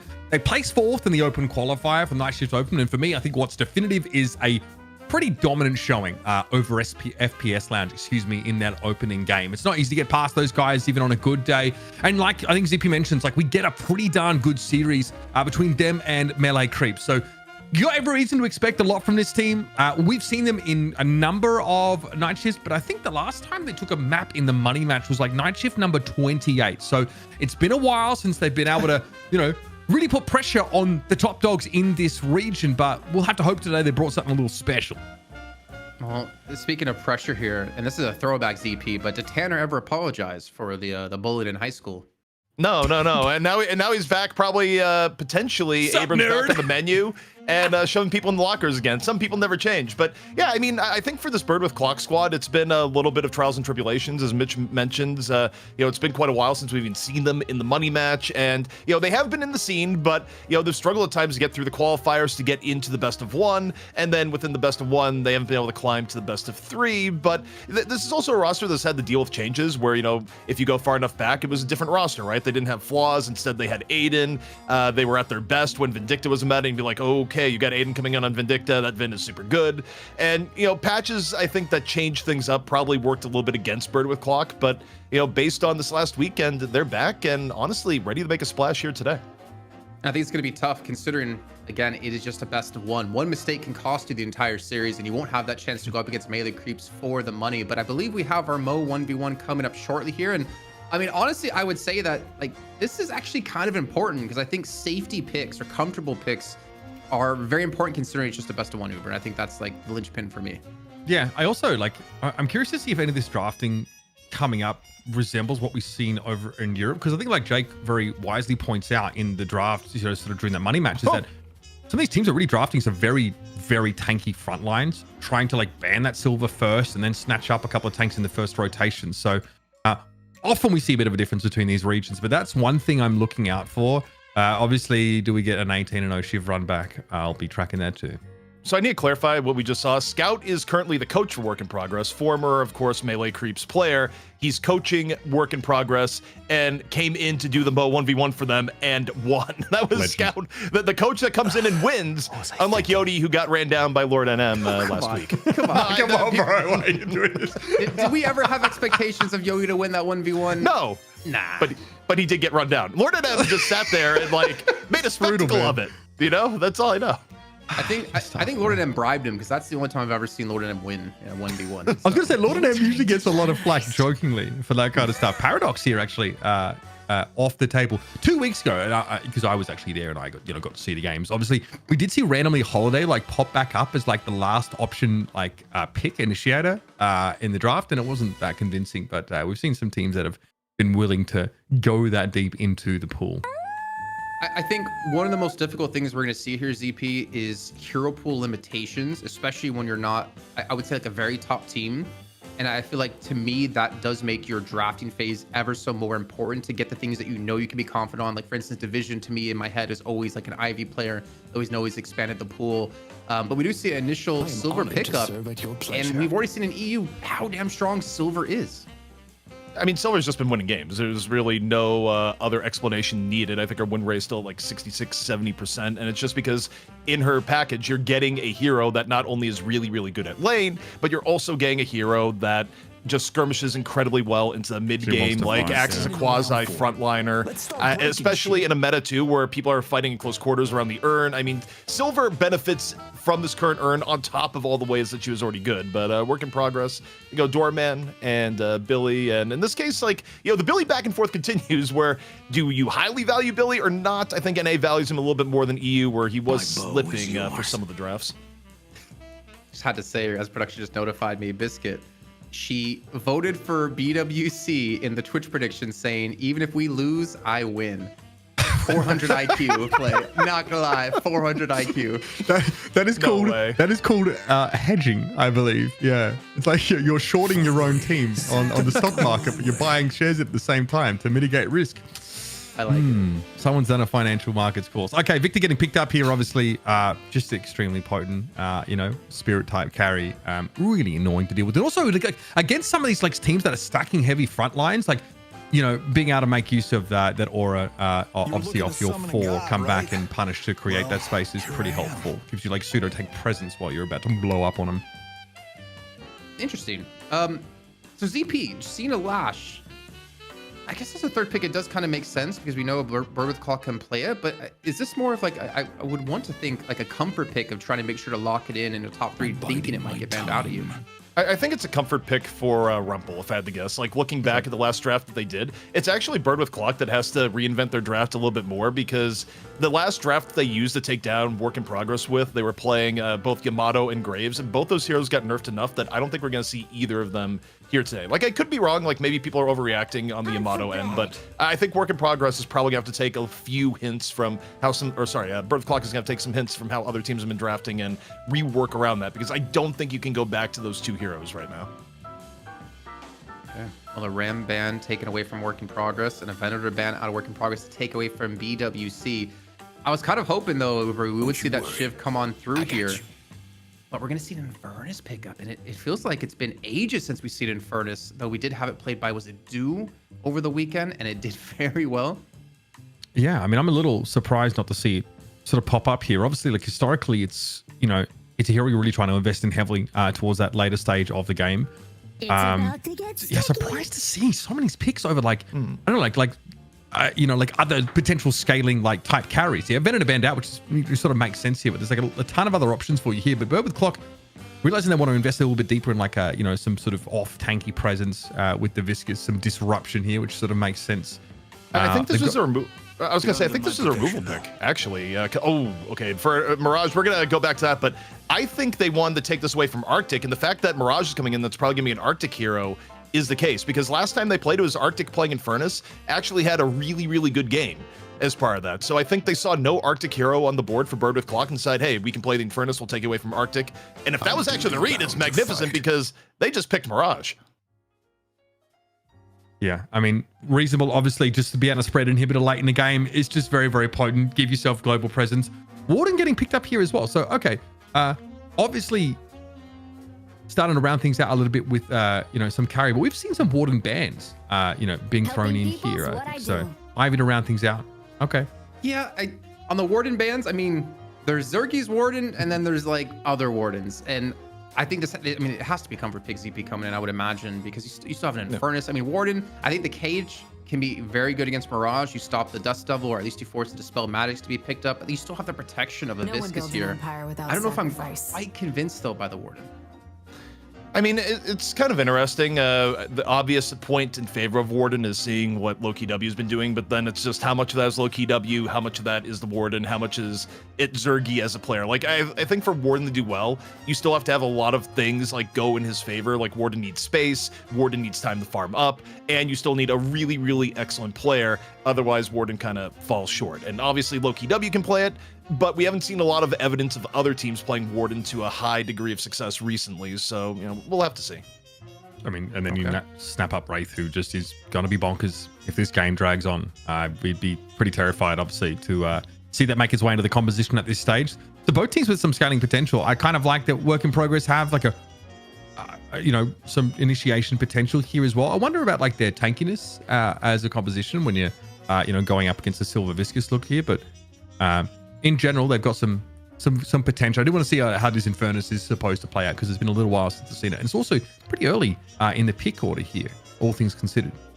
Yeah, I think one thing Infernus does give you that we kind of overlook sometimes is that combusted combustion is like very important when it comes to contesting the urn or trying to hold on to the urn. It's kind of like a deterrent, similar to Shocking Reanimation, though I'd still say probably Shocking Reanimation is going to be quite better when it comes to it. But Work in Progress for me, ZP, they have a pretty damn decent composition to do urns, honestly. And I think that kind of gives me like a leg up for them. Yeah, I mean, for Work in Progress too, I also think they got some high value picks. The only thing I kind of take issue with both drafts a little bit is I think both teams are, whether it be a hero pool thing or not, missing the boat on the current power level of Abrams. I think you look at EU and like how the valuation of Abrams has gone up and up. I think it's accurate, and you're not seeing that here. But yeah, I mean, in terms of how urn fights are going to go down, Doorman alone is still going to be putting out a ton of AoE damage. Like you look at Doorman's actual contributions when he's been picked recently, they're off the charts. You still have Lash. Infernus, I think, has actually been criminally underutilized when you look at how players like Do were able to just pump damage on the hero in urn fights. So yeah, I mean, I think there's a lot of potential in the Work in Progress draft. All right, well, it's coming down to this. It's a best of one to determine who plays against melee creeps for the money. So let's throw it on to our commentators of Zuber P. Wow. Okay. I guess I never really thought how we'd mash up our nickname. I'm not sure if I'm going to go with that one, Jason, but I'll put it in the suggestion box for the time being, and we can revisit that a little bit later on. Okay, so definitely curious about our sort of side lane carries here. Of course, we've got the Mirage and the Victor up on the right-hand side here. Keep an eye on that one, of course. And the Infernus, of course, going to be over on the left with the Lash. And of course, in mid, a little bit of a safer affair here. Warden and the Infernus looking to, the Doorman, excuse me, obviously being really quite a nuisance with his constant call bell spam. Also, I believe it may be Poshy Pop on Warden here. Bennis wasn't available because his internet just exploded before the match. So far as I know, Poshy Pop was the designated sub. And yeah, it's going to be Poshy Pop and the Warden. So yeah, you talk about comfort picks. When Poshy Pop was more active competitively, Poshy was on Warden, it felt like 50% of the time. It was Warden or Geist. And looking at recent data, probably want that to be a Warden. So we'll see what Poshy's Warden can bring to bear. So we're on board here with... for no particular reason, Stride on the silver. So looking pretty flash out there in our night shift skin. Here's that call bell, of course, and that has to be respected a fair bit. You can see Bevel Clock playing back pretty safely in that mid lane. This is a lot of harassment between our Chemical Flask and Call Bell, and also a lot of push potential here. Work in Progress do not want to take the foot off the gas for a moment. Yeah, it's an interesting lane matchup in middle. I mean, Silver oftentimes bullies a lot of lane matchups, but against Ward and Doorman, that's a combo that you're actually going to have to give a reasonable amount of respect to. Now, off on the right, you got the Mirage Victor lane, which see how much power that's going to have as... Okay, this is deep already. Yeah, I mean... We're off the beaten path here, bitch. Yeah, I mean, so crucially, obviously, small camps being taken on the left-hand side of the map here, but dumping back over towards mid here, we have... Poshy and JBK getting relatively active here, obviously having shoved up. They want to just interfere with that first little camp take just to make sure that, Burger Clock don't really get a moment of peace. And for Burger Clock, you're going to kind of want moments of peace here. You're running with Wraith, Mirage. This is a team that when it comes online, it's going to be later into the game. You're going to be looking at heavier lifting out of your GT, your Silver, and your Viscous to make some of these early engagements work, because the fact is that Wraith and Mirage usually are slow starters, even the best of circumstances. Now, obviously, people look at Mirage and you get the recent hate of, well, does this hero win games? And the answer is no, which is why his pick rate plummeted on the final day of NSO. But, even in the best of scenarios where you rate his power highly, it's going to be a slower composition for Bird with Clock. So if you're work in progress, the more you can get done in the first 15 minutes, the better. Actually, with potential drift over here from Visca right now, looks like she might also just be taking a couple creeps. How does Victor fit into this power curve kind of conversation thing? Because obviously once they get some of those aura-based items online, they are really hard to deal with as well. I mean, Victor's thing is that Victor can be incredibly frustrating, especially in urn fights where Victor just goes on top of the urn and dies. The fact that Victor's presence simply by dying early in a lot of fights causes problems, especially around urn, where you have to clear out. It's a very significant stun, but if you clear out against a Victor that's died on the urn, you're probably giving up the urn, or you're giving up so much positioning that may as well be the same thing. So Victor's ability to just run into a fight, die, and actually have it set the tone for, you know, what has been somewhat of a more circle meta, as people have called it, is actually really strong, which is why he's been seeing such pick rate. You can see already, Matt is trying to make sure that Tanner gets as much solo farm as possible on that right side of the map. They got decent push, and obviously with the wave crashing into the Archmother side right Guardian, they were able to send the Mirage away quite briefly. It's definitely getting pretty active here in both of these side lanes, and also push up here with from Bird with Clock over in mid. But we're here watching Gibbs, of course, residue with that Infurnish Lash lane. So there's definitely some risk associated with trying to fight them there, especially as these ultimates get online. We'll be tracking that. And here's some good old Guardian pressure in mid. Yeah, and this thing's going to be back and forth because on paper, there's scenarios where either of the two lanes can have advantage. I mean, Warden in general, above average laner, backed up with Doorman, who's absolutely top tier, but you got Silver on the other end, who's top tier at laning, and GT, who's no slouch. So this is actually about as execution dependent as a lane is going to get. I think actually you can make arguments one way or the other depending on the players in question. But it's about to be 5-minute buffs coming up. Ooh. And a quick little trip and fall there, Mitch. Yeah, we're all good though. As JBK is going to make sure they have access to this buff, going to be traded across the map. It's going to be survival for JBK. And doubling back, obviously, in that mid direction. Again, keep your eye on Tanner's soul count here. Matt spending some time in lane with him. Casting buff picked up by the Mirage. And some reasonable shove here. Or at least an attentive of Bird with Clock to try and get some pressure down. Binding Word, though, got to be forcing Stride away. But again, this is just pleasantries being exchanged. Looking for some Guardian damage. Here, Biscuit, she might be in trouble. Trying to flame dash forward. Gibbs does get caught. At least Rumpel able to, complete that elimination. She's going to end up strutting on her way. 2v1 set up here on this left-hand side. And yeah, there's not a whole lot that Floss can do about it. Yep, knowing your limits there. Biscuit, she just looks at the situation and says, I'm just going to slowly walk back. Got enough cover for my lash that things aren't going to end in a bad fashion whatsoever.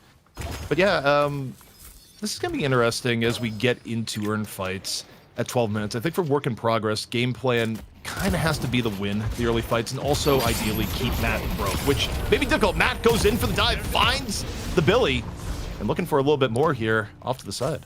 Yeah, Matt has been in and out of this lane so much, so it's been a little bit hard for work in progress to honestly keep tabs on them. That's going to mean even more Guardian pressure now as well. Splatter thrown down, nice one by Rumpel. This time Floz does fall, and this left side lane for Bird with Clock perpetually down to one player. Now it's just Gibbs who is being chunked down themselves, and there's a real chance here, yeah, for work in progress to tighten the screws. Another pick up for the Lash, and now we get this camp taken away, and we get some Guardian pressure. Overall, relatively even game state between both teams. Most you can point to is a little bit on Souls and a little bit of Guardian damage in favor of Bird with Clock. One thing of note that I meant to mention earlier too, though, relative to the weekend. So for the weekend, Stride wasn't available for Bird with Clock, and you had Erebus subbing in. So Bird with Clock, they ran a similar composition, but it was Erebus on the silver. This time around, it is Stride. What effective difference it's going to make in the gameplay, we'll see. But that was their composition over the weekend. So it is a little bit different for Bird with Clock.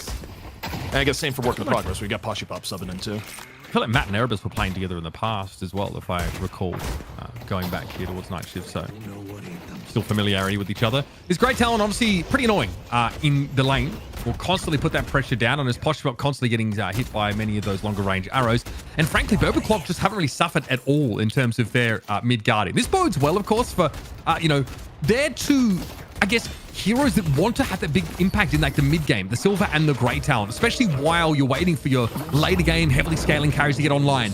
Right, well, off to the Baroness here for Stride, and we'll be able to get out here in the nick of time. They do, but what do they emerge to? Well, it's going to be a Binding Word, and that's going to be very, very hard. Even in Like and Curse mode, the tanky Silver will still be brought to heal.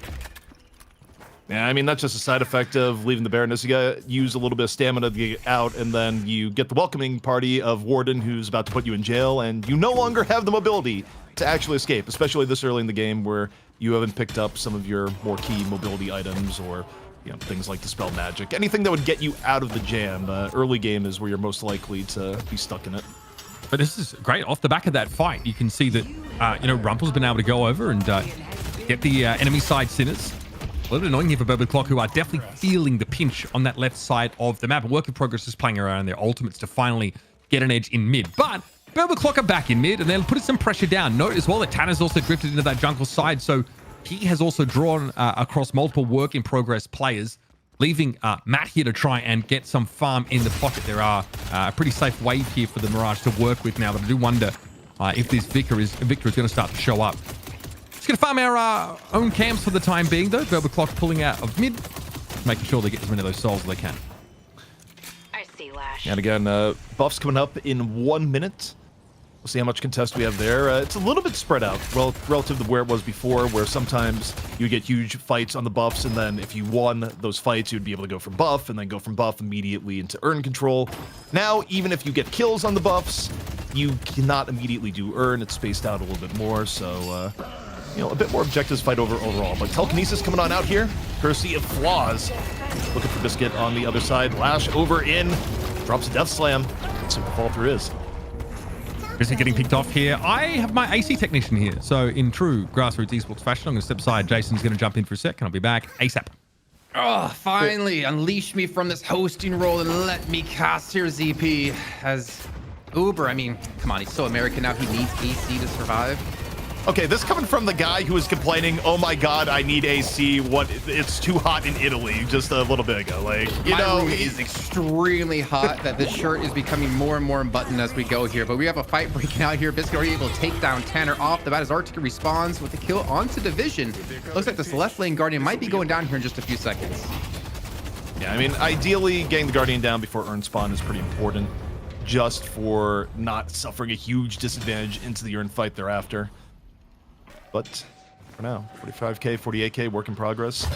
Still nursing a small lead as Gibbs in all sorts of danger. The puddle punch at 20 HP, just barely able to get out of danger. But all this is going on. Matt gets the punish on the Pashi. Or again, Matt is going to be one of the people to watch over the course of this game because you're running a Mirage. You want him nice and farmed, especially given the fact that he kind of needs it with his current level of power in the game. I was actually getting worried for Berwick Clock because like Pashi was getting pretty far ahead. Biscuit was getting pretty far ahead. She's at 9.7k. Rumple at 9.5. Like there's some specific carries that are really starting to run away with this game, even though there's only a 1k soul difference between the two. And at least Flaws is able to catch up at the same time. But yeah, Mirage, man, in recent times has had a horrible win rate. I think it's like 3-24, if it's not more than that. And it continues to be loss after loss after loss, even though we understand initially where it came from with the Urn being moved towards middle, meaning you can't really split push as easily anymore. But yeah, I mean, Matt, he was always one of the big players, and it seems to have shifted over for Berwick Clock to Arctic, more importantly. Well, I also think Mirage is maybe a victim of playstyles changing too. Like people will point out to the Urn being like, oh yeah, you get more circle heroes and it's good.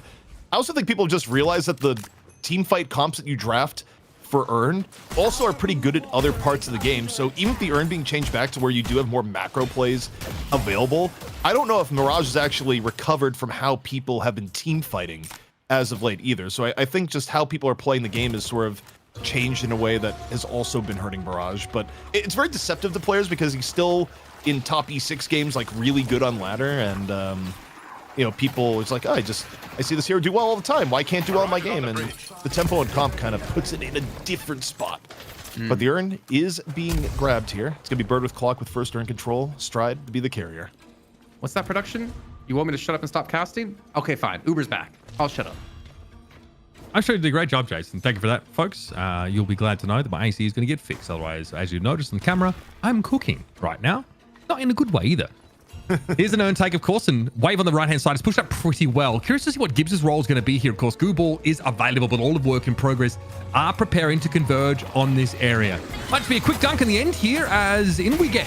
It's going to be an airdrop coming on in now inside a Kutsu Bomb. We also have a Chain Gang thrown into play. This is pretty tricky. You don't have really anywhere to go, even with the cube being used on Stride. They emerged to an absolute hellscape, and yeah, this is a scary look for this comp here for work in progress. Eventually, Tanner and Flaws are going to fall, and that was a pretty decisive encounter. Mitch, the worst part about that by far for Bird with Clock, they actually had the numbers advantage of the game. It started out as a 5v4. Matt was able to traveler over, and Matt just got caught in the flurry of AoEs that came out from work in progress. So work in progress, running with a composition that we were calling from the onset was probably going to be stronger at Earn fight, especially early on, needing to get ahead of Bird with Clock with their later game power, and they've done that. Work in progress now with a significant lead, even as Division gives their life for the tower.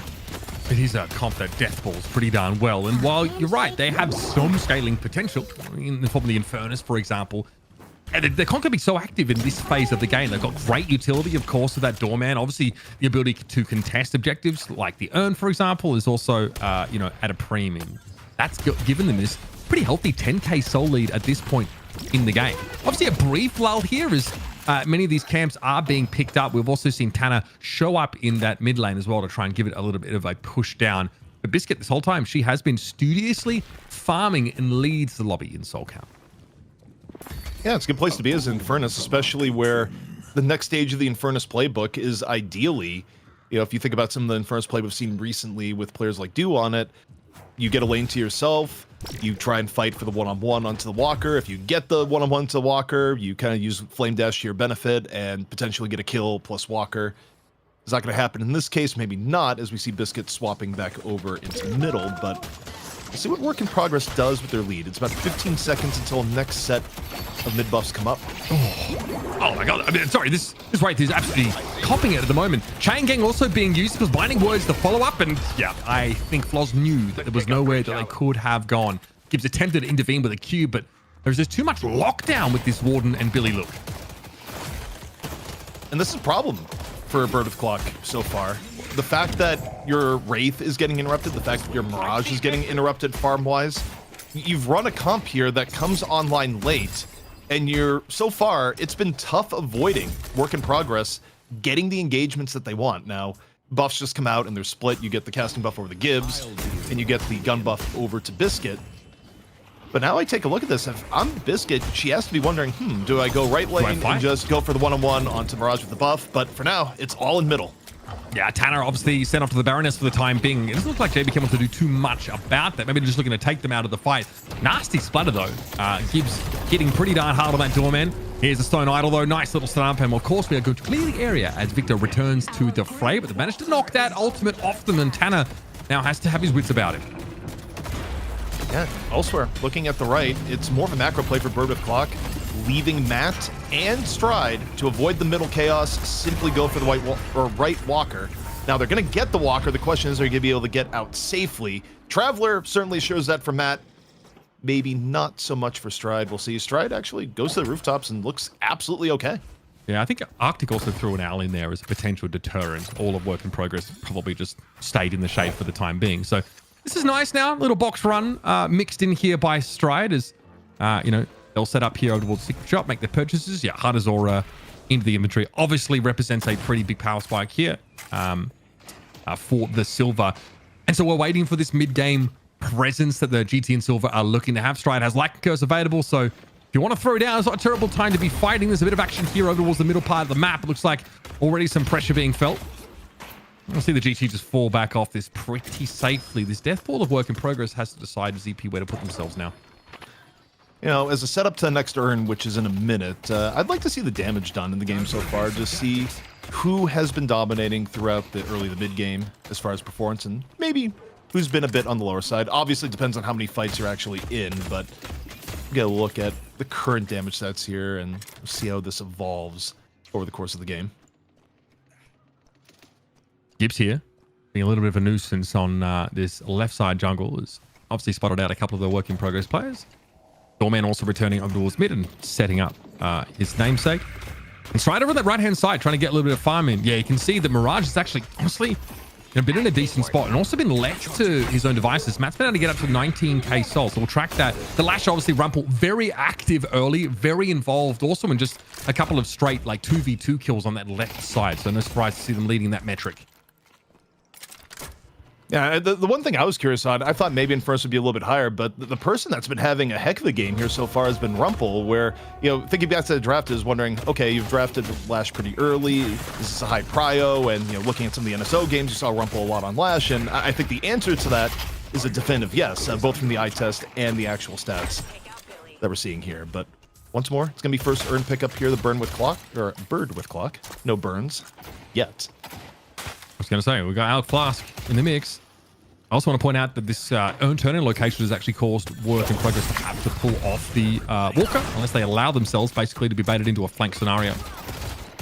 right now. Stride just trying to put themselves in a position to intervene pretty quickly in a lot of these fights, but you've got to be careful. I think Tanner might not be aware that there are people up and, above and behind him as we head for a turn in now. Berber Clock looking to try and set up for this one.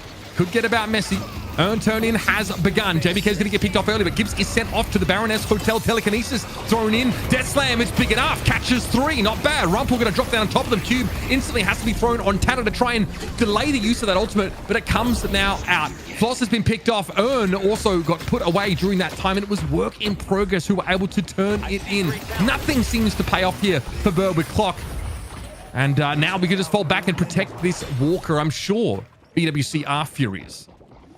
I mean, comp-wise, Berber Clock has very few ways to actually get control of the middle once the engage comes in. That was also arguably ideal. I mean, they're going to get clean up here towards the end. You got the map with a little bit of dust deviling. Actually, they look at that again and like, wait a second, we're low HP. Why are we doing this versus Billy? Matt actually far overstays his welcome.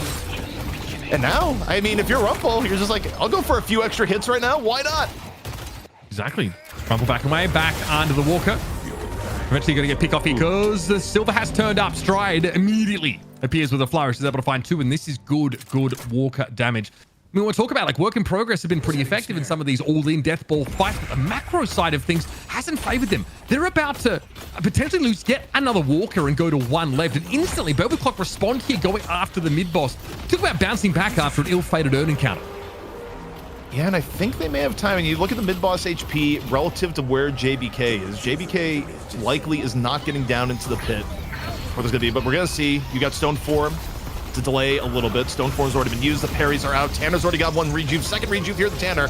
Bird with Clock with 2 here so far. JBK gets there towards the very end. Off the delay, finds 1, sets up the door, and now Bird with Clock. They've lost all their rejuves, Mitch. That Chain Gang catches 3 and work in progress. Actually have the buff of their rejuve at the moment. Division eventually going to go down, so neither team actually exits with any rejuve creds, but you can see how scary work in progress's composition is to fight against. But amidst all of this, Berber Clock have been able to make up that 10 to 14k soul deficit. Probably in the form of that Walker is a big part of it here. They've managed to get in a position now where they can start to have the mid game they've been hoping for. Biscuit trying to get aggressive here, but Lycan Curse is active. Still no chance to save that mid Walker. Important first Walker pick up here for work in progress, but will be worth the aftermath of this fight because Viscous has been brought down. Now eyes over towards Mo. They're trying to back on out here. Caught in the telekinesis, so it's going to be a tough situation. They're getting torn to shreds by Stride. 22k souls to work with now, despite Floss being sent off to the Baroness. Division still going to get picked up yet again. And the chase is well and truly on. JVK desperately trying to get back through the door, but hot pursuit is the rest of Berber Clock. Run him down. I mean, Bird with Clock has been held aloft by Stride. The fights that they've won, it has effectively been off the power of Silver because they've been waiting for other things to come online. Now, the upside for them is that things are starting to come online. Matt got a good end of the economy of the last few fights, now at 24k. And, you know, Mirage, especially as you get some of your later game items, really starts to become a bigger threat. You know, all that being said about his current win rate and whatnot to the side. The problem, I think, for Bird with Clock is that can they get the game enough into the end game at even or ahead without something catastrophic happening? Because the thing that worries me here, Mitch, is that you think about how the last major fight went down. It basically took Stride going hero mode towards the end to get cleanup kills to set mid-boss. And that was after a lot of things went wrong in the mid-fight, even with the early pick on JBK, just because compositionally they haven't been able to fight, you know, particularly well in these bigger fights. And, you know, the next time they're gonna have to worry about is in the next minute and a half for, you know, the upcoming earn. Yeah, 22 minutes and 30 into the game. Matt is up to 25k souls. I feel like, you know, you want to try and get Floz and Matt up to 30k. That's when we're really starting to cook here. The Berber Clock can just be stable over the next sort of 5 or so minutes. We might be in pretty good shape by that point. That's asking a lot though, again, because like you mentioned, an earn fight is a minute away. Work in progress have had, you know, a pretty distinct advantage in those, but they kind of stayed around a little bit too long last time and straight up lost out in that fight. Also, you know, buffs are active here for Gibbs and Matt. You definitely got to respect that to some degree. And here's the Spell Slinger picked up for the Warden. Spell Slinger up for Warden, of course, is one of Warden's key items when you think about late game builds. Although, you know, overall, the priority of it, I feel like, has gone a little bit down for some Warden builds, as good of an item as it is. Sometimes you'll see people prioritize, you know, a different item set in recent times. You got to ramp up, right? Yeah, I mean, there's multiple ways of going about it in terms of like what you want to prioritize for your ward minimization, but it's never a bad item for sure. Either way, though, we are 15 seconds away from Earn. And Tanner trying a bit of aggro here from the beginning. They'd love to get Shocking Reanimation out of the equation early if they can. Okay, binding word catches on, but they do, of course, notice the Viscous is close by. I think it was like a TP across here by no Traveler, in fact, used by Matt. That's how serious Burbaclock are about trying to get this early Earn control. They clearly seem to feel like they might be ready to fight. So that's going to drop down in just a second. Obviously, Elk Fire going to be used, plus the Elk Flask over in that position. So tough to try and catch that out. And Hammer Stride so low early. Lycan Curse obviously is online, but question whether they can even get there. And all Stride caught out by the call bell. I think at no stage now are Burbaclock in shape to really fight for this. Matt is in a good shape in terms of those souls, but yeah, it's all work in progress now with that player advantage. Unless you get a miracle pick, I actually don't think Bird with Clock can or should fight this. Assuming you get the Earn over before Stride is back up, these have been tortured team fights for Bird with Clock, with Stride being the cleanup at the end and doing a ton of damage. If the Earn is actually able to be brought in before Stride is able to get there, that is a very ugly, ugly fight for Bird with Clock to go for, and we'll see. I mean, it's the rate the Earn is coming in here, there's a chance Stride actually does get here for the cleanup, so the timing is going to be crucial, but here we go. Earn is dropped and is potentially going to give Stride time to get to this fight. I mean, Yo Rumple, you want to set up a big death slam here if possible. You're already a bit low. Arctic got caught. Go down one. No great talent here. That's been pretty tough. Burbaclock always a player down when they're looking to try and fight for this stuff. And yet, work in progress, not a huge hurry. They're going to shepherd the Earn back a little bit further. And Stride has now returned back towards mid. So Inhibitor has been picked up for Matt. Of course, pretty key part of the kit. It's got to be really limiting work in progress, his ability to fight back, but he needs some time to build that up, of course, and get that spread around with something like Ricochet. Kind of interesting from work in progress there, where I think arguably there was a window that they could have tried the Force Earn turn in, but based on the rotation in the game, they didn't really take it as a high enough priority to slam. And I mean, it may not have been the wrong call either for where it was at. It would have had to go in a way that, you know, I think they were still missing cooldowns. But the counter of this now is that Bird with Clock is going to get Earn control and is going to try and force the issue, although it's a bit strange to me, Mitch, the way the team fights have gone. I feel like the full-scale team fights are where Bird with Clock has been losing, and Bird with Clock is still the ones to force the Earn fight here. I mean, arguably you could let work in progress go for it, but either way, it's going to be Tanner as the Earn carrier. And we'll see if Bird with Clock can make this team fight work for them, if they can get around the circles. Dangerous, man. Real dangerous. In we go. Okay. Aura Suffering obviously going to be active now.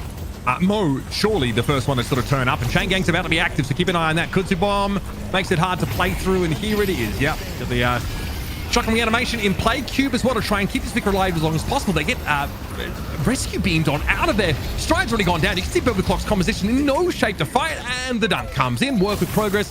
Get themselves a nice little 10k lead yet again, but there's still a fight to be had here. Even with Gibbs and Arctic absence, Matt definitely looked like, yeah, he's a bit of trouble. Potchy Pop brought down, but not nearly enough. Work in progress. Only lose one player, and they go 4 up. Mitch, Poshy was the hero there. I'd love to get a replay from his point of view. You talk about never show fear no matter the odds. Poshy chased down, was able to get Stride, create enough room for Rumple to come in, get a 3-man death slam. And Bird with Clock is reeling as a result. Not only do they lose Earn, they're likely now to lose all 3 rejuve charges for mid-boss. And that is an unreal turn of events that's going to firmly give Work in Progress their first real edge of this game. Yeah. Loving what we've seen from them so far. Basically, from the start of the game, I think they picked like really potent lanes, and you know that Silver Grey Talon lane for Bird with Clock just doesn't really pan out, you know, in the early to mid game at all. They do go down on walkers, and they are in fact still down on walkers. So with technically a walker in pocket to still have such a lead, now these rejuve credits picked up, you know that differential in terms of objectives is about to be ameliorated quickly enough. It's going to be a lane shove on that right hand side, I'm sure, in time for Work with Progress to try and get things pushing in their favor. Work in progress. You have to wonder, are the nerves hitting on any level here? This is a team that, again, just barely missed out on the nice shift open. 2 Bird with Clock. And now in prime position, Mitch, to right that wrong. Get into the money match here on Night Shift to go against Melee Creeps, who's running with the sub. Admittedly, probably one of the best subs you could get in the game, if not the best in DMOV, but an unreal opportunity for this new North American squad. And, you know, for Bird with Clock, I just wonder, you know, how deep does the Mirage Curse go? In theory, again, the later this game goes, the better for them, but not if it's done at a huge disadvantage soul-wise. Yeah, it's going to get... I mean, again, their buffer is starting to run out. They are running out of time. We're 29 minutes into the game, and it's work in progress. Lineup is showing no signs of slowing down, and also the elements of their comp that want to scale, you know, the Warden and the Infernus are doing that quite nicely. So it's not as if Bird with Clock are finding an edge just because they're still managing to hang in this game. And obviously, you know, Arctic hasn't been able to get a ton of farm there. That's totally fine. Stride was really good in a couple of those fights, but, you know, isn't really able to put up the level of durability that's going to be required against this work in progress squad, who themselves, I wouldn't say they're all that tanky.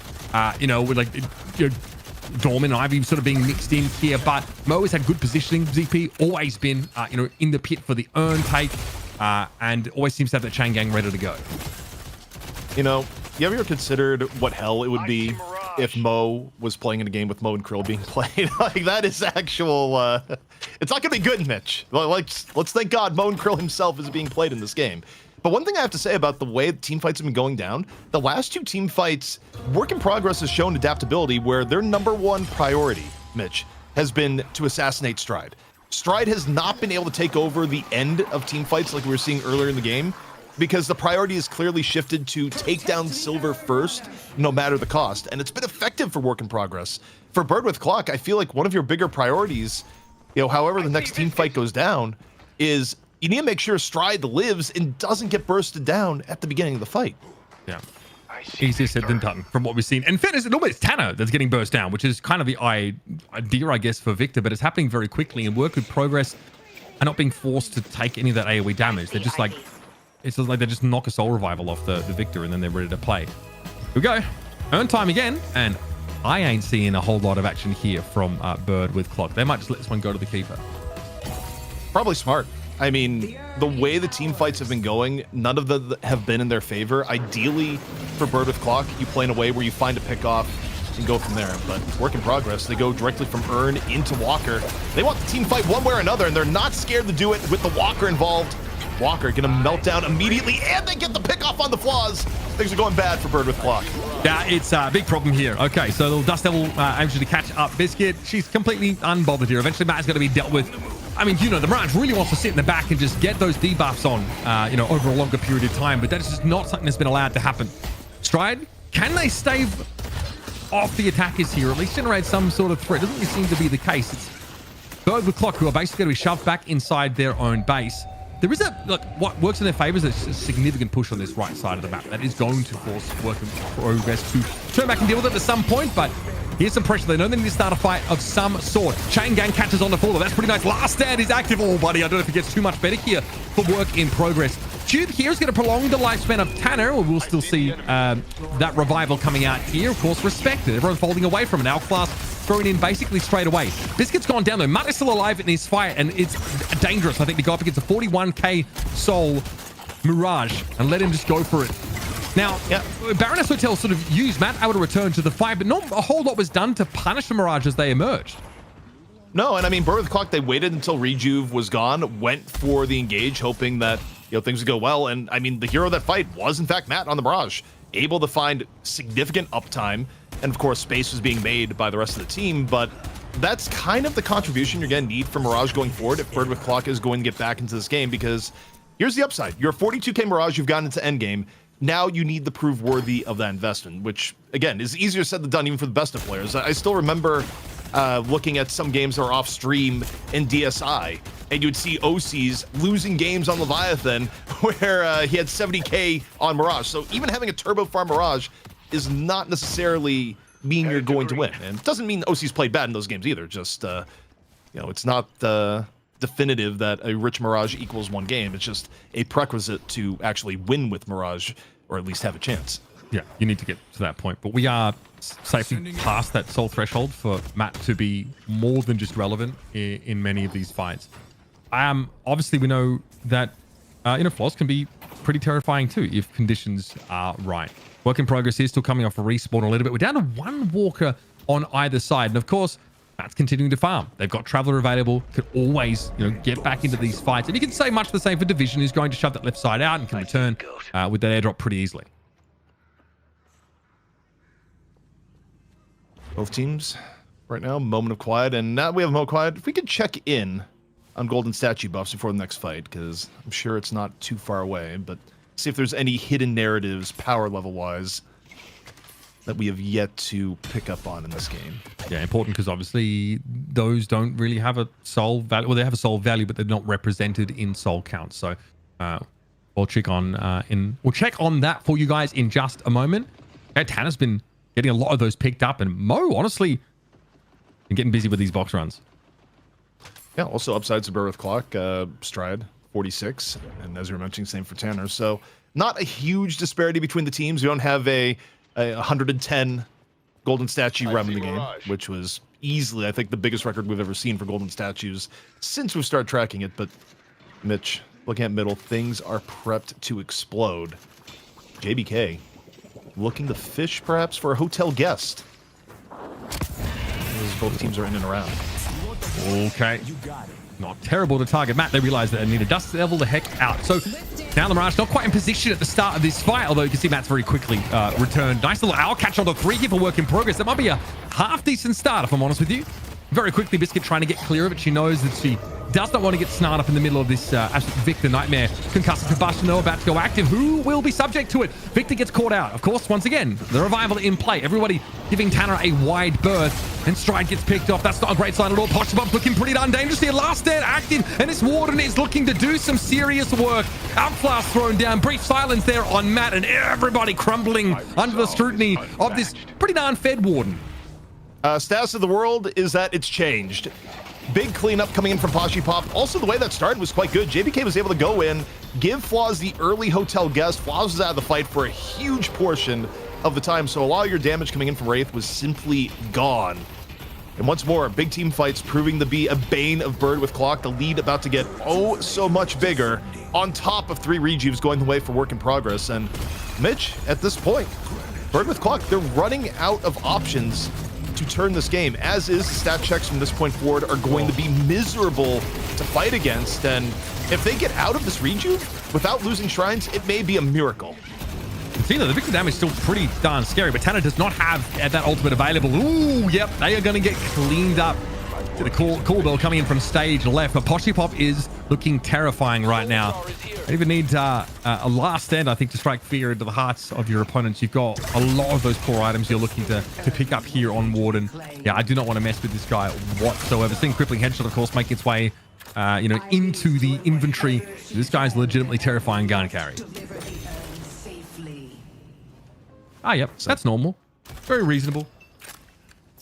Siphon Bullets, not quite the prow it was way back when, but still one of the items you kind of expect to see in a Warden build as you get towards the end game and you go, I'm at 50k souls. What do I start prioritizing? Your build, you start selling some things that normally you have and, go deeper into the end game itemization. But with 3 rejuves at hand, this should not be contested from Bird with Clock. So the lead is going to continue to balloon here, Mitch. And once more, I just kind of look at the Bird with Clock roster and wonder, what does a good team fight look for them? Effectively, they need a really incredible flanking angle from Flaws or Matt. They need basically very high uptime out of both the Mirage and the Wraith without something ruining their fight, which seems less than likely with how JBK is usually either putting, Flaws or Matt into hotel first. You can just death ball with this work in progress comp, and I think you're in great shape. You saw the itemization there for Division as well. Boundless Spirit, Vortex Web, all picked up. Of course, Alk Flask, which is, a real pain when you stack that with Kudzu Bomb, Alk Fire, excuse me. A lot of AoE here for work in progress. They are more than happy to make sure Billy gives them that sort of, concentrated fight that they're looking for. Whereas Berber Clock really just need to try and pave the way here for their carries to have enough time in these fights to be impactful. Floss just does not really have the soul count that I think you need at this point in the game. They are going to be feeling very far behind. And Gibbs is going to be feeling very squishy. It's tough. You don't want shrines to go away here, and yet it is still a minute 30 on rejuve. Work in progress are going to force the issue. Shrine firmly within the sights of Mo. Just going to walk up to it, and we'll see what the Bird with Clock defense is going to be. But I got to tell you, Mitch, I'm not sure it's going to be too impressive here. Seems like a fight that's played more at the Patron for me. Yeah, I mean, the Billy build is also a pain. You got Scourge that you got to run to as well, which is kind of crazy. A lot of those very important aura items. Here's an owl. Catching on to JBK. Biscuit, briefly. I'll say the Inferno's a little bit low, but that's something that could be fixed in no time at all. It's going to be hard for Bird with Clock to really have anything to say about this whatsoever. They've got telekinesis, of course, to try and start a fight up for them here. Tanner's going to be knocked, though, and that ultimate is going to be drawn out of them far earlier than they otherwise would have liked. We are on to the Patron now, work in progress. They've simply pulled too far ahead in the last 10 or so minutes. From start to finish, though, I felt like there was no point in this game that Bird with Clock really had the edge outside of that one brief sort of 2-kill scenario there for Stride as they, appeared on the silver and got some good work done in that fight. But this game is functionally over. It's a gigantic lead, and arguably, I mean, 3 rejuves and 50k lead. Work in progress could have ended it right here and now, but I think given the nature of the scenario, given the fact that I'm not even sure they thought they would be in this position, given what happened over the course of the weekend. I mean, they played against Bird with Cloak closely, but to beat them here and go into the money match, you want to be sure. And in this case, their way of being sure is that they're going to wait for at least another mid-boss or pick-offs in the mid. But the rejuve has faded, and for Bird with Clock, they are looking for a miracle now, Mitch, to somehow turn this one around. We just saw Indomitable and Juggernaut being picked up by Mo, so they are going to be literally unkillable at the moment, especially with those very potent aura items. I come back to it as well. Scourge doing max health damage to people and an aura around you. You are a better Victor than Victor is at this point in the game. Tanner could never. Yeah, I mean, things are not great for Bird with Clock here. Again, their scenario at this point, if they have to full 6v6 team fight, let's call it what it is. They haven't won those fights since the game was even. I don't think they're going to win those fights down 50k. The problem is that mid-boss is about to come back up. They're going to have to come in and fight for mid, because I think if you're work in progress, you may just slam it and force the fight. You like team fights, and Bird with Clock so far has not, but the time is running out for Bird with Clock to get anything on conditions that would actually favor them. Yeah, it's hard to understand what the win condition is supposed to be here for Bird with Clock, right? They, to some degree, also are quite happy to fight like in a close locality, right? Between Victor and, of course, they've got the Mirage. They've got the, they've got the Red Sword, got a bit to work with, but we'll see. Here we go. Unstoppable into last stand. Yeah, that's a lot of damage. Oh my God. Bosky Bop is starting to blow them up. There goes Stride. Arctic is going to be on the chopping board next, if I'm not mistaken. And in general, Bird with Clock get absolutely clapped down. Of course, the Infernus of Biscuit, she has been building up to quite a critical mass now. A Boundless Spirit, the last item in the inventory there. We see a hotel stay for Gibbs, and they will emerge to a hellscape where they have no teammates left now. Tanner's already peeled himself out this fight, managed to hold on to that ultimate at the very least, but yeah, this is definitely work in progress this time. They've got, though, this really annoying issue of the lanes shoving right into their base, so they've got to go back and address that, but mid-boss can still quite happily be contested here. They're that far ahead. Yeah, I mean, arguably, I know there's probably some people watching this going, you have 3 down, end the game at stage 2 Patron. I think, arguably, they would probably win if they had done that and they didn't need to do mid-boss, but you have to understand, this is the first time this team has been here. They're going to be more conservative, and it is still likely to be the right call. There's still going to be multiple dead for 30 seconds by the time they get there. They want to be sure here, Mitch. They want to get the money match against melee creeps, and with Matt going down, one of the last defenders, surely that's going to be the case. Yeah, no, it is done here. There's nothing wrong with trying to make sure you've deterministically got the result that you are looking for. We're going to have a shove into the main base in just a moment here as work in progress. Kind of done with the shenanigans here. The Soul Lead has definitely billowed out of control. Yo, the E-Shift. Swaggy. I like that, Biscuit. Nicely done. It'll be work in progress for the first time ever advancing to our money match. And Bird with Clock, they crumpled to the rumple. Work in progress. Like you said, we were getting through to the money match, doing what they couldn't do in NSO, and they have their chance to take on melee creeps for $1,250 ZP. This was a very intense game, and I think you guys pointed out perfectly as well. Probably could be finished quite a bit earlier in the game, but considering it's a best of one, considering this is your first time here in Night Shift, better to play safe than sorry.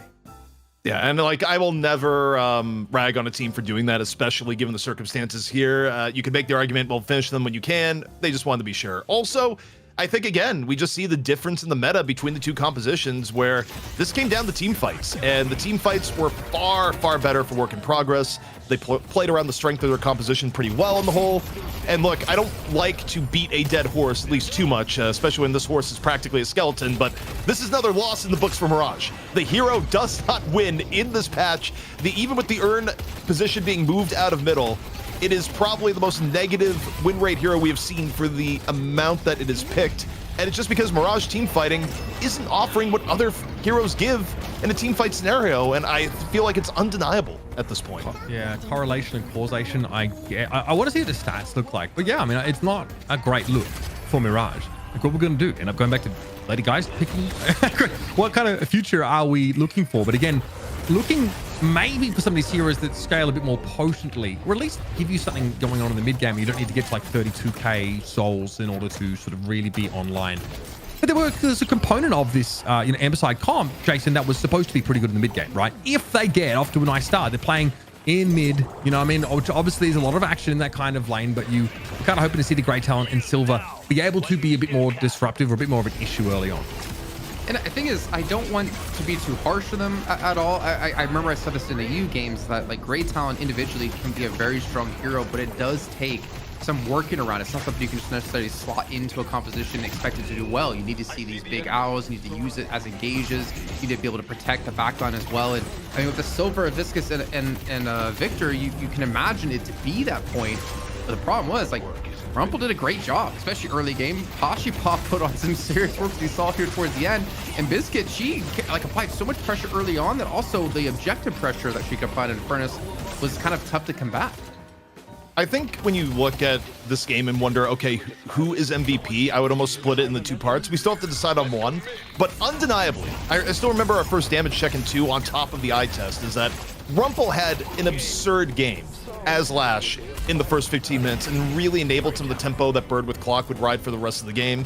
Latter half of the game, incredible cleanup by Pashi towards the end. Also, very good dives. I mean, I think about the first team fight they won with Stride going down early. That was Pashi actually channeling the Warden spirit, deep diving into the backline and taking down Stride at the cost of his own life. Pashi had really good game sense for when to dive on the Warden and get the most out of the character, who is now just the tankiest M1 in existence. So yeah. Late game for Pashi was quite good, but I don't know if they get to that late game without Rumple just really setting the stage in the early to mid. Yeah, super agree. I loved how active Rumple was at setting up some really nice fights. Big death slams as well. Remember, you're playing a comp that has Infernus and Ivy. You've got Billy like getting multiplier death slams, setting up for like, you know, a lot of your AoE elements to really shine is sick. And yeah, they were all about it. That mid game. This is what you want to see from your Lash, right? You want to see activity. You want to see, some risks maybe taken to set up some favorable fights, especially around the urn. It seemed like work in progress. They couldn't have a scratch put on them. You know what's tough though, right? Thinking back to before we started this game as we're talking things up, Biscuit bet on BWC because even if they lose, she still wins. But they won, but she lost over Chena points. And as we know, Chena points are important when it comes to on the night shift. But for work in progress, I will say this though, ZP, or get your thoughts on it. They're going against melee creeps in the best of 3 in the finals. I think for all of these players, this is probably the biggest stage that they have played on here. I think there's a lot of pressure that goes with that can force some mistakes. And with melee creeps being such an experienced team, being basically the best team in North America, they will punish you for any mistake that you possibly make. So I do kind of worry for them going on forward into this next series, if they can alleviate that pressure and still be effective and have comfort picks that they're hoping to get. Yeah, I mean, everything you've just brought up is valid. The only thing I can offer in response is that esports doesn't always operate on transitive property as far as, A greater than B greater than C, but at the very least, we've seen that work in progress can take things really close with Bird with Clock or defeat them. And Bird with Clock played melee creeps really close this last weekend, so their two powers may not be as far apart as some may think. And then going ahead into this one, Uber, I mean, obviously when we get to that series, do you think maybe Lash is a ban that melee creeps might look at because of how effective Rumple was early on? It's pretty scary to think about like what you might let through, as a result. But I do think like Lash is really unique in the niche that he occupies. Does it take a Paradox ban slot, for example? Like, are we going to be letting that hero through as a result of that? Again, I think melee creeps, though, would have been in a situation at least plenty of times before, and probably can have some protocols to play around the Lash a little bit. I wouldn't mind it. Respect ban, target Rumple. Let's see what else is in the hero pool for them. Let's see if they can be as potent in the mid game in this money match. I love that gifted sub, by the way, if you want to read that out, ZP. I will go educate myself on what it is, but in the meantime, we got an MVP to announce, Jason. I mean, okay, just for clarity, it was Rumple Fart Skin 32. I just wanted to say that in there. Our MVP, though, let's take a look at who it's going to be for the match. And it is true, ZP. You can't stunt the rump. Wait, that doesn't even rhyme. Well, what's wrong with you? Look, like we're just let it go. Let's move on. But yeah, I mean, I'm allowed to the rhyme spirit whatever of I what want. Jason has said. Yeah, I mean, this was Rumple's game, and again, tough call between Rumple and Pashi, but the early mid game from Rumple was absurd. I think the only thing that's a little bit worrying is that if you're melee creeps watching this and you get all the background info, it's like, oh yeah, Rumple plays this hero a lot. This is what they used a lot in open qualifiers. What you have to do anytime you get a new team coming into the scene, you limit test them, particularly in NA, and go, well, what's your hero pool? I 100% think if you're melee creeps, you actually go out of your way to deny Rumple either by picking Lash early or banning it and seeing how things lie, because, and who knows if it'll work. Rumple could have other things in reserve, but I think you look at why Work in Progress won this game, and you probably figure, let's not take any chances, maybe don't go against this level of Lash if we can help it. And I think there's like different tiers, I think, of individual skill you need to have when you advance on forward. I think beating BWC is great in a best of one. I think, though, looking forward, Uber, is that if you want to continue to grow as a team, you need to deepen the hero pool. More importantly, you need to be able to, play different compositions. I think draft is something we kind of underestimate when you go against some of these big names in North America or EU when it comes to competition. You need to have a strong draft, and I'm interested to see what Work in Progress can bring us. Like, honestly, I think there's definitely room to see them come back next week. I mean, draft is so important, Jason, because the game is changing so much week to week here. So like that information edge is like kind of really hard to gain over your opposition because there's a lot of hardworking teams in NA and EU, right? And when your drafts are even slightly out of date, right, it can put you behind the 8 ball in a big way. You also have to make inference, right? When we see like item changes or hero changes, you have to infer about how that's going to affect how potent that particular hero is. You need time to test that. There's just a lot of legwork that happens behind the scenes for relatively like little reward in many senses. So you just got to come here and get your reward, obviously on night shift, make it worth your while. Okay, well, ladies and gentlemen, we do have to go to a break, but when we come back, we will see how Melee Creeps with Demov subbing in does against Work in Progress. We'll see you soon.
I see the enemy.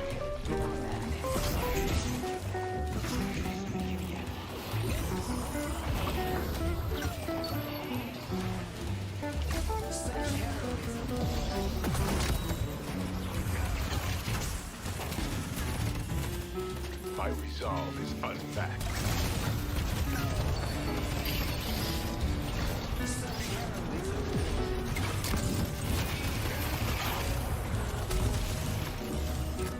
My resolve is unmatched.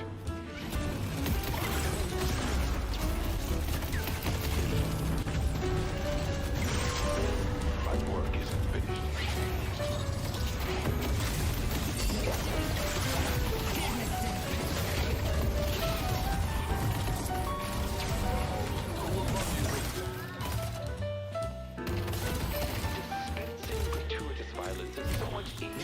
remembered.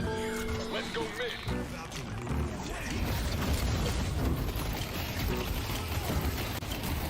Good game. So, it's the feast day of violence, right? I see great talent. That was fun. Good game. Good game. You're not killing me.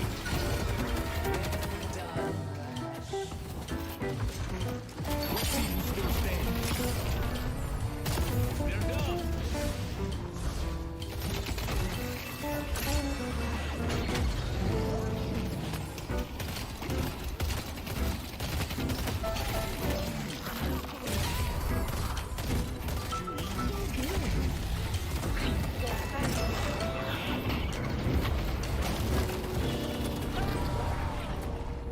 Stop lighting things on fire, please.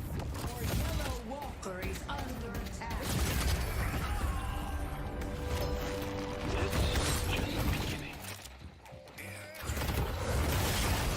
Your battles are all I'll slow him down.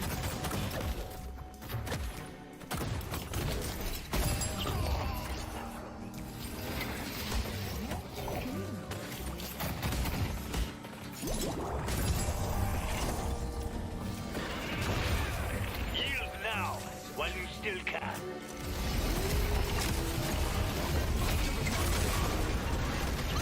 I see green.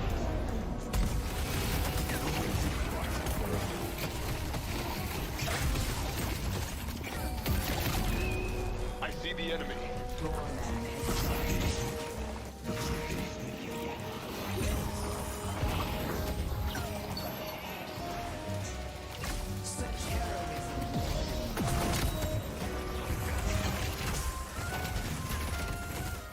My resolve is unmatched.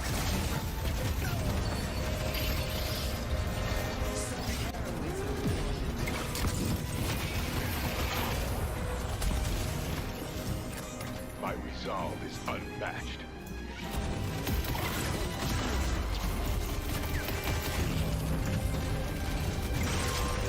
My work isn't finished.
And we're back with the Deadlock Night Shift number 41 as we have finally made our way through into our North American finals where Melee Creeps are waiting for their opponent.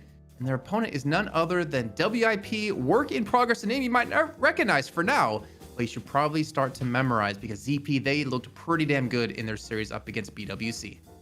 Yeah, and I mean, honestly, they probably have a bit of an advantage coming in one respect. Not overall, like Melee Creeps is favored, but if you're Melee Creeps and you're prepping for this week, do you expect work in progress as your opponent? You probably do not, given the state of the NA scene. So now just some quickly, last minute, turn in the paper 2 hours before class level stuff from Melee Creeps and going, okay, what is their game plan for work in progress? Because this was not a matchup they could have expected at the beginning of the day.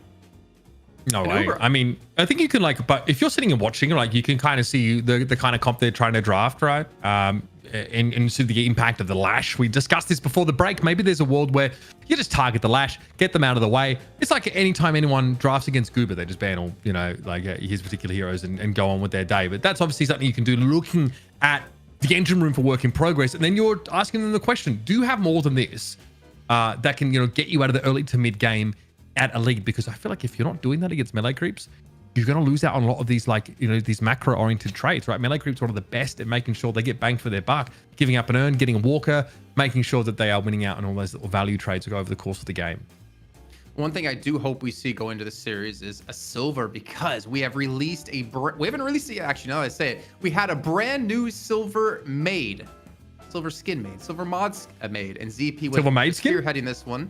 I don't know. It's like 4 a.m. No, it's actually 3 a.m. for me. So you know, my old man. What's that? I said it was as a silver maid skin. Yeah, it is quite gold, actually. It is very mint coming in from Aze once again. We'll take a look here at what we have. The new Night Shift Silver and ZP Killinger with the concept art nailed it.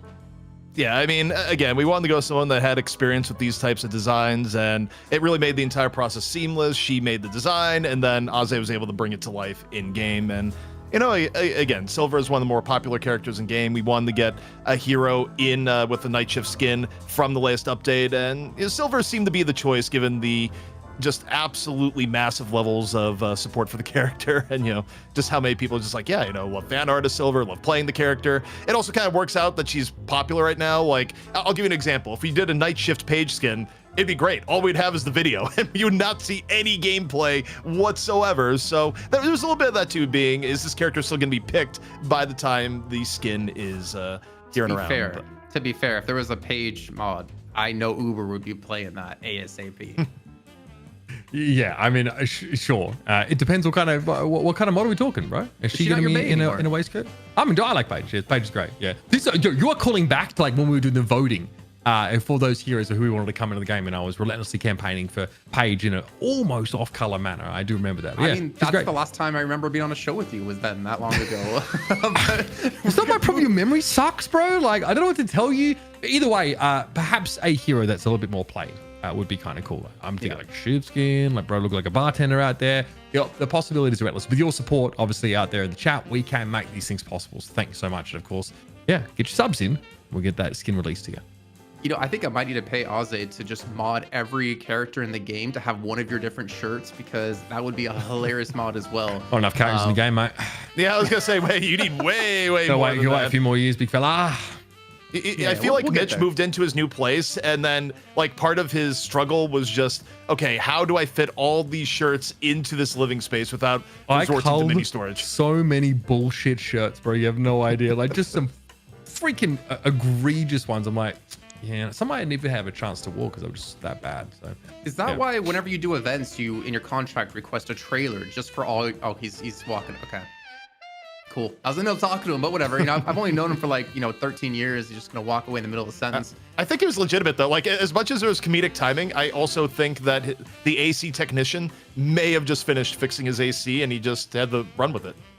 Maybe, or I thought he was winning. We went to go grab all of his different shirts to show us on camera. But you know what? We don't need to talk about it anymore. Actually, we can move on ahead to what's to come, because it is Melee Creeps playing in a best of 3 here up against Work in Progress. And let's take a look at the roster for Melee Creeps. As there is something people have been talking about in chat, ZP. They've been saying, wait, Dimov, Bulgarian Beast, is subbing in for Melee Creeps for Ido's spot? This is going to have the potential to be cinema, I will say. I'm so suspicious of this. I haven't even talked about this with Melee Creeps themselves, but again, anytime you have a sub in a professional Deadlock environment, I just wonder, because I don't know if Dimov has made a commitment to another EU team yet or not, but if Melee Creeps wins and they're like, oh man, everything felt good with Dimov in on the roster, I don't know, man. I just feel like there's a world where Dimov's just like, yeah, I'm just on Melee Creeps now, and then Ranger goes back to coach or something when Ido is back. Like, I don't know. I have very high levels of suspicion on this, because subs that win don't usually remain subs, and we'll see. Dimov's return to the EU may not be a thing if Melee Creeps wins tonight. Man, it's just Dimov slowly going to make his way through every North American team. I mean, I don't know. I think this is interesting. I think it does have a lot of potential as well, honestly, ZP. If there is a world where we could see Dimov become a permanent staple in Melee Creeps, that would be a team that I'd be very, very scared of. But to be fair, I was quite scared of Florman as well. But obviously, we talk about this team quite a bit here. And I think something that does slightly worry me about the roster, ZP, is that there has been a lot of emphasis and focus on John getting good heroes with what we saw in NSO. Yeah, although I will say the John John's credit, it was kind of interesting because it went through a depression arc of, okay, they're picking Mirage, the hero that, of course, like has just not been winning recently. It's like, okay, that's bad, they'll adapt. And then they pick Geist, and John John looks the worst that we've ever seen him in the last, like, 4 months.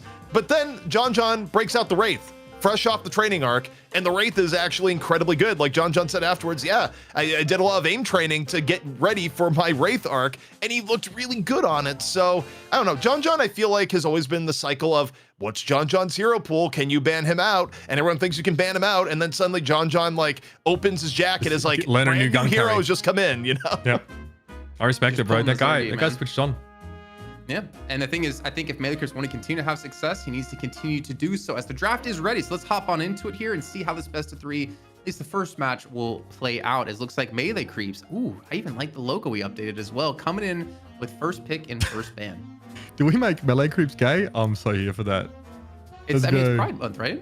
Yeah. Yeah. Yeah, I'm and Milkbox so here Frogs for made it. a Melee Creeps Pride skin. Or Yeah, they logo just like did a logo change in solidarity with Pride Month. So, you know, I'm good about on it. Melee Creeps. When you And need me, I'll as far as be bans ready. go, we got Doorman as first ban for Melee Creeps. So if there was going to be a ban on Lash or a prioritization, they're not going to take it at the very, very beginning. They're going to, you know, wait a little bit longer. And, you know, for Rumple, they may have the chance to play the Lash yet again.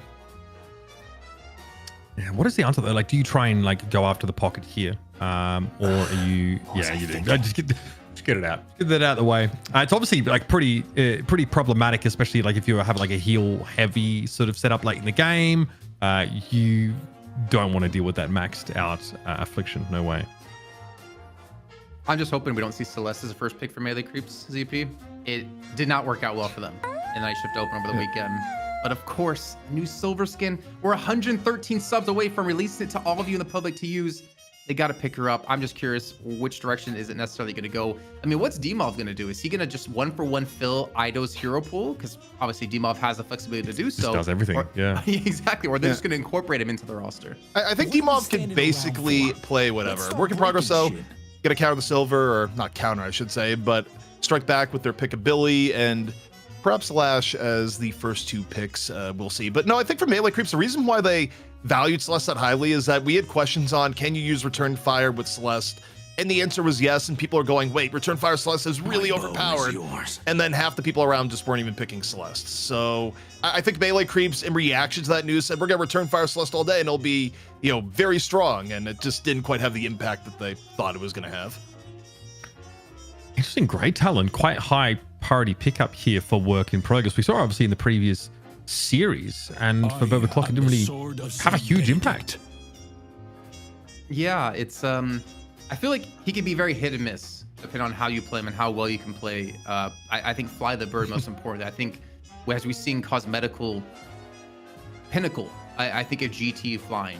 This dude like if you're talking about John and Kovacs and aim trainer, I think Cosmetical's in Flight Simulator all day long because the owls he flies are so spot on that he connects and able to get those stacks quite early on in the game. But you know, something you talked about earlier on, ZP, Abrams has an insanely good win rate over the last so weeks, tanky. and we're seeing Melee Creeps go for it. Yeah, I think based on what we saw over the Night Shift Open, Melee Creeps have the composition that so far makes the most sense meta-wise. Work in progress are going to pick up the Lash so it doesn't get hit by mid-stage bans.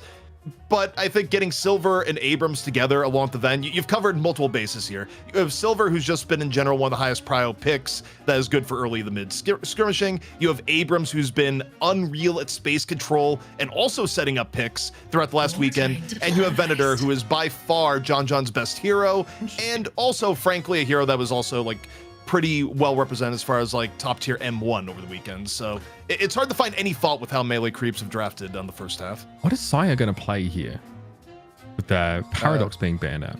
Abrams potentially. It depends. Sometimes they'll change up who's on it, but Saya's played a lot of Abrams in recent times. You know, I was looking at this and I was kind of hoping we would see an Ivy ban against Ranger, because I mean, not to hate on Ranger, but over the weekend we did see when Ranger isn't on Ivy, I think he defaults to Rem, and then the Rem just did not really have any success for Melee Creeps in their game. So I thought maybe more of a targeted ban would have worked in that case. But I think Paradox for Saya, that's also a win for them. Okay, so work in progress, hit that in Furnace. We obviously saw Biscuit on that in the previous map, and She looked great. I think maybe overshadowed a little bit, but Poshy Pop just popping off on the Warden and having like obviously a highly impactful game. But a work in progress have like got plenty of action going on through all stages of the game with the comp that they've sort of drafted here, and we do end up seeing the Rim again from Ranger. Lily B1. I have to, sorry, GP. 5 gifted subs puts us at 104 away now from releasing the silver skin. 104 to go, and you still have at least a minimum of 2 matches to go. But ZP, the Rem coming through for Rangers, kind of predicted, but also a Shiv coming. Oh my, is that a Demov Shiv or is that going to be a Dew Shiv?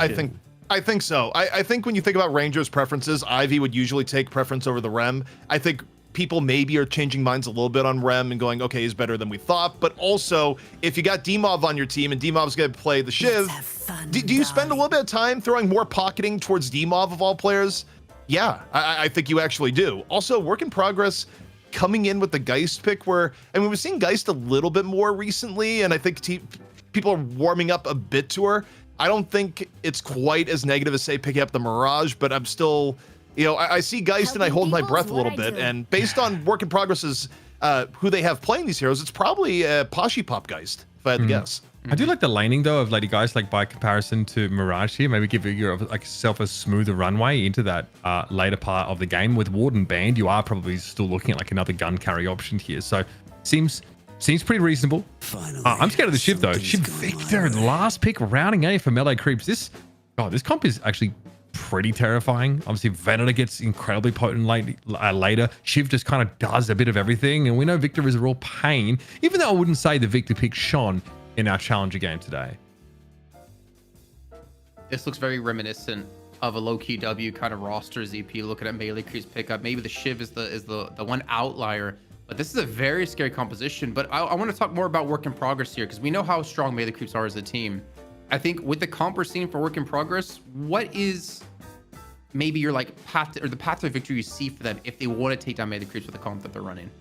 I mean, part of the path to victory is that GT needs to have a good game. I think anytime we see a GT comp work, the plus 10s actually do need to be rolling in. I think the amount of times we see a GT comp work where the GT is starved at the end of the game is actually pretty low. So part number 1 is GT has a good early to mid game. Part number 2 is if you have Rump on the last, you kind of have to replicate what you saw in the last game. I think what's going to hurt work in progress a little bit is that relative to the comp matchup that they had against Bird with Clock, they're not as much of a we just have better circles, we win team. You can make the argument that they actually are going to lose a lot of the early team fights if you don't have a specific set of circumstances happen, notably like a really big bird into a really big death slam. Like they need very specific things to go down relative to the last match where they could just kind of run at the point and win. And there's a lot of playmaking potential for melee creeps here. I want to see what the Abrams is able to do, especially if that is going to be the suspected Sire Abrams. Yeah, I mean, we've been seeing, I think, a lot of the normal supports kind of flex into Abrams. Like, for instance, Saint does it as well for Abrahams. We're seeing Saya do it here for melee creeps. And again, like the impact that Abrams has is kind of nutty. It is kind of insane. I think going to this series, though, one thing that worries me for work in progress that they need to work on is actually their macro game. I mean, look at the last match. I think they were trying to do a lot of these like split pushing, which is kind of falling out of the meta, I would say. And I think melee creeps are that good of a team that they wouldn't let something like that get away for free. I think they would punish it much more heavily in how this series can play out. But I mean, ZP, I do think that's a fair point, Jason. Sorry, really quickly. Like we noticed a couple times where like work in progress are trying to finish the game and both side lanes are pushed up to their base. Like, and maybe it's just like, it's like a 1% thing. Like to try and make sure like you tend to those waves a little bit. Speedy, thank you very much for the 5 gifted. Tend to those side lanes a little bit, maybe.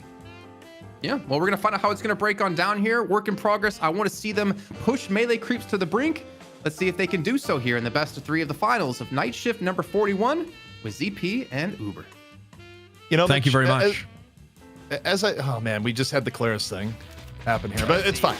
But I'm going to say what really interests me going into this is there's a narrative for melee creeps is that there's a lot of Ido hate watchers. They show up, to watch Ido and see bad things happen to Ido. It's like at least 50% of the people that tune in for the Melee Creeps games.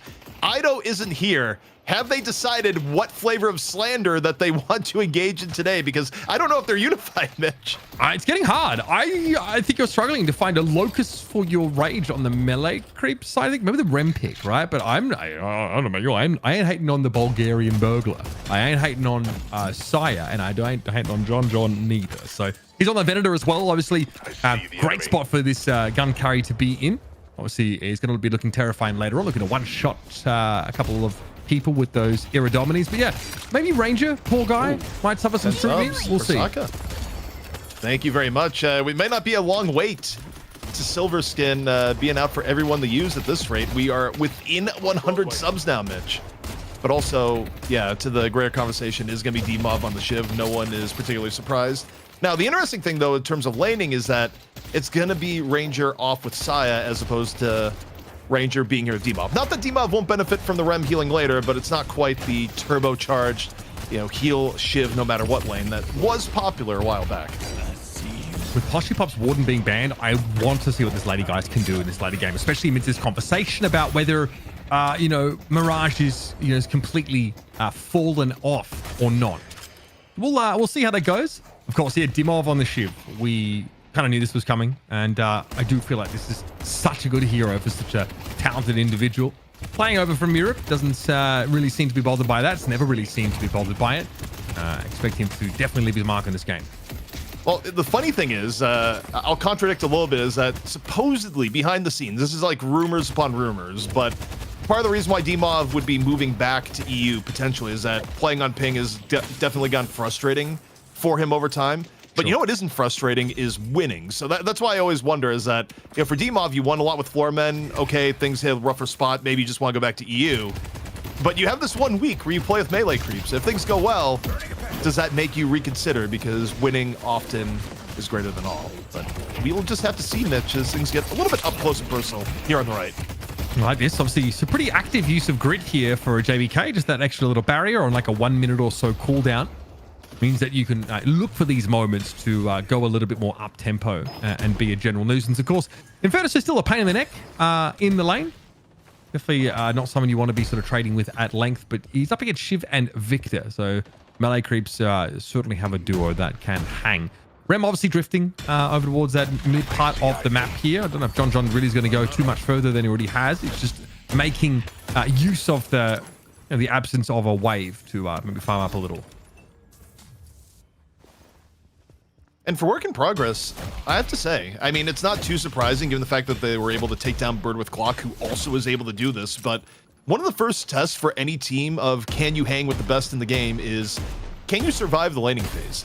One of the more striking things from the Night Shift Open is that if you go back and watch any of the qualifier matches from the early rounds and, you got some teams of Eternus players versus Abrahams. I mean, some of those games ended, Mitch, in 11 minutes. Ended. Not forget losing lane phase, like just outright ended. So there's a big, you must be this high, height-wise to get on the ride in Deadlock. And just even being able to stay in the game with Melee Creeps through the first 4 minutes is a pretty good sign for work in progress. Yeah, so far not too shabby. Again, I do think feel like they've got a composition that, like you mentioned, does need a couple things to go right when it comes down to these team fights. It's execution heavy, but still, across all phases of the game, fundamentally, it's a pretty decent look. And again, JBK continuing to give just as good as they get. Biscuit, obviously, she's gone over towards the Grey Talon this time instead. Give us a little bit of insight as to what the hero pool versatility is for work in progress, because it's somewhat of a blank slate for us seeing this team and seeing it goes down off the draft. You see the Infernus, you go, oh, it's going to be Biscuit on it again, but this is a permutation where it's like, no. Biscuit, she's going to be on the GT. Buffs, though, up in 3 seconds. And work in progress. Looking for a little bit of contest here on the left. Poshipop doesn't make the climb, but doesn't need to. It's going to be grabbed by the rest of his team, and UI may have broken a little bit. Yes, we are. We're not displaying buffs at the moment for you guys, so bear with us. We'll see if we can't work the kinks out of there. Look a little bit dangerous for Fishcake there. Oh, not ideal. Picked off by the Infernus. And that constant harassment in that far right lane is be quite a bit of a problem for them. Dimov can, you can imagine, hold it down for a time, tanky as they are, but look at that mid guardian as well, already taken down to half. That's the John and Do diff. You got two of your, I'd say, biggest high-flying players here set up in the mid lane, causing some headaches for work in progress. When Melee Creeps has done well recently, it's really been Dew that's been the glue to keep it together. Oftentimes on Celeste, but Dew Silver is also best in class. But there's a gut shot. Iradomini, one more shot. Pashi Pop running for his life. May have been able to avoid the crossbow, but does not avoid the werewolf on the other side. Yeah, guess he couldn't do the do. Unlucky. We're going to head over to Wasai here on the left-hand side of the map. He's going to follow back underwater that Guardian, but again, that mid-Guardian is struggling. It's going to fall down, if I'm not mistaken, in these next couple of moments. A very oppressive lane combination with even Dimov coming in just to make sure that Melee Creeps stick the landing and get their first objective. And for Melee Creeps, I mean, they're running a comp that you take a look at how this is going to play off in the late game. It's likely a better scaling late game comp too. So to be even or ahead at this point in the game, you are very, very happy with the game state. And you know, for work in progress, it's a matter of how they're going to open things up. And you got to be looking at Biscuit here, Mitch. I think what she's going to be able to do with Owls is going to be very important to watch, because this is about the point in the game where GT makes tempo plays. All right. Aura active here as well to try and dissuade Rumpel. Posh Whip here goes. So Soul Exchange being used by Poshy Pop. So clearly a fight brewing there. Here's an owl that doesn't really connect on anything in particular. Bill is struggling a little bit as well. So there was a fight in mid. Dude's able to get away from it somehow. It looked like it was a close call for Poshy Pop, but again, a nice little timely Soul Exchange. We talked about how, you know, or maybe more so than Mirage, you know, Lady Guys could be a bit of a problem in lane, especially when you've got to factor in her ultimate. She can 1v2 in some of those cases. Yeah, I mean, I think the thing for Geist is that overall her laning is going to be a bit weaker than where Mirage is currently, but where Geist gets the benefit back is just being able to trade in on threats with ult. But speaking of ults, Death Slam coming in early. Rumpel trying to get things started. That's such a nice way to play against the shotgun reanimations. If you look at Victor, thrown away by the Death Slam. Dimov gets picked off in the meantime. Gets traded out. Fishcake still able to find that kill here. And Rumpel has to be a little bit careful. Very, very low is the Lash, but with the mobility to get himself out of dodge. Well, back and forth we go, but John getting an even bigger piece of it. And still, the ever-present threat is a Ven getting farmed. OCs has actually been one of the better examples of it in recent times, but if a Ven gets too far ahead of the game, how you can engage with the Erdemini just becomes a huge problem. As the skirmishing, though, and right here continues, Mitch. Yeah, a lot of action. Dimov not quite able to get away. The burn there for JBK is inexorable. Obviously, Fishcake had already been rather beaten up after that previous encounter. So away he goes and leave the Rem to pick up some of the slack. Dimov just come back off for respawn. Back in the game as we are. And of course, Ivy on cam right now with that decay already being picked up. So definitely starting to build some of those more disruptive actives. Nice little bash down here. Shoulder charge. Good connection though by side. This is dangerous now. Lycan Curse active. Dude, just trying to find a target here. And it looks like they managed to draw a bead on the Billy. Mo is headed for the kills. Tough to outrun the Silver at the best of times here. And they will get caught. Oh, good owl. Nice owl for the trade. And that's close enough. That's plus 10.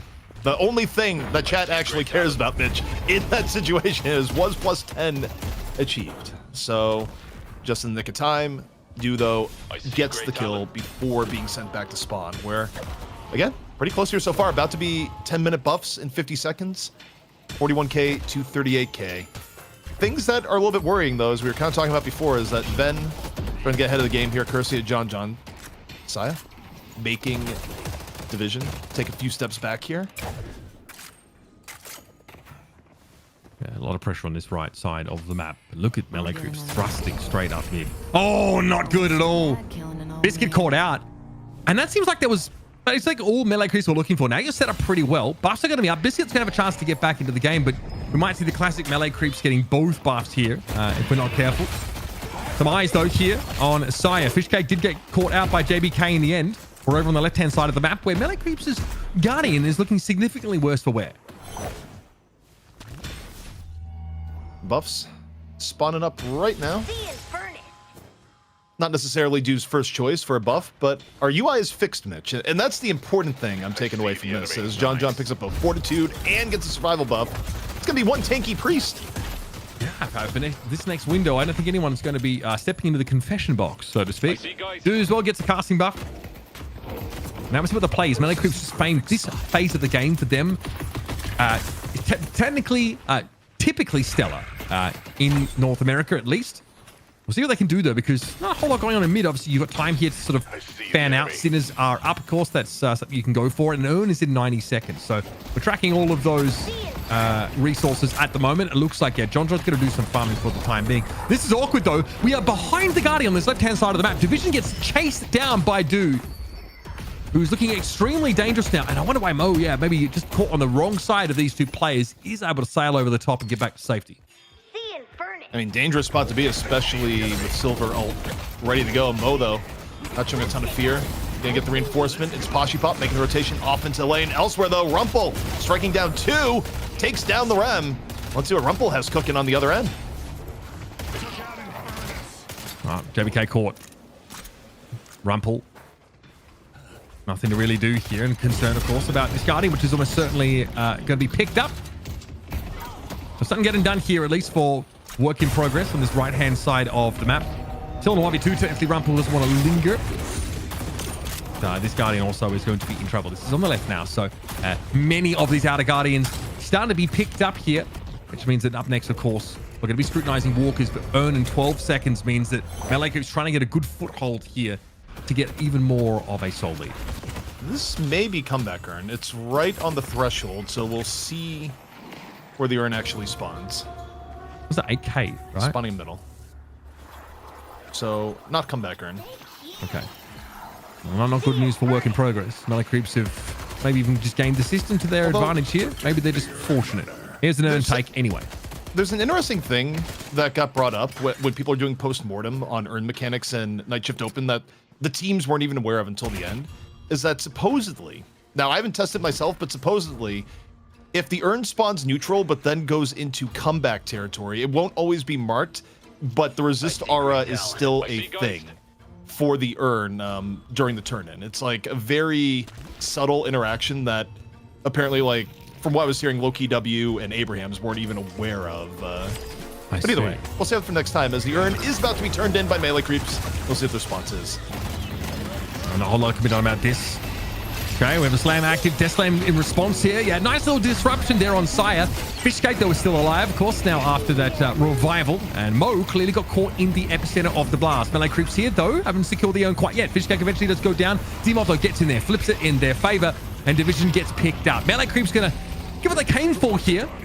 Ranger does get picked off, and they lose the Guardian, but have a look at that left-hand side of the map. That Walker is going to get melted down at this rate by John John. Someone's going to have to do something about it, and that someone seems to be Poshy Pop, who's trying to hot-foot it across the map, but only sitting on 10k souls. This Geist is not going to be that threatening for John John. You know, from losing the Earn battle, a lot of cleanup kills, especially coming out of JBK. The Infernus is getting kind of otherworldly value, and it just makes me wonder why this character has been somewhat undervalued. Like, even when we saw Infernus get played in the group stages, we saw, you know, for example, Do play it, it worked out really quite well. So, yeah, I'm a little bit interested to see if the Infernus priority continues, because for work in progress, sure, they lose the Earn, but a lot of the damage being put out by Infernus and how they handled the back end of the fight actually was completely fine for them, Mitch. Ready for the weekend. So far, not too shabby at all. I mean, I think in the past, we've kind of looked at Infernus as being someone who wants to like AFK farm until the later game, but JBK's been super active. Iridomini, yeah, it's going to meet a soul exchange though, and this is a little uncomfortable for John John. Fight gets swung around, but he got what he came for.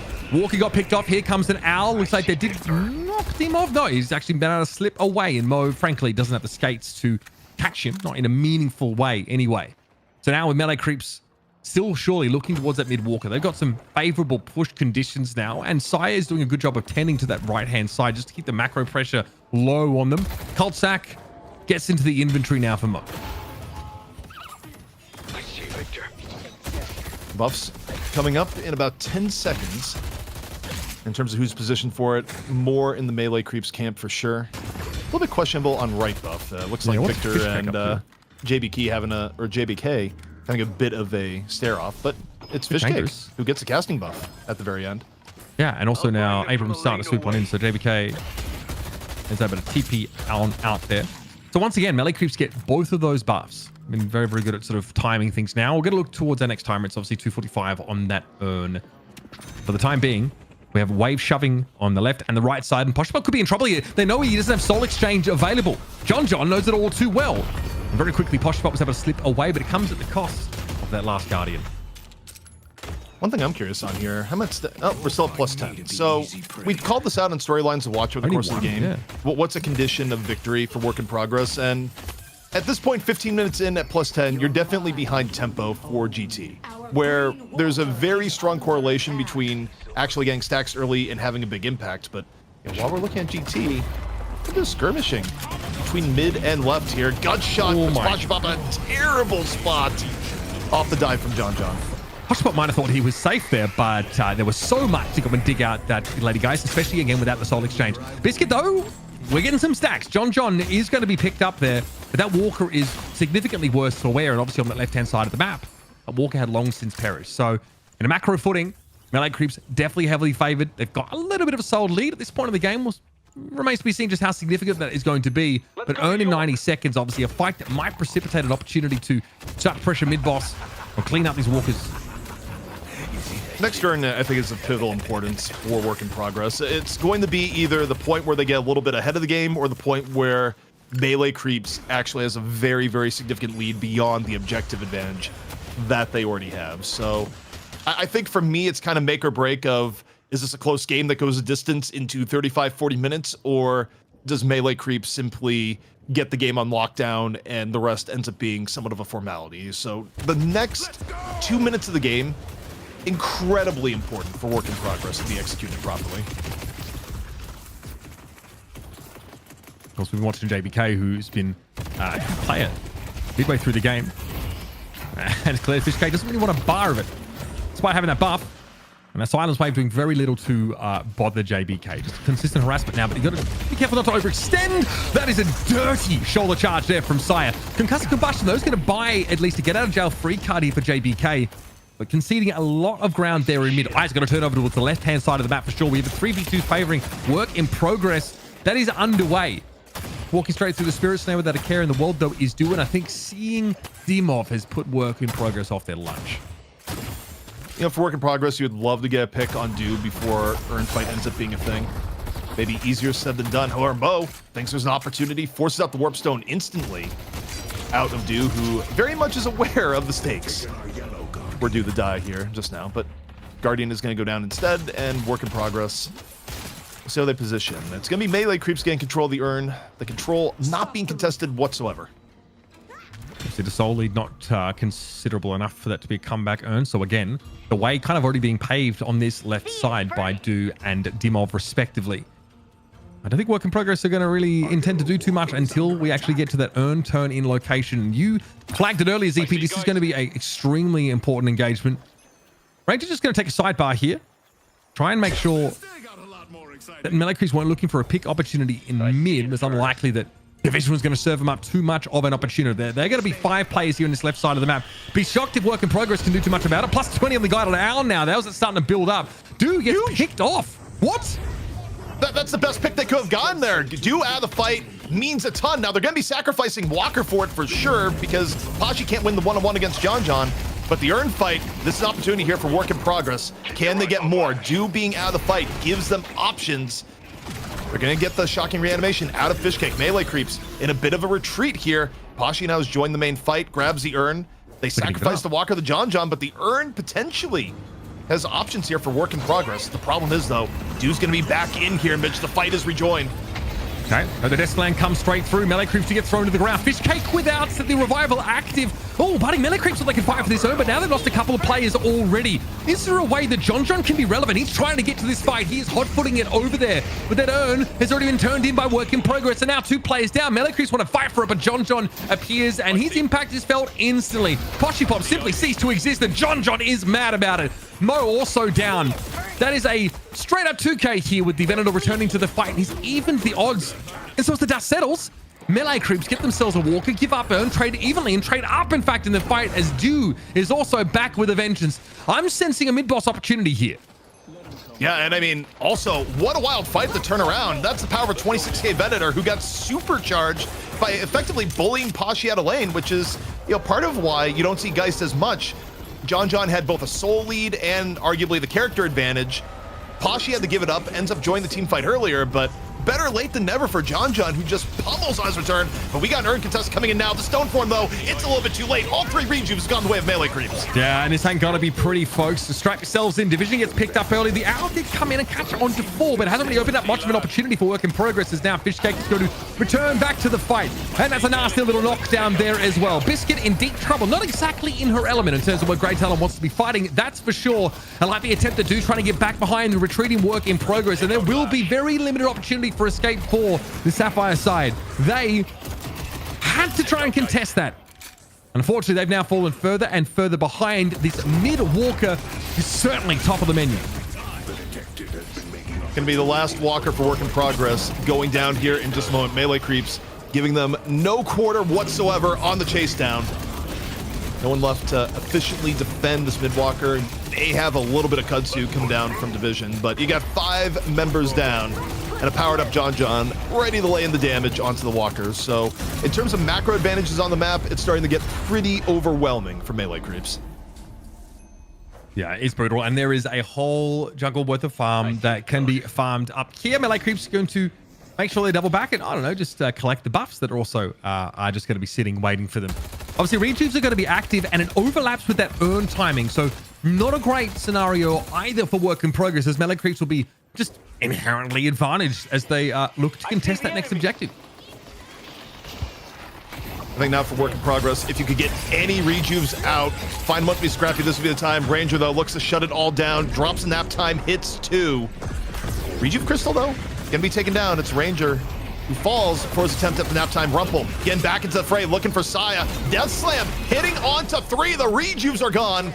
Work in progress desperately trying to bite away at melee creeps while they still have the opportunity. Rumple, the one making a lot of these opportunities happen. Chain Gang, though, coming out a little bit later, pulls in 2 as the fight continues. Yeah, here's John, though. He is ready to throw down. Probably one of the best places you could try and take a fight if you're work in progress, but Dimov also raged up and ready to rumble. Mo eventually falls here. It's Ranger credited with that elimination, but melee creeps maybe caught a little off guard there, giving up their rejuves, but ultimately still in a position to pressure the map. And JBK, unlikely, he's going to be able to escape away from a fully raged up Dimov, who does not want to let this Infernus out. Tries to slice and dice to get forward, but Infernus, we know, is rather slippery with that flame dash. And a warp stone even being made use of. Dimov trying to speculate as to where he'll turn up, and he was in fact correct. That's JBK down. And this is melee creeps still looking imperious. Now they can start to shove these waves in. You know, to the untrained eye, it would feel like Shiv's boots were bulletproof there. It's like, no, it's just Shiv backed up by a Rem, where one of the few situations of the game where you can just walk through a flame dash. And oh my word, Rayleigh GG's with the 75 subs. Mitch, I think that silver skin is getting released tonight. Yeah, 1,500 subs reached. Thank you so much for the 75 gifted, Rayleigh, and we will, of course, be making sure that skin gets out to everyone. Thank you so much for the support, folks. Big sub goal reach. Okay, well, we can confirm officially the goal was reached. Well, there you go. People won the silver skin out, and it is out. But thank you so much to those that made it happen, especially Rayleigh with the last sub bomb. Very much appreciated. And Mitch, this brings us back to the game. We're work in progress. Things were going well for a while, but they find themselves now in a hole. Comeback earn on their side as they look for anything to turn this game back around. Sai here in the middle of it all, by the looks of things. Do with the Lycan Curse ready to go, but doesn't really want to commit to this fight. I see why. Gust Combustion for JBK was certainly enough to put you off that idea. Soul Exchange here, still available for Poshy Pop, but not necessary yet. Still definitely a thorn in the side later on. Nap time, though, does connect. This is getting a little bit uncomfortable. Trying to force the suboptimal Soul Exchange, and it does feel like they do. Poshy Pop knocked to the ground in deep trouble. The Lady Geist eventually has to give up the ghost, ironically, and the chase is on. JBK gets slashed there. Big damage off due. And melee creeps now are absolutely in their element. They have a soul lead coming into the late phase of the game. They're getting opportunities to fight, and fight they will. Buffs are up in 9 seconds. That's an easy take. And we'll have Do here doubling back in towards mid just to make sure, again, this wave is tended to. Things getting grimmer for work in progress by the moment as you take a look how melee creeps are positioned here. Nothing really that's going to be here in time to prevent this earn turn-in. JBK still down for 25 seconds, horrendously outstatted. Great talent on the roof. Earn, even with the 35% buff, just not a fight you're going to take under these circumstances. Instead, Work in progress, trying to get a little bit of Walker pressure down on the left, but John is rotated over to the left to defend, and it's not guaranteed at all that that Walker's going to go down, where the other thing of note here too, Mitch, as far as Walkers go, you need the flex slot. They're going to get it, but it comes at the cost of Division's life. Yeah, it comes late in the day. There was an earn turn in amidst all of that as well, so the Soul Lead just continues to billow out of control. Melee creeps here as well. This is like a slow burn right towards a deterministic sort of end game scenario. You note that John is just ducked into the jungle here. He'll be there to shove the wave back up, and this is that just the 1% of macro stuff that you see from melee creeps. Now it looks easy because they're ahead, right? This is, you know, work in progress has to be much more selective about how they take engagements, whereas melee creeps can work them out. They can split push a little bit. John, who was at 41k now, you know, if he gets into a fight in a favorable position, he's going to knock heads together. That Iridomini is going to shred people down. I'll just reflect back on how we got here, where while both melee creeps and work in progress were setting up for the earn fight, you had a one-on-one. It was on right lane at the time. John was at 22,000. Pashi Pop was around 17. And it was a one-on-one matchup that Pashi really couldn't win. So Pashi had to abandon right lane, head over to left, and Work in Progress got a numerical advantage on the left earlier, but John just got such incredible farm from getting the solo kill onto Walker that even coming into the late fight, John was able to get, it was something like 2 or 3 late pickoffs, and he's been a rocket ship economically ever since, to where now Work in Progress doesn't really have a great answer to a 42,000 soul Venator, where Iridomini alone is simply going to walk up and likely two-shot someone on Work in Progress. Yeah. Yeah. I mean, I think obviously it's a very healthy soul total in the context of being 27 minutes into the game, and then the next closest person on Work in Progress having 25k, that's their Ivy. You're in deep trouble. John is living his best life now. He manages to secure a very solid gun carry. He bans out the Warden, or at least melee creeps do. So this is about as good as it's going to get for this guy. Now he can go take on mid boss, because really, who's going to have anything to say about this? Work in Progress are going to have one more opportunity at this now. And John for some reason has peeled off this. There might be a fight brewing. And yes, here it is. JBK, concussive combustion already in play and dodged away from by the Abrams jump. And there it is. Yeah, that is absolutely filthy. Oh my goodness. The knock there off the zip line. Not a great landing there for Mo. As the airdrop, of course, a bit of disruption here. Chain gang going to be thrown in, but I have a feeling that melee creeps are going to be more than happy to be forced into close quarters against Work in Progress, or at least what remains of them, which is only the Lash. Rumpel, of course, trying to protect the moneymaker, i.e. his face, is going to try and get out of it. You know, a Death Slam, or rather in that case, the big chain gang like that, more effective when half your team hasn't been sent to the Lord by John early in the fight. Brutal shots coming on out.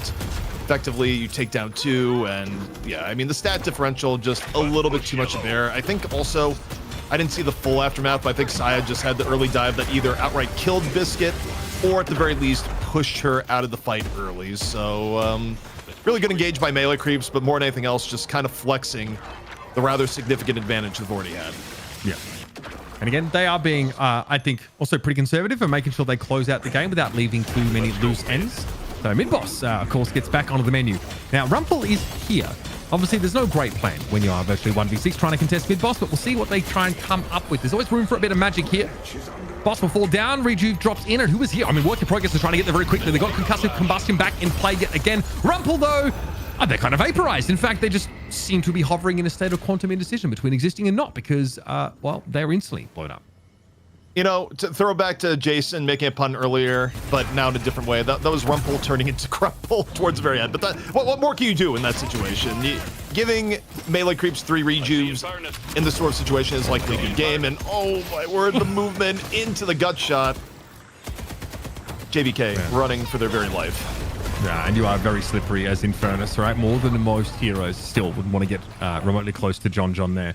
Right, so amidst this, at least Wave's been pushing in such a way that Work in Progress have some breathing room, but they might be getting caught out here. JBK might not have been able to extract themselves adequately from this situation.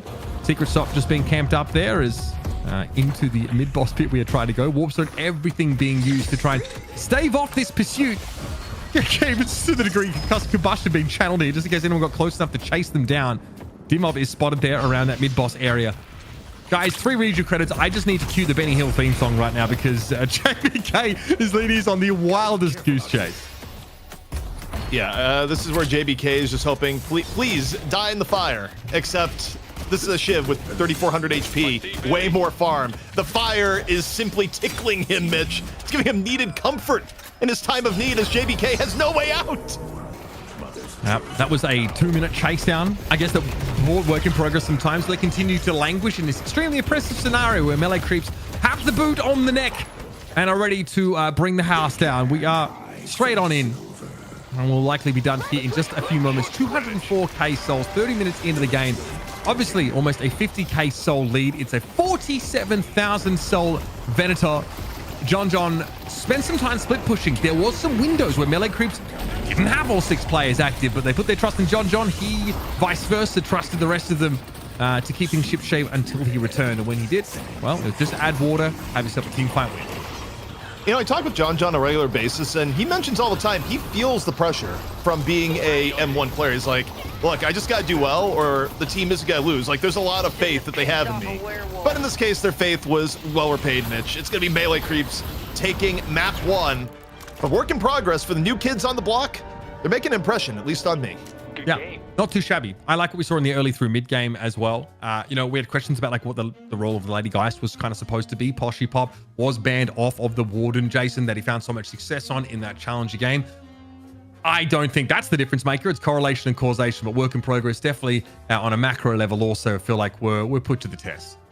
Yeah, and I think we saw that a lot with John in particular, be able to push these walkers down and just snowball his economy that he got to the point where you couldn't 1v1 him. You sometimes couldn't even 1v2 him, as Poshu Pop did find out quite a bit there. But melee creeps, I mean, the thing is, I think we can all agree, and I don't think there's any BM intended by saying this, but definitely the favorites in this series. We got to see some good things in work in progress. But obviously it's not going to be enough at the end of the day when you are playing against one of the, well, no, the best team in North America and probably one of the most tested teams in North America. Here's the key. Yeah, I mean, look, for an opening foray against melee creeps, this is pretty solid from work in progress. They took down Birth Clock earlier, and the game was close up until really that pivotal moment where I think from the comp they were in, there wasn't really anything Pasha could do, by the way. I want to make that clear. If you're 17k Geist against 22k Venator, Pasha could be the world's greatest player, and you're not winning that battle. He had to leave, but it was that interaction that gave John the clean break to get ahead of the game, go back into Leviathan. Oh my word, that is absurd. The read coming out of Dew onto Biscuit. Hey. This guy's a crack, man. I think it's hard sometimes to convey to maybe even your viewers just like how insane these guys are in the game, how difficult some of this stuff is to pick up. But you are watching the cream of crop in North America right now, and as usual, Dew is putting on a show. Scouted just for being an insane ranked player, you know, kind of essentially coming out of nowhere, not a known personality for many of us, but slotted into the team real quick and has allowed melee creeps to just maintain this dominance in North America. Yeah, I think we've had discussions in the Graveyard Shift with quite a few players, and they typically will say that individually, a lot of the top teams are very, very like close to each other. Like if you're a top 100 player, you know, top 200 player, you're probably just as good as generally the next person. But where a player can start to improve massively is when it comes to playing with a team, playing in a team environment, because that's when you really start to grow as an individual. And I think you're kind of seeing here, I think individually work in progress players, melee creep players are relatively close, but team play is what really makes or breaks your success in these matches. And the fact that like melee creeps were able to out macro even John off to the side, able to just explode Biscuit with that Iridomini, and then in the follow-up shot with a knockdown into a Hyperline as well. I mean, that's just the prowess they have together as a squad. I mean, it's about as good as it gets, right? I feel like work in progress made a slight misstep, right? And also, I think like to some degree, like if you just play the game out after the point where, you know, John is getting off to such a nice lead, it's like even if you're kind of playing correctly, it feels like it's kind of hard to do too much about that. But we saw melee creeps, look, they got both buffs on almost every occasion, right? I don't think work in progress were in a position to contest them, like whether that's coordination or something else. They all went over to melee creeps. And yeah, like melee creeps traded an urn. They couldn't fight at urn at that time. There's some good team fighting from work in progress. And some really good death slams from Rumpel, genuinely. To set that up, especially because you can throw people into Kudzu, into Chain Gang, into Casa Combustion. Like, it's just, if you get a good Lash Initiate, you're going to have a good fight. Melee Creeps just like lose the urn. They say, okay, bet, trade it off, get themselves a walker. John keeps getting further and further ahead. Dimov, it's kind of crazy that Dimov doesn't just take over the game, but that's just the quality of roster that he is sort of slotted into here, and he looked very good. I don't think he had to do anything particularly crazy to put his mark on this game. He's an incredible individual and just slots in quite comfortably here for Melee Creeps. So this is the best in NA right now for a very good reason. I actually have confirmation, by the way, ZP, that this is in fact Dimov's worst game he's ever had in Night Shift. I'm just kidding. 6-3-18. I mean, the thing is, well, he died 3 times. Think about it. Like, that's fair. What's this? My Dimov having deaths in North America? How is that going to happen? But look, all in all, I'd say the other thing that probably put this over the top, Do's early the mid game on Silver was ridiculous. I think Melee Creeps tend to look to Do to, again, be the glue of their team more so than I think they ever have in the past. And not that the rest of them are playing bad, but just Do had a phenomenal performance on Silver. It may not even be reflected as much in the stats beyond the kills, but just know that a lot of these kills happened in the early to mid game where they were so incredibly important at setting the tempo of the game. The other part here too, where Melee Creeps just came ahead, is in no small part due to that, but in general, they were making more efficient trades for walkers where work in progress, it took them a very, very long time to get their first walker, even when the rest of the game was otherwise even. And I think that's just something that comes in time where, the more experienced you are as a team, the more you're able to make more precise shot calls that, stop you from ending up in a 3 walker to 0 type of gap. Also, credit to Division. I think he put up the most damage in the game at 49,000 on Ivy. That's impressive, to be fair. Again, your comp forces people to stand inside the vines, bro. Get them kudzu bombs down. Gotta respect it. Gotta respect it. Well, we'll see what's going to happen. We do have to head to a short break, but when we come back, we will have our second match in the series, up with a potential third happening thereafter. It's Melee Creeps looking to defend their title, and we'll see if Work in Progress can make some progress in the series.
Shouldn't have pissed off a werewolf.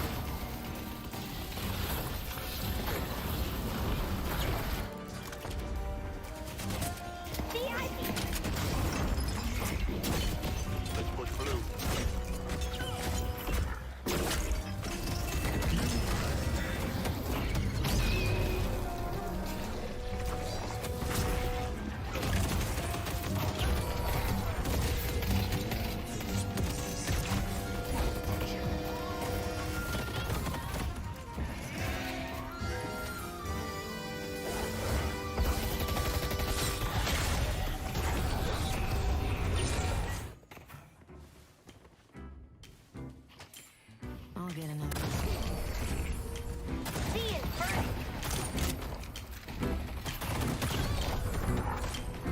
Time to put down survival. Let's go.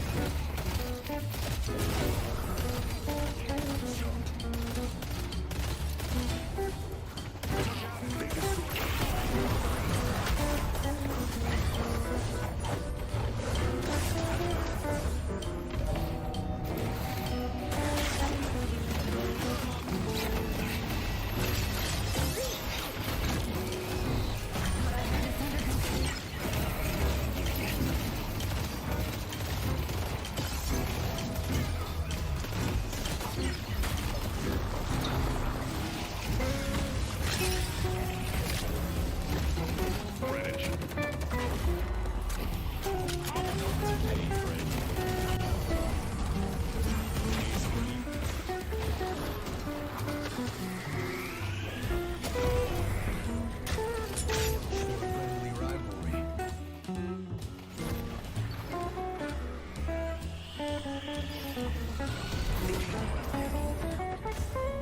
Let's meet here. Walker is on the attack.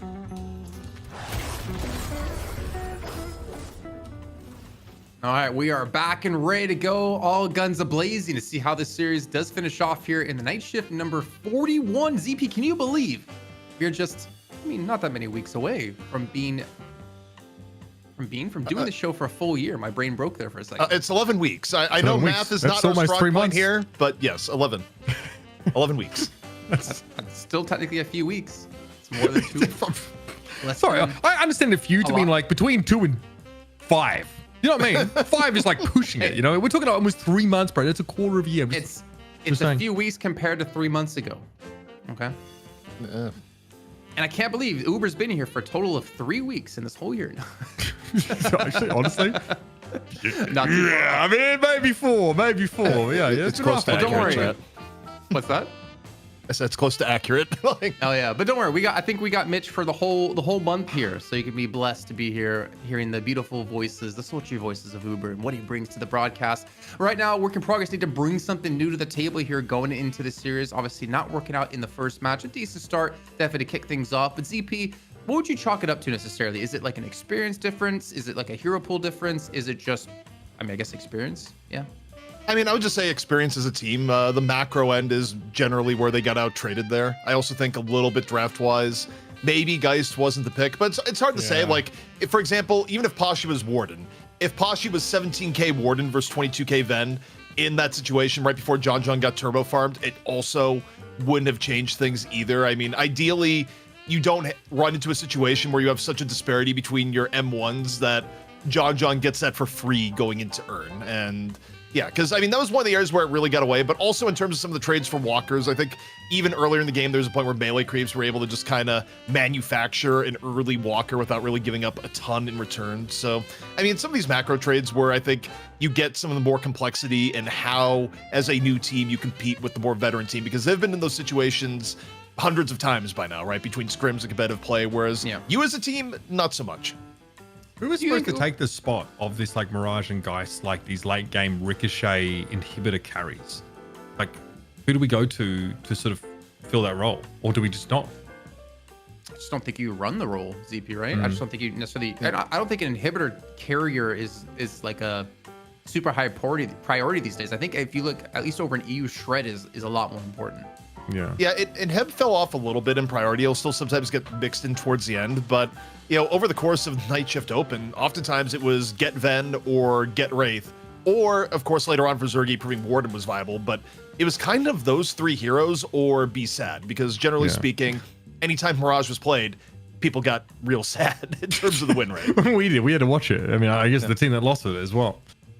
That's Yeah, true. and we were counting up the numbers every time it lost, and for some reason, some of us were getting happier when it happened. But let's take a look at the draft as it has been locked in, and we're going to see who's going to be picking up what. More importantly, I think obviously the pressure definitely going the way of Work in Progress here. They need to adapt their strategy and what they want to do. I think a Ven ban ZP probably in the cards, probably makes sense.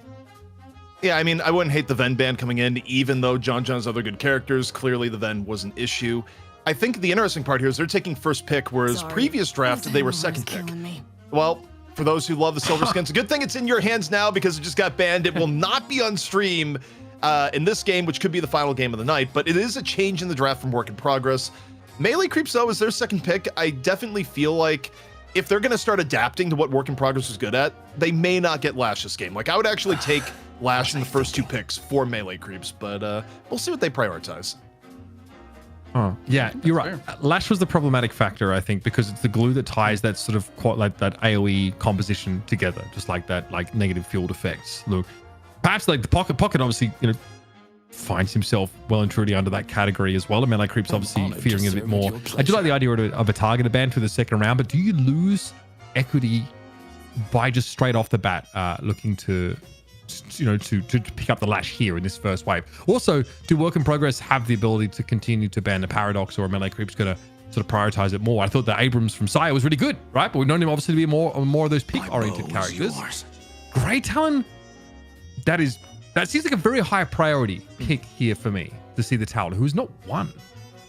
It's been growing, though. Like, GT's prio in EU was really, really high. People just see GT as this good of a hero. It's just, you have to perform in the early mid-game or it looks bad. But GT, probably one of the most improved with his recent changes to Rain of Arrows, and they're going to back it up with Venator. So for Melee Creeps, the upside for Work in Progress, though, is that they are available to get Lash before mid-stage ban, so they get to come in here with Lash +1. From their previous history, I'd say it's probably going to be Lash Billy, where they secure some frontline, where I would argue it's at more of a premium with Silver being banned, or they could get the Abrams, which in my mind would be even better. But they're going to go Billy, I think, out of comfort. Why not Abrams? Billy Abrams instead of Lash? I honestly get this like hyper tanky frontline. I don't hate it. I also do wonder like what Do is going to be looking for now with Silver off the table. Billy is obviously highly synergistic with the comp we saw from Work in Progress in the previous game, and this 2-3 turn we see Lash get picked up as Work in Progress. Don't want to risk having it taken away from them. Understandable. I think. I'm kind of going a little bit podcasty here, but I'm thinking to myself, like, if you're a new and up and coming team and you're trying to make your way through the ranks and try to play against some of the best teams in the world, I feel like, or the best teams in the region, I feel like you kind of get locked into a composition and a style that you play to be successful, and then you kind of maybe over focus on that style. I'm not saying like Rumpel, obviously a very good Lash player, as Uber said, kind of the glue to how things worked out for them. But I kind of want to see like an adaptation beyond that. I'll return to my training. Like not a new strategy, but like another strategy into these matches instead of playing or banking on the fact that you can get a Lash into the comp to be the glue for the team. There has to be some other hero or some other person who could be that glue. And I want to see Also, maybe that extra step up. Ooh, that is a mean mid-stage ban for Melee Creeps. I think they're very clearly saying, yeah, we want to see Pashy pop on the Geist again. They don't want any scenario where Pashy changes it up and like goes the Warden. So for Pashy, you can't play Ven, you can't play Warden. Do you go back to Geist, or the other hero in Pashy's pool historically was Mirage? Well, Rain's also in his pool. Yeah, that's true. I don't know. Yeah. I'm not sure where you guys sort of stand on right. They get the Paradox, man. This is what I was kind of wondering. The Rem, how are we prioritizing the Rem over the Paradox here? That's wild. To be fair, I was thinking to myself, is there a world you ban Rem and you take Ivy and then Ranger has to play something completely different? But I don't know if Ranger is the person you're trying to get, a little bit unbalanced in this series compared to like D-Mob or 2 or John, I don't think it would be the worst to put Ranger in a little bit of distress, although I think looking at other drafts, like Ranger actually could just pick a Vindicta if that were to go on, which again may still be a win relative to the Ranger getting the Rem or the Ivy, but we'll see how much merit that theory has, because Work in Progress does like playing Ivy, and they do pick it. So yeah, in this case, they're putting Ranger in the mode of having to adapt. Last time I think we saw Ranger in this position, he went Vindicta. We'll see if something else comes in instead. Vindicta an option. Haze, obviously. Like, I don't know if Ranger's got a Haze. If you want to try and find a pretty reasonable support. Good initiator as well. Kind of nice with the Paradox comp. It's been a while since we've seen Haze, I feel like. I don't think we had it in Night Shift Open at all, right? We didn't have it in any of the games that we covered, I believe, ZP. I can tell you the last time we saw it was Obakyn playing it in DSI in, I think, the very final game of DSI where Lowkey W got obliterated.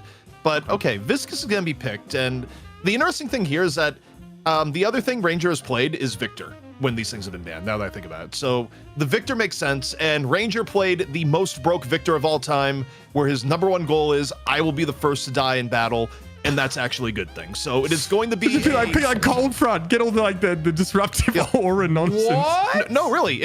Whoa, he lives? He lives. Okay. All right. So obviously... Okay. We're looking at someone who doesn't necessarily have the strongest laning, but could be extremely impactful late in the game. We have not seen any 7 for quite a hot minute. Also another spirit power based carry to sort of rival what Victor can do. I'm kind of happy, ZP. I'm very happy. I kind of miss 7 being in the meta. I feel like He's not necessarily in the meta. No. I'm yes. just saying I miss him because he was in the meta, and I think it's like ball build's really fun. There's even like a support S build with like Echo Shard on your static charge, so you can double stun. Power Surge, you still move around pretty quickly and do a lot of AoE damage plus Shred, and then your ultimate as well can be pretty damn strong. Realistically, I don't think it's going to work too well just because I trust in all the pros to play 7. But is there a world ZP that they could just be that good at 7 that it could pop off? Also, the pros could just be wrong. Like, there's a lot of people behind the scenes in various different teams that are just like, guys, can we at least try the 7? Because 7, in theory, should be decent in the earn meta. Also, in terms of pubs, 7 still has, like, one of the more ridiculous win rates in the entire game. And again, like talking with coaches and players behind the scenes, a lot of people are just like, hey, we should try the 7 at some point. It just hasn't really been tested as much in scrims. And I got to tell you, if Work in Progress is actually able to take this map away from melee creeps with the 7, likely to be played by Pop, it may have ripple effects across the entire scene if this works. So 7 bros, watch this game and wait. Your time may be here. Okay. Let's talk about 7 though briefly and get us back up to speed, because where is 7 the most vulnerable and where are we trying to get 7 to? At what point in the game are we expecting 7 to have its greatest impact? The thing is, it's been a bit since I played 7, but I'm not sure if 7 still played in like the triple investment that you want to go for, and that's when you really start to pop off. I feel like early he's relatively weak. I would say like mid game is his like bread and butter, and then late game I think you still have massive impact if you go into Indomitable or Unstoppable. What about you, ZP? Yeah, I mean, I think he's great at earn fights, and in late game with both, as you say, Indomitable and Unstoppable, you have the ability to get your ult off and still be a real big pain. But Mitch, we are in game. Melee creeps versus Work in Progress. We'll see if they can put the young upstarts down, or can we go to a map 3 off the power of 7?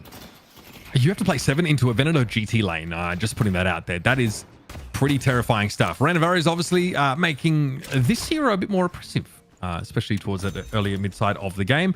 And early high velocity rounds, of course, pretty much your garden variety opener now to make sure the Dimov can more effectively put the harass down. Also, one little bit of a surprise here is that it is going to be Fish Cake on the Victor. I mean, Ranger plays both Viscous and Victor, so, you know, it's not out of the bounds. But the last time I think Melee Creeps did play Victor, it may have been Ranger. It was either a Ranger game or a Saya game, depending on the circumstance. But Ranger made the broke Victor work. It just does not come back into play here. But for Work in Progress, as we correctly, sought out, it is going to be Pashi on the 7, which I think, too, Mitch, relative to the other options that Pashi had in his pool, I would take the gamble on 7 over a Mirage or a Geist any day right now. Yep. It feels like that class of heroes is a little bit behind the times at the moment. Look at this. I think this tells you everything you need to know about what we're trying to pull off here. Dirty little gut shot there to chunk JBK down, and you know that Melee Creep's going to be looking for many more opportunities just like that to be a pain in the neck. I mean, one thing Melee Creeps have in spades is aggression, where you don't get this far without high lane pressure, but the static charge in, gonna be making John all sorts of vulnerable in turn, 200 HP, and now desperately looking for the exit.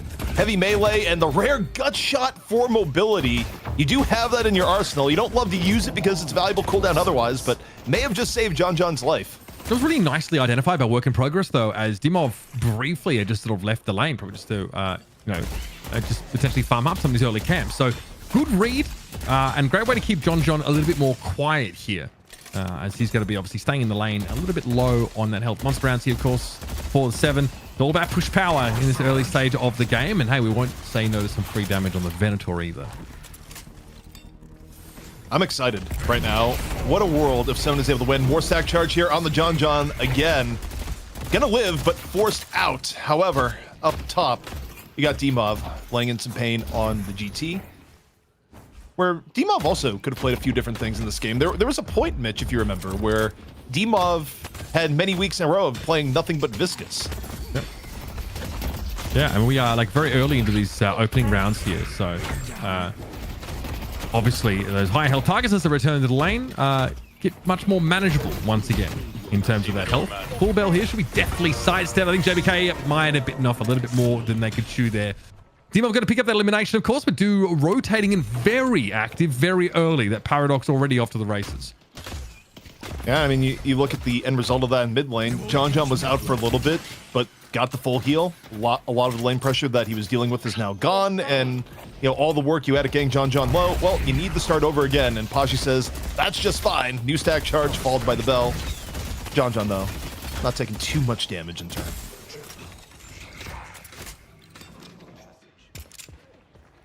Eyes on the minimap, you'll see the melee creeps obviously on the right-hand side of the map, just getting pushed in a little bit. But in general, neither of these lanes really, out of control early on. Obviously, with the exception of that dude making a very effective rotation in towards mid.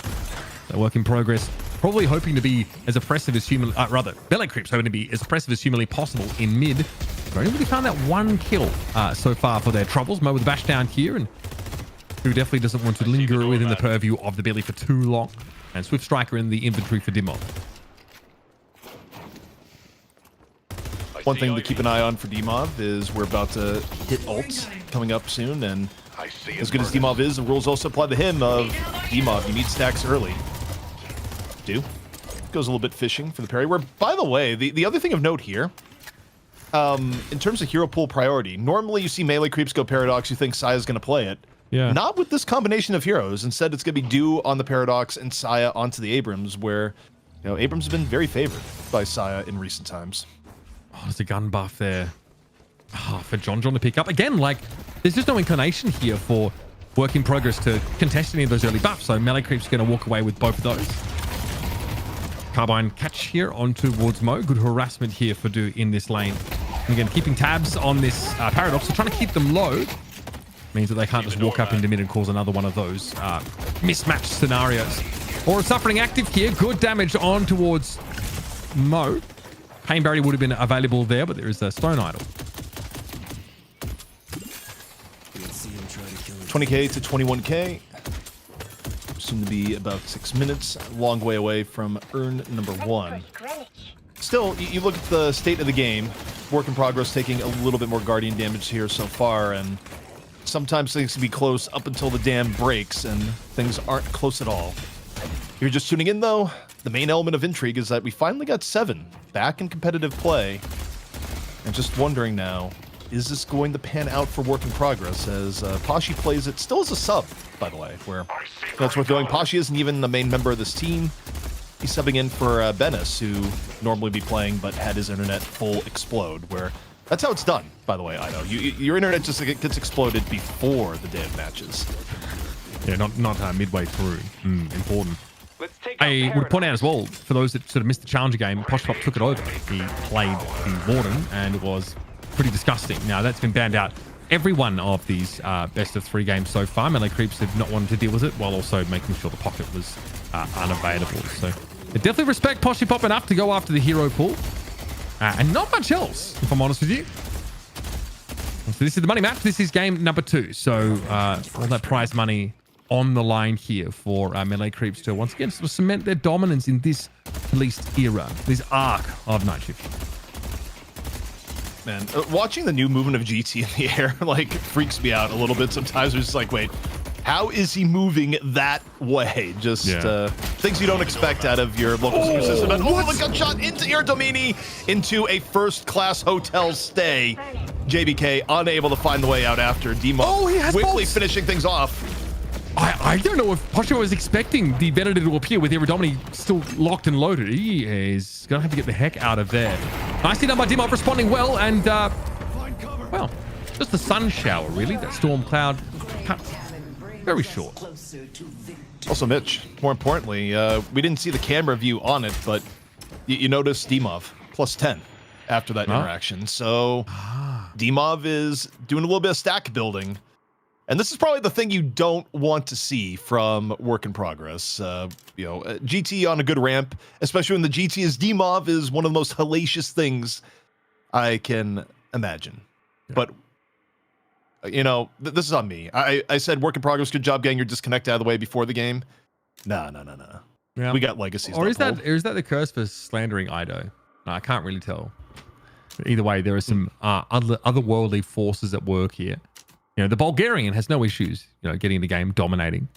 But it is the Americans struggling a little bit here.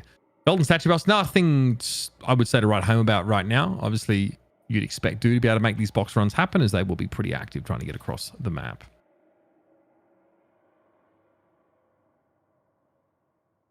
So, a bit of a lull. And for those wondering what has transpired here tonight, to kind of go back on some of the events of the day here in North America. Earlier today, we had our sub goal for the silver skin. The brand new Night Shift silver skin is available for download right now. And work in progress. A new team on the block in NA that just barely missed out on the NS Open group stages. Got the revenge against Bird with Clock.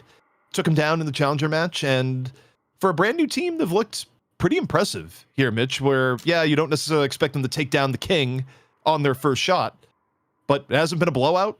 They played well enough to get into this match to begin with. And who knows how the 7 pick is going to pan out. Time will tell. So far, Poshbub hasn't exactly had the most auspicious moments out there. Nice little stone idol there. However, for Mo, things are looking pretty rough here. It's going to get picked off, and now it's a matter of trying to get the heck out of their division. Will be run down most likely, and they seem to be aware of the fact as well. Perhaps no need to try and drag it out. There goes Division. Another one picked up by Fishcake now in mid as well. Look at how low that Guardian is for work in progress. Talked about how oppressive this lane could be. And if he gets that persistent poke that Doorman can provide, it's Grey Talon Venator. It's Dimov Grey Talon and Venator. That is disgusting. Yeah, I mean, it's not just GT Ven. It's also a GT Ven that is firmly ahead of you. This early into the game, a GT having a 2K lead on you makes all the difference in the world. It's basically a lane that showing your face in could be lethal, especially backed up by the Ven. Even with ult not up and available for the Ven. Just one step out of line can end in your demise as Dimov. You know what Dimov's thinking right now, Mitch? How do I get more stacks? And this may be plus 10 into the can. Going up and around. Can Dimov find it? Dimov looking for more. Mindful of the Dorman mobility. Stun here does catch on towards Posse Pop. Is there more to be done? Unlikely, but this is relentless, right? This is melee creeps refusing to take a step back from this Guardian. At that point, your work in progress realize their safe zone is essentially evaporated. They're going to have to give more grounders. Immediately, Dimov trying to spring into action. Ranovar is here looking for a connection. That is a nice shot. However, this Walker now starting to get involved, and we are going to emerge from the Baroness. Now, into what environment I wonder, because Venom... Oh, that's not good. Oh, well. Nice team, bro. Stop! There's no... The timing was unreal! The Walker was in on the plan, Mitch. That is absurd. Now, what are we going to attribute that to, ZP, if we're going to be charitable? Dimov has no respect for the opposition because normally he's right. He's a fantastic player, but in this case, he underestimated the impact of the Baroness or the fact that the Walker IQ has been upgraded somehow. Does GT typically have difficulty getting out of the hotel on time? No, not when you get hit with the static charge, which is the problem. Like, static charge is in... I'm sure you took the static charge in. Okay, I missed that little... Yes, that's why he doesn't get there, is that it's the actual benefit of having 7 and Doorman in the same lane. Yeah. All right, let's see how this goes down. So we are in... Oh, yeah, here's the static charge that goes off right over the pit. Yeah, he knows he's cooked at that point. So he emerges, takes a chunk of damage, and then... Hey, listen... Eventually, even the brightest Bulgarian burglar gets caught, mate. Gotta watch out for those Nest cameras, you know what I'm saying? The only way to face a problem. Dimov's probably gonna say, they got lucky, I'd do it again. But the thing is, you don't get to be as good as a player as Dimov is without limit testing. That was a probably more extreme limit test that underestimated some of the danger at play. Either way, though, melee creep's still in a good spot. And so I'm thinking this Guardian is absolutely takeable, but The luggage has arrived, and Saya maybe making a bit of a retreat. Oh, Cubic Spy. Oh, no. Dude turns up at just the right time, or the worst time if you're Rumple. There were 5 people involved in that elimination, of course, because all of melee creeps have pulled up on the block.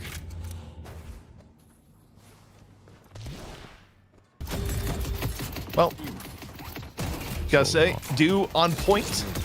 Not the only member of melee creeps that can rip off a timely paradoxical swap to save the team when necessary. Guardian, though, gonna go down in favor of work in progress, and down 7k, 30 seconds before earn. It's not particularly rosy, but we'll see how this first team fight goes on down. You got the 7 backing you up. I don't think any knockdowns have been bought yet, but well, wait, no, I say that knockdown has in fact been bought. My answer has been, or my question has been answered by Ranger, who's using it to just chase after Poshy and Leon. Yeah, and Poshy now is aware of it. Definitely going to be something that has applications against this 7 later on in the game. Here's the owl comes in. I see Ivy. Well, stun does catch on the Poshy Pop. Not much more to write home about outside of that. Where are we headed now? We do have a bit of a convergence over towards mid here for work in progress. Chain Gang, Stormcloud both available. The Baroness Hotel stay is being threatened. It's earn time, folks. It's obviously in the hands of melee creeps now as they're going to drift across the map. Yeah, I mean, for melee creeps, you have a pretty big advantage right now. You want to push it in every way you can. You even got the Victor with survival buff. This is going to be a difficult team fight for work in progress, should they go to fight it. I mean, also, you have the early knockdown buys, so, you know, your ult on Poshy is going to be relatively short-lived, unless you wait until Ranger is dead before you go for it, which is also kind of unlikely. Okay, drop in plane right now. This Walker getting worked on. It's a bit of a weird convergence of objectives here, if I'm honest with you. Who's going to have something to say about this? Surely a fight off the back of this. Work in progress just don't feel like they are positioned to say anything about it. Obviously, this is just a straight split push here for Fishcake, who is the strongest member on melee creeps right now. So what do melee creeps do in his absence? It's a big Walker pickup, though, to be fair. Division in trouble, stunned up. Dude's able to pick them up. Oh, no, this is bad. Work in progress in a 6v5, floundering. Biscuit and Division both falling. There's no fight to be had here, surely. I mean, look, Mitch, I'm not trying to be premature, but that very well could have been the game. There, you cannot understate what a gigantic swing it is to give up solo Walker and earn at the same time. Your benefit is maybe Poshy gets this mid-walker, but maybe not. Poshy is like stuck in the Veil. Low HP, the Walker's still up. You actually need to confirm the Walker at the very end. Poshy's able to do that while avoiding nearly deadly creep fire. I might add. I see 7. There's no way. Yep, there's shot from the top rope, bro, with the RKO. I saw that melee. All right. Well, that's acceptable, I think, if you're in Poshop's position, but you are now 12k behind. That's after you manage to trade out Walkers. So melee creeps in a very favorable position. Buffs up pretty soon. Expect to see now like a, I don't know, consolidation period, I think, across the map. Get these waves pushing in a favorable direction. And we'll be picking up a lot of those neutral camps as well. So a decent chance to maybe also check in with a golden statue buff counter as well. Yeah, golden statues at this point would be interesting. Just get an idea of just how much work in progress is even able to grab their own sinners. And Fishcake's been, or rather, Sai's been greedy. Sai's been out there gobbling, and for a non-rem character, 14 minutes in the game, Mitch, it's quite a bit. Like, Saya may have a bit of a problem, in fact. Yeah, so if you're wondering why this 15k Abrams doesn't die, or perhaps just looks like a bit of a raid boss, you've kind of got your answer. Fishcake also looks like they're the designated position 1 in this game in terms of where that farm funnel is going to be, as they were obviously able to solo split push and pick up that Walker. I see 7. John is still a very respectable soul total here, and Iridomini that was made great use of in the previous game. Yeah, Poshy Pop needs the farm. But at what point does that farm really start to do work for you? We need to see this 7 have a meaningful impact on the game to justify this investment. Blue ball, a little bit annoying there for JBK to deal with. But ultimately, Ranger's going to be able to walk away from this. Imagine how much more impactful 7 would be. Like, 7's ult over earn is still good, but it being under bridge takes away a little bit of the impact. Still for Poshy. Got to think Unstoppable's prior buy is still skirmishing left. Continuing forward. They're going after Rumple. Through the wall. They are really trying to chase him down. I think Rumple got paradoxical swapped at some point there. Apparently, Poshy Pop was just close enough, dangling in their purview. in order to have melee creeps change their target priority. So now, yeah, you've got your ability to start the fight, but a powerful Stormcloud certainly would have gone astray here. Sire eventually going to get picked up, though, and it's a bit of a bag. Dropped by him. Ranger also falling, so a good moment here with John conspicuously absent from the fight. There's still Dimov that's sitting in this lane, and Fishcake, so a lot of souls here of the remainers of the melee creep players. You can't over-push into it. I mean, decent scrappiness coming in. Gonna grab D-Mob in on the Death Slam. We'll see if the punish is there. Gang. Is that going to work out as well? Fishcake able to find JBK. There's a fight here for the victor. And somehow, D-Mob has been able to evade being brought down. And Fishcake coming in off the side. He was kind of waiting in the wings for a while. ZP naps himself up 2 kills. It does eventually come at the cost of D-Mob, though. And the static charge does earn the stun. Fishcake gets picked off. Stormcloud used for just a brief spell. Many melee creeps send packing. I mean, that was the highest value ball you're ever going to get in that situation. The Storm being brought by Pashi and the chase down.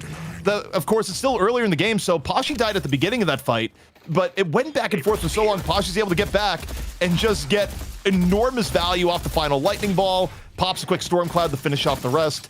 You still got a 21k7 here.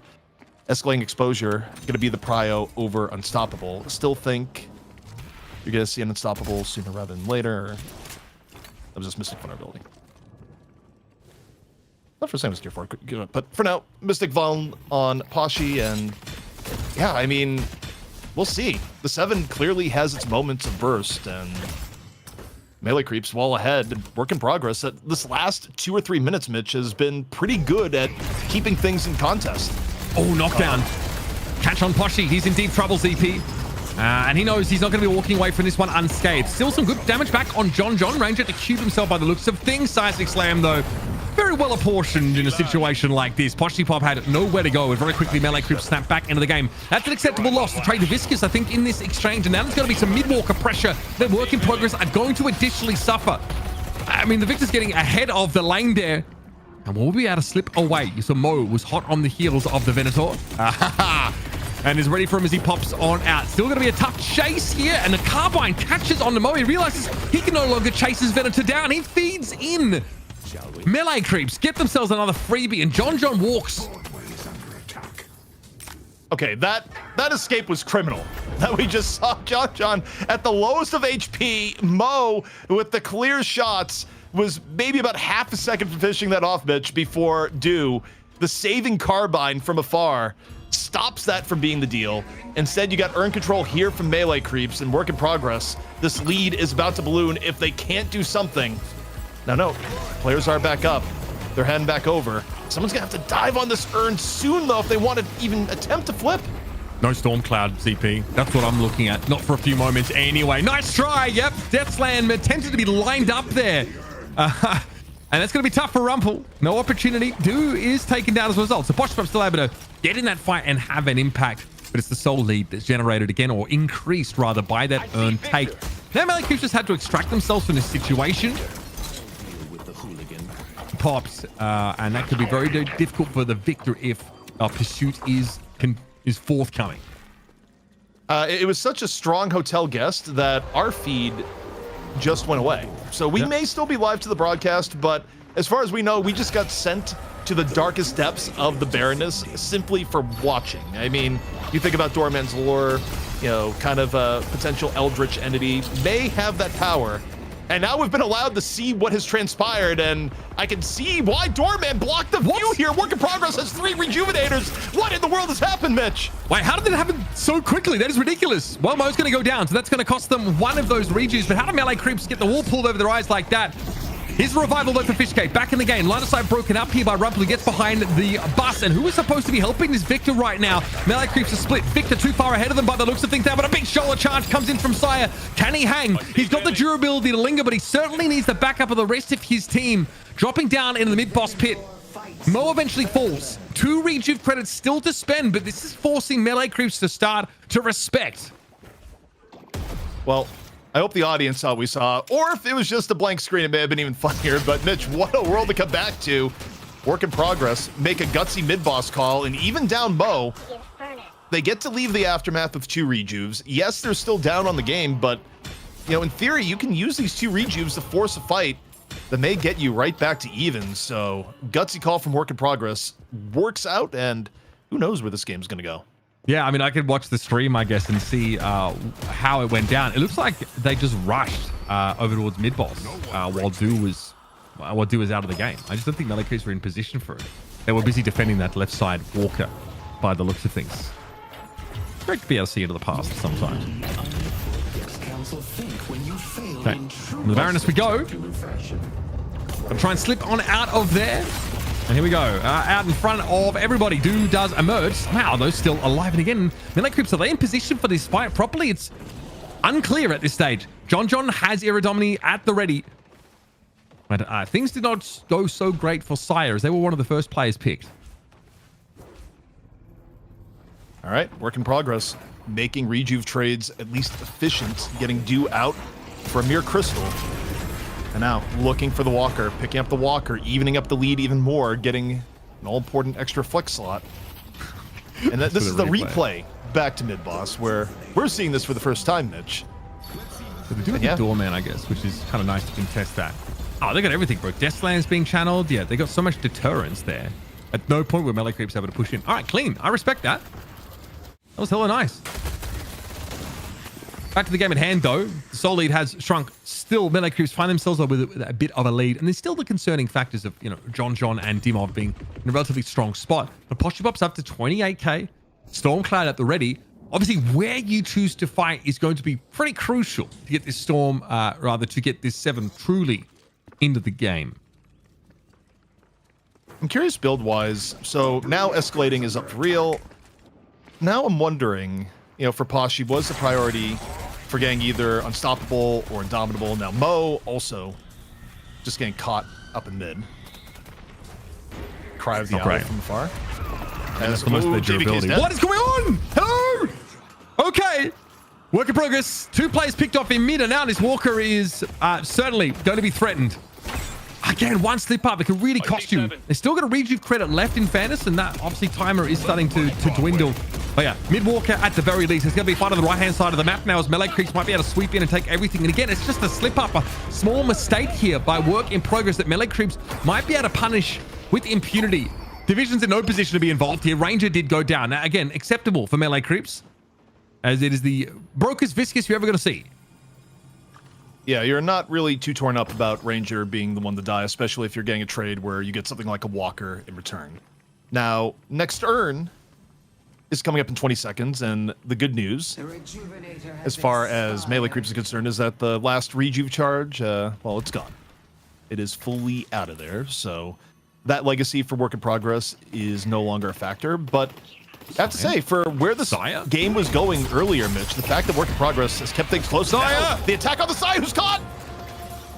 I mean, I don't know what to tell you about that one. That is about as caught as you possibly could be. Saya was in a 1 versus 5, and there was no way the Abrams was going to be able to extract himself from that situation. Not a great look. There's a chance here for Work in Progress to get back into the game. Obviously, Urn has been picked up, but it falls squarely within Melee Creeps territory, or at least the turning location does. And Melee Creeps still see an opportunity to extract their portion of value from this exchange. It's Walker that is going to go down. There's going to be an Urn turning that occurs behind Melee Creeps, but they're going to be forced to fight for it. Can John take it over? This is awkward. You're going to have to Urn battle on a wave that's completely pushed up. And wait, John? He's caught? Wait, he's stuck behind enemy lines.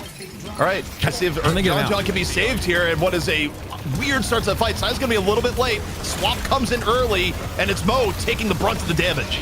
Okay, Door here going to be in play. Uh-oh. Dude going to get taken there by Poshipop in the end. They're still scary to deal with that 7 at length in this fight. Dimov is a little bit low now as well. Can John do the thing? Seismic Slam in pay. You can see Rumpel just trending on back. Death Slam only 25 seconds away, but the lion's share of the damage has been excised from Work in Progress's comp. Important to note here, Mitch, Work in Progress got the Urn turning. So they got the souls off the Urn. We're within 4K, and the deaths that they have, it's not in a spot, Mitch, where it's going to turn into a mid-boss. So for Work in Progress, they like how that fight went down, even losing a few people in the progress. Now, the one thing I do want to see is what is the golden statue count at? Because Saya was at some absolutely obscene numbers Still earlier. obscene. And yeah. Now at 55. So this guy's route taking is pretty insane. He's in a great spot. Obviously, you know, 27k is a good spot. That also did get him caught out in the 1v5 earlier on, right? Sire, obviously, we're not going to call it greed, but he's definitely trying to min-max his exposure to golden statue opportunities. And that was a mistake that Work in Progress were able to punish.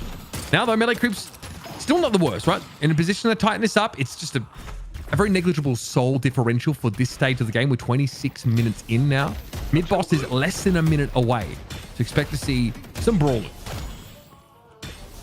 Also, a little bit further into the future, but something that used to happen every 5 minutes now effectively get it once a game. You have the full sync up of buffs and urn at the 30-minute mark coming up. The one time where they all spawn together. Nowadays in Deadlock, the meeting of 6 and 5, if you've done multiplication tables, in fact. All right, here's the group. Concussed Combustion. I hear it going off here. What are we looking for the Death Slam? Only Abrams getting caught out here. Phantom Strike obviously in effect. Seismic Slam also wet off. John Iridomini not quite available yet, but he's 35k souls, looking pretty darn brolic. Al caught onto 3 players though. Some plus 10 opportunities surely about here for Dimov. It's dangerous out there for Mo, and he's eventually going to be brought down. Do with a kill credit. Poshy Pop now approaching the fight. Only just now. John with the Baroness Hotel stay active, but JBK is taken down in that exchange. And this is not looking good for Work in Progress. Trying to force the issue now. They are 2 players down. Melee creeps get themselves out low, of course, very low as they are. Able to weather the storm.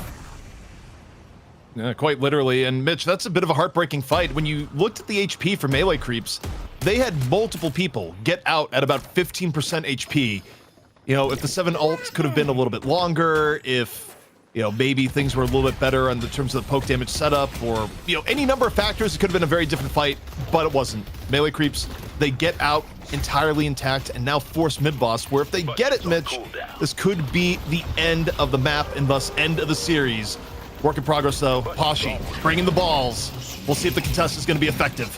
That was an early cube there from range, but Poshy Pop picked off first.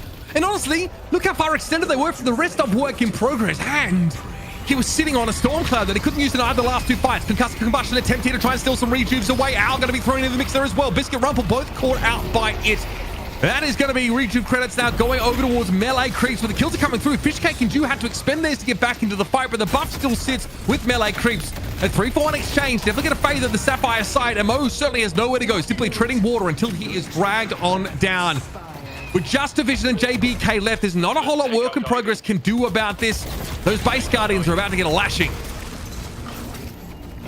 Feeling the impact of not being able to close the door there. JBK would have loved to have gotten out of there clean, but in this case, melee creeps, they just walk on through as it was within the 8-second window. And I gotta say, it feels bad to be Poshy there, where Poshy felt like he had to be the first one in, and he got hit with the kitchen sink, and really the entirety of the kitchen, where it was both Paradox ult into Iridomini into one very dead 7. Work in Progress gonna be full team wiped, and the Shrines are gonna pay the price hereafter. First Shrine about to go down, and second likely to follow it here. Although, the way Melee Creeps is playing, they may decide to play it safe here. I probably wouldn't hate that. We're only 28k souls ahead, heading into the half-hour mark of the game. Plus, like, Urn and buffs are coming up within a minute. And Melee Creeps, so obviously, no rejuve credits to speak of. They all get stripped off them here. So that's a nice infusion of souls, what they were able just to pull off there. But still, like, there are multiple sets of base Guardians in play. It's just some valuable opportunities here, of course, for some boons to be gained by your boy Sire, who also has a bag of souls to be spent.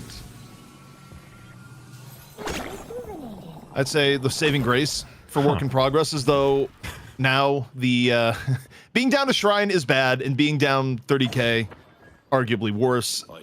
The upside is that they were able to drain the rejuves so they don't lose even more in the process. Still, both buffs can be picked up by melee creeps, and the roll is rather decent. Gun in onto Abrams and casting on Fishcake. So, now for Work in Progress here, Mitch, they're hoping for the miracle pickoff, and they'll figure out the rest later. Yeah, they'd honestly, like, just get a good Death Slam, ZP. That's all they need. Death Slam, combo it, of course, into a Combustion, and make sure there's a good Storm Cloud in play. Is the Urn turn in now, take rather, for Work in Progress, because they've got a great, they're Death Ball, they've got a good team fighting composition to play with here. Melee creeps, conversely, kind of want to peel them apart a little bit. Do can find a crucial pick here and force Work in Progress to play a player down. And that could have been like a paradoxical swap that got Poshy Pop caught out at that mid-boss fight. If that is so, that is due just doing insane things. He needs to do it again. I think the way the gameplay flows at the moment, if you're work in progress, though your odds are rough, you kind of do want to go for the team fight here. Also, key buy coming up on Rumple, Unstoppable, now being a thing. So at the very least, Death Slam is going to go through without particular interruption. But you take a look at how work in progress is playing this. They don't really want to force the fight. So it seems so far. Instead, you're going to see JBK charge through his own door, drops a luggage cart, but I don't know if it's going to be enough to get away. He's absolutely cooked. And this is still the paradoxical swap available. Do was put in the Baroness, but it's going to return here with that pick potential in tow. Also, it's good information in for Sire as well. Yeah, he's got an Iron Poshy Pop. They certainly want to track the movements of that very dangerous carry at this stage of the game. John, though, gets that base guardian. In we go. Charge going to be used. Has to be an Echo Shard immediately to try and get the 7 away. And now look how durable you are. This is the value of all the boons and gold statues were picked up here by Sire over the course of the game. Bro feels unkillable. However, airdrop into Death Slam, that's pretty scary stuff. Ranger's going to get picked off. Dude's also gone down. The AoE premise of the composition for work in progress looks scary until they lose the key pieces. Poshy's dead. Rumble's out of the game, but he had already used his cooldowns, to be fair. The idea is good and the comp works, but now that last shrine for work in progress is about to go down. Side the one person where it's just like, terrible aviation accent, everyone's gone, and Abrams is just like, no, I'm good. The one person to walk away from the Death Slam, and I mean, look, 5200 HP is Abrams with the amount of statues that he has consumed. It's no surprise. First stage patron gonna be going down here as melee creeps on the victory edge. We'll see if they decide to play the safe or go for the end. But reflecting on what we've seen here, Mitch, it's been a good showing from work in progress. I think other teams actually would have folded even earlier than what we saw. They had the makings of a comeback. It doesn't all entirely pan out. And when it comes to 7 as a pick, I mean, look, we need more data, but nothing I've seen from Pasha this game would indicate that 7 isn't at the very least playable, despite his non-pick rate for such a long period of time. Agree. I think the 7's obviously looked pretty potent here. Poshbob also did a fairly good job, I think, in the early stages because he was in the Venator GT lane and was able to sort of get out of that in a decent spot and continue to sort of stack some of that farm. So really can't fault him. Honestly, over the course of the series, has been the one threatening to take over the game all day, even in the Challenger game, where he did, in fact, do that. Right, well, the urn certainly is going to be spilled to the ground as, well, the Gizzards of Mo, because that knockdown is going to say, no, you aren't going anywhere. So, it's dangerous now. Shock and reanimation, of course, about to be in play. Nobody here to be caught out by it, though. Warpstone has to use as Biscuit Sheet flies straight overhead. Airdrop's already been used now. All the ultimates are coming out of the woodwork for work in progress, and they are barely leaving a scratch. Fishcake, really going to go turn that in? I respect it. This is attention to detail. Yeah, I mean, or just get it far enough away that no one else can turn in, because, frankly, you're about to get 2 down. You could end the game here, no rejuve, if you get 1 or 2 more picks, or you just keep up the pressure and see where it goes. And for melee creeps, they decide now is the time to get the championship. D-Mob, no fear whatsoever, Mitch. And second stage patron about to fall. Yeah, that was really nicely done, Poshpop. Not a darn thing you could have done about that, I'd wager. And so, melee creeps will again take the throne. Second consecutive week here, work in progress, unfortunately. Not able to slow them down early enough despite impressing us over Berwick Clock in the Challenger game. These guys, these melee creeps, yeah, they're a different breed. GG's being called out and work in progress, as you guys said. I think other teams would have faltered there. Other teams would have given up, but credit to them to be able to push melee creeps, I'd say, decently hard in their first showing here in the night shift. But MLC, they do reign supreme. They do hold on to the title, and they do defend it another week in a row, kind of redeeming themselves over the week of NSO, where they were the only NA team to make it into playoffs. And then they fell pretty quickly to Lowkey W. But ZP, I mean, 7, I don't want to say he's back. It looked okay. I know you guys touched on it. It had some potential. It was definitely eating up quite a bit of farm. Would that have worked in a different comp, in a different team? Maybe. I mean, it's possible. The thing is that 7 is still drawing so many cooldowns from the other team in terms of shutting down his game plan. Nothing will top this month, by the way. Like, regardless of anything else that happened in the game, D-Mob getting stack charged into the bottom, into the perfect timed walker stop was one of the more hilarious modes I think we've ever had on Night Shift. But yeah, I mean, in terms of evaluating the 7, it's hard to say, right? Because how do you separate the team from the hero where going in there was a bit of a team gap to begin with? And, you know, honestly, we need more data, but I don't think it looks as bad as you would think for a hero that hasn't been picked in such a long time on Night Shift. It's looking as bad as its pick rate in Night Shift. Exactly. It's definitely looking much better than that. I think the toughest part for work in progress is that I think Venus and Pop probably have some fairly different hero pools as well, which drastically affects what kind of comps you can draft, Uber. Yeah, absolutely. I would say though that like Poshmark does slot in quite nicely here and is able just to, you know, play any of those sort of late game gun carries and basically threaten or manage to take over the game. I wonder, like, I thought the Infers was interesting, right? I don't know if Biscuit's able to, you know, be a huge difference maker there, but obviously, like, I think there's a majestic leap in the build, by the way. So I kind of like that. Obviously, like, really adding to your area AoE potential, but this is obviously a shake-up for work in progress, having to make a substitution pretty late in the day. And to get this far, I'm pretty impressed. I thought the game against Burwood Clock was fantastic, and honestly, there were times where they were, you know, looking really good against melee creeps. But I would like to know how many buffs over the course of this series work in progress are able to take. I think Overton probably still had more in that one game we saw over NSO. But yeah, I mean, I think that's like something you do as like a top tier team is that you have to look for any sort of advantage you can get, no matter how small. And taking away enemy centers is super important. And we saw the emphasis on it over NSO on the weekend. I think we're seeing melee creeps start to adapt it as well here as we take a look at our stats coming on through. And D-Mob, well, he might have been punished in the Baroness Hotel into a walker, but he got the last laugh here, ZP. I mean, D-Mov makes GT look otherworldly in a lot of cases. You just see the confidence in how he's able to push the movement of the character and really get into aggro situations and normally get away with his life. Not so much in the one highlight clip, but, you know, that's the thing is that when you're a really good player at the top of your game, in any form of game with MOBA elements, the thing that really defines the great from the good is knowing, hey, I can go into this near impossible situation and get out with my life. And when you're able to do that on a character like GT, you get pretty remarkable results. So even on ping, D-Mov on GT, real beast throughout this game. Speaking of beast, Uber, I mean, Saya on the Abrams there, you saw at the end as well, just a movable object, a formidable force that really work in progress could not eat through. And obviously the protection of a Viscus as well on top of that. I mean, the Abrams stonks are just constantly going up. Yeah, sky high at the moment. And it's nice for melee creeps that they're able to, you know, in this permutation of their comp move, do over towards, you know, playing the pick initiator and then have Saya have such a huge impact over the game. That's that little bit of modality that you want to see from this team. You can never really know what they're going to throw at you. So great game also, you know, in series from Do, who kind of has to, you know, cover a lot of different bases on this squad. Melee creeps looking solid. I obviously, you know, Night Shift Open was not the most auspicious outing for North American Deadlock in general, right? But I think Melee Creeps acquitted themselves quite nicely, and it's, you know, it's pretty clear to see that they and Florman, I think, is still ruling the roost in North America for now. Mitch, you know what they learned from Night Shift Open? Get more Europeans. Get D-Mov as a sub. Is what they've done in here. You know, I don't just take a week off, get D-Mov in the substitute, and, you know, the team has become stronger with the addition of a European player. Now, of course, that isn't how that went down, but for those crafting the slander narrative, this is your baseline. Like, this is where you should begin. Why are you giving people the tools to stick the fork in the PowerPoint, ZP? Well, ZP, in that series, we do have to crown an MVP or most valuable player. Who is it?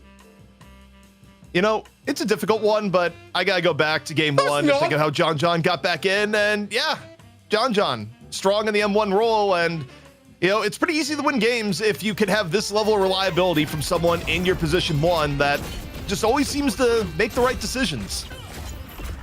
Look, I mean, obviously, John at this point is a household name in terms of N1 carries, you know, in North America.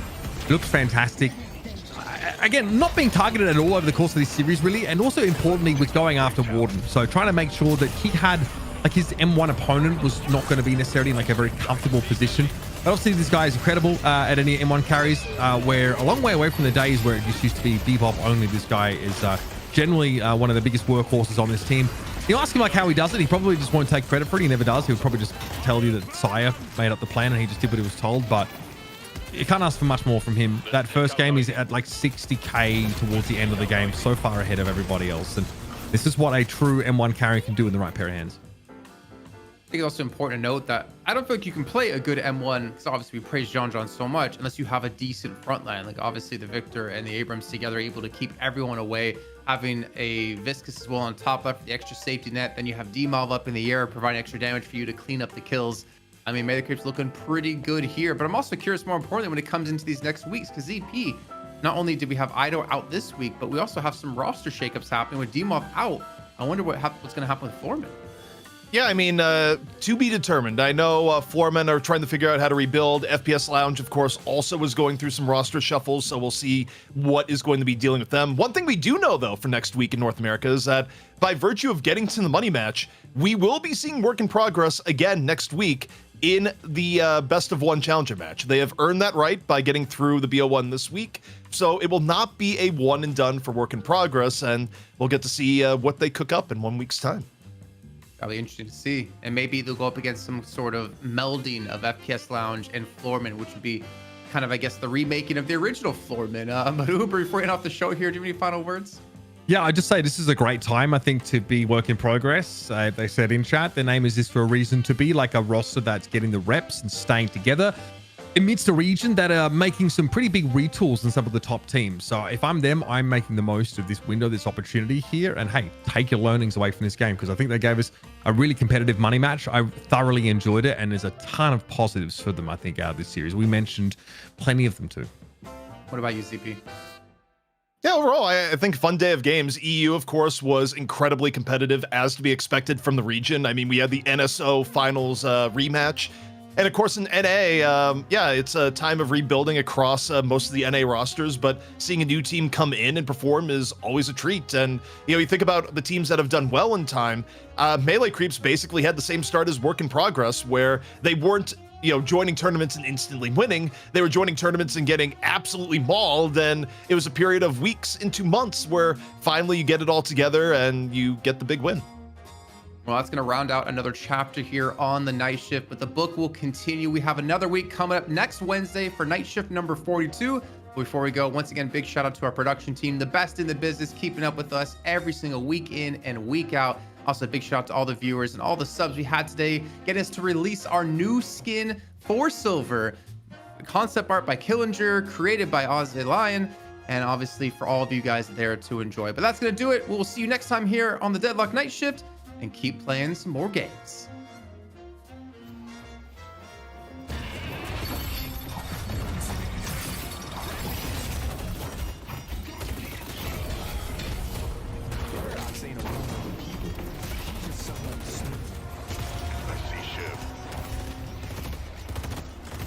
Take out ship. I put a stop to that.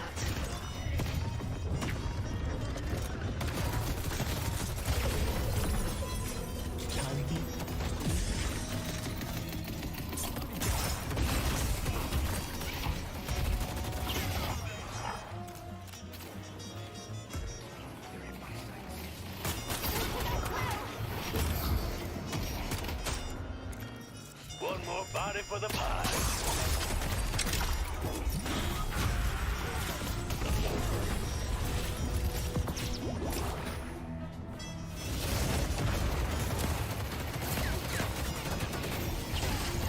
See the enemy.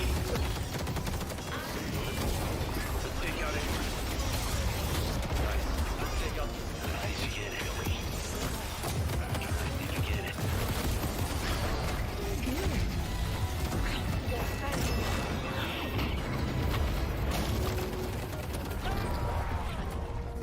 Stop lighting things on fire, please.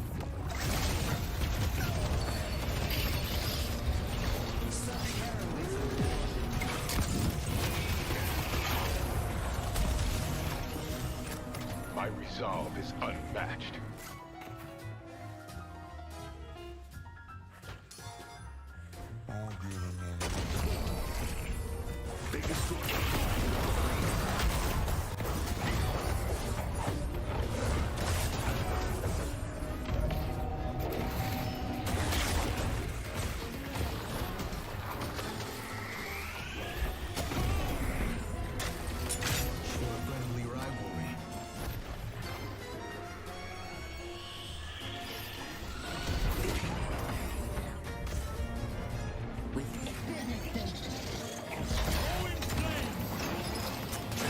take out great talent.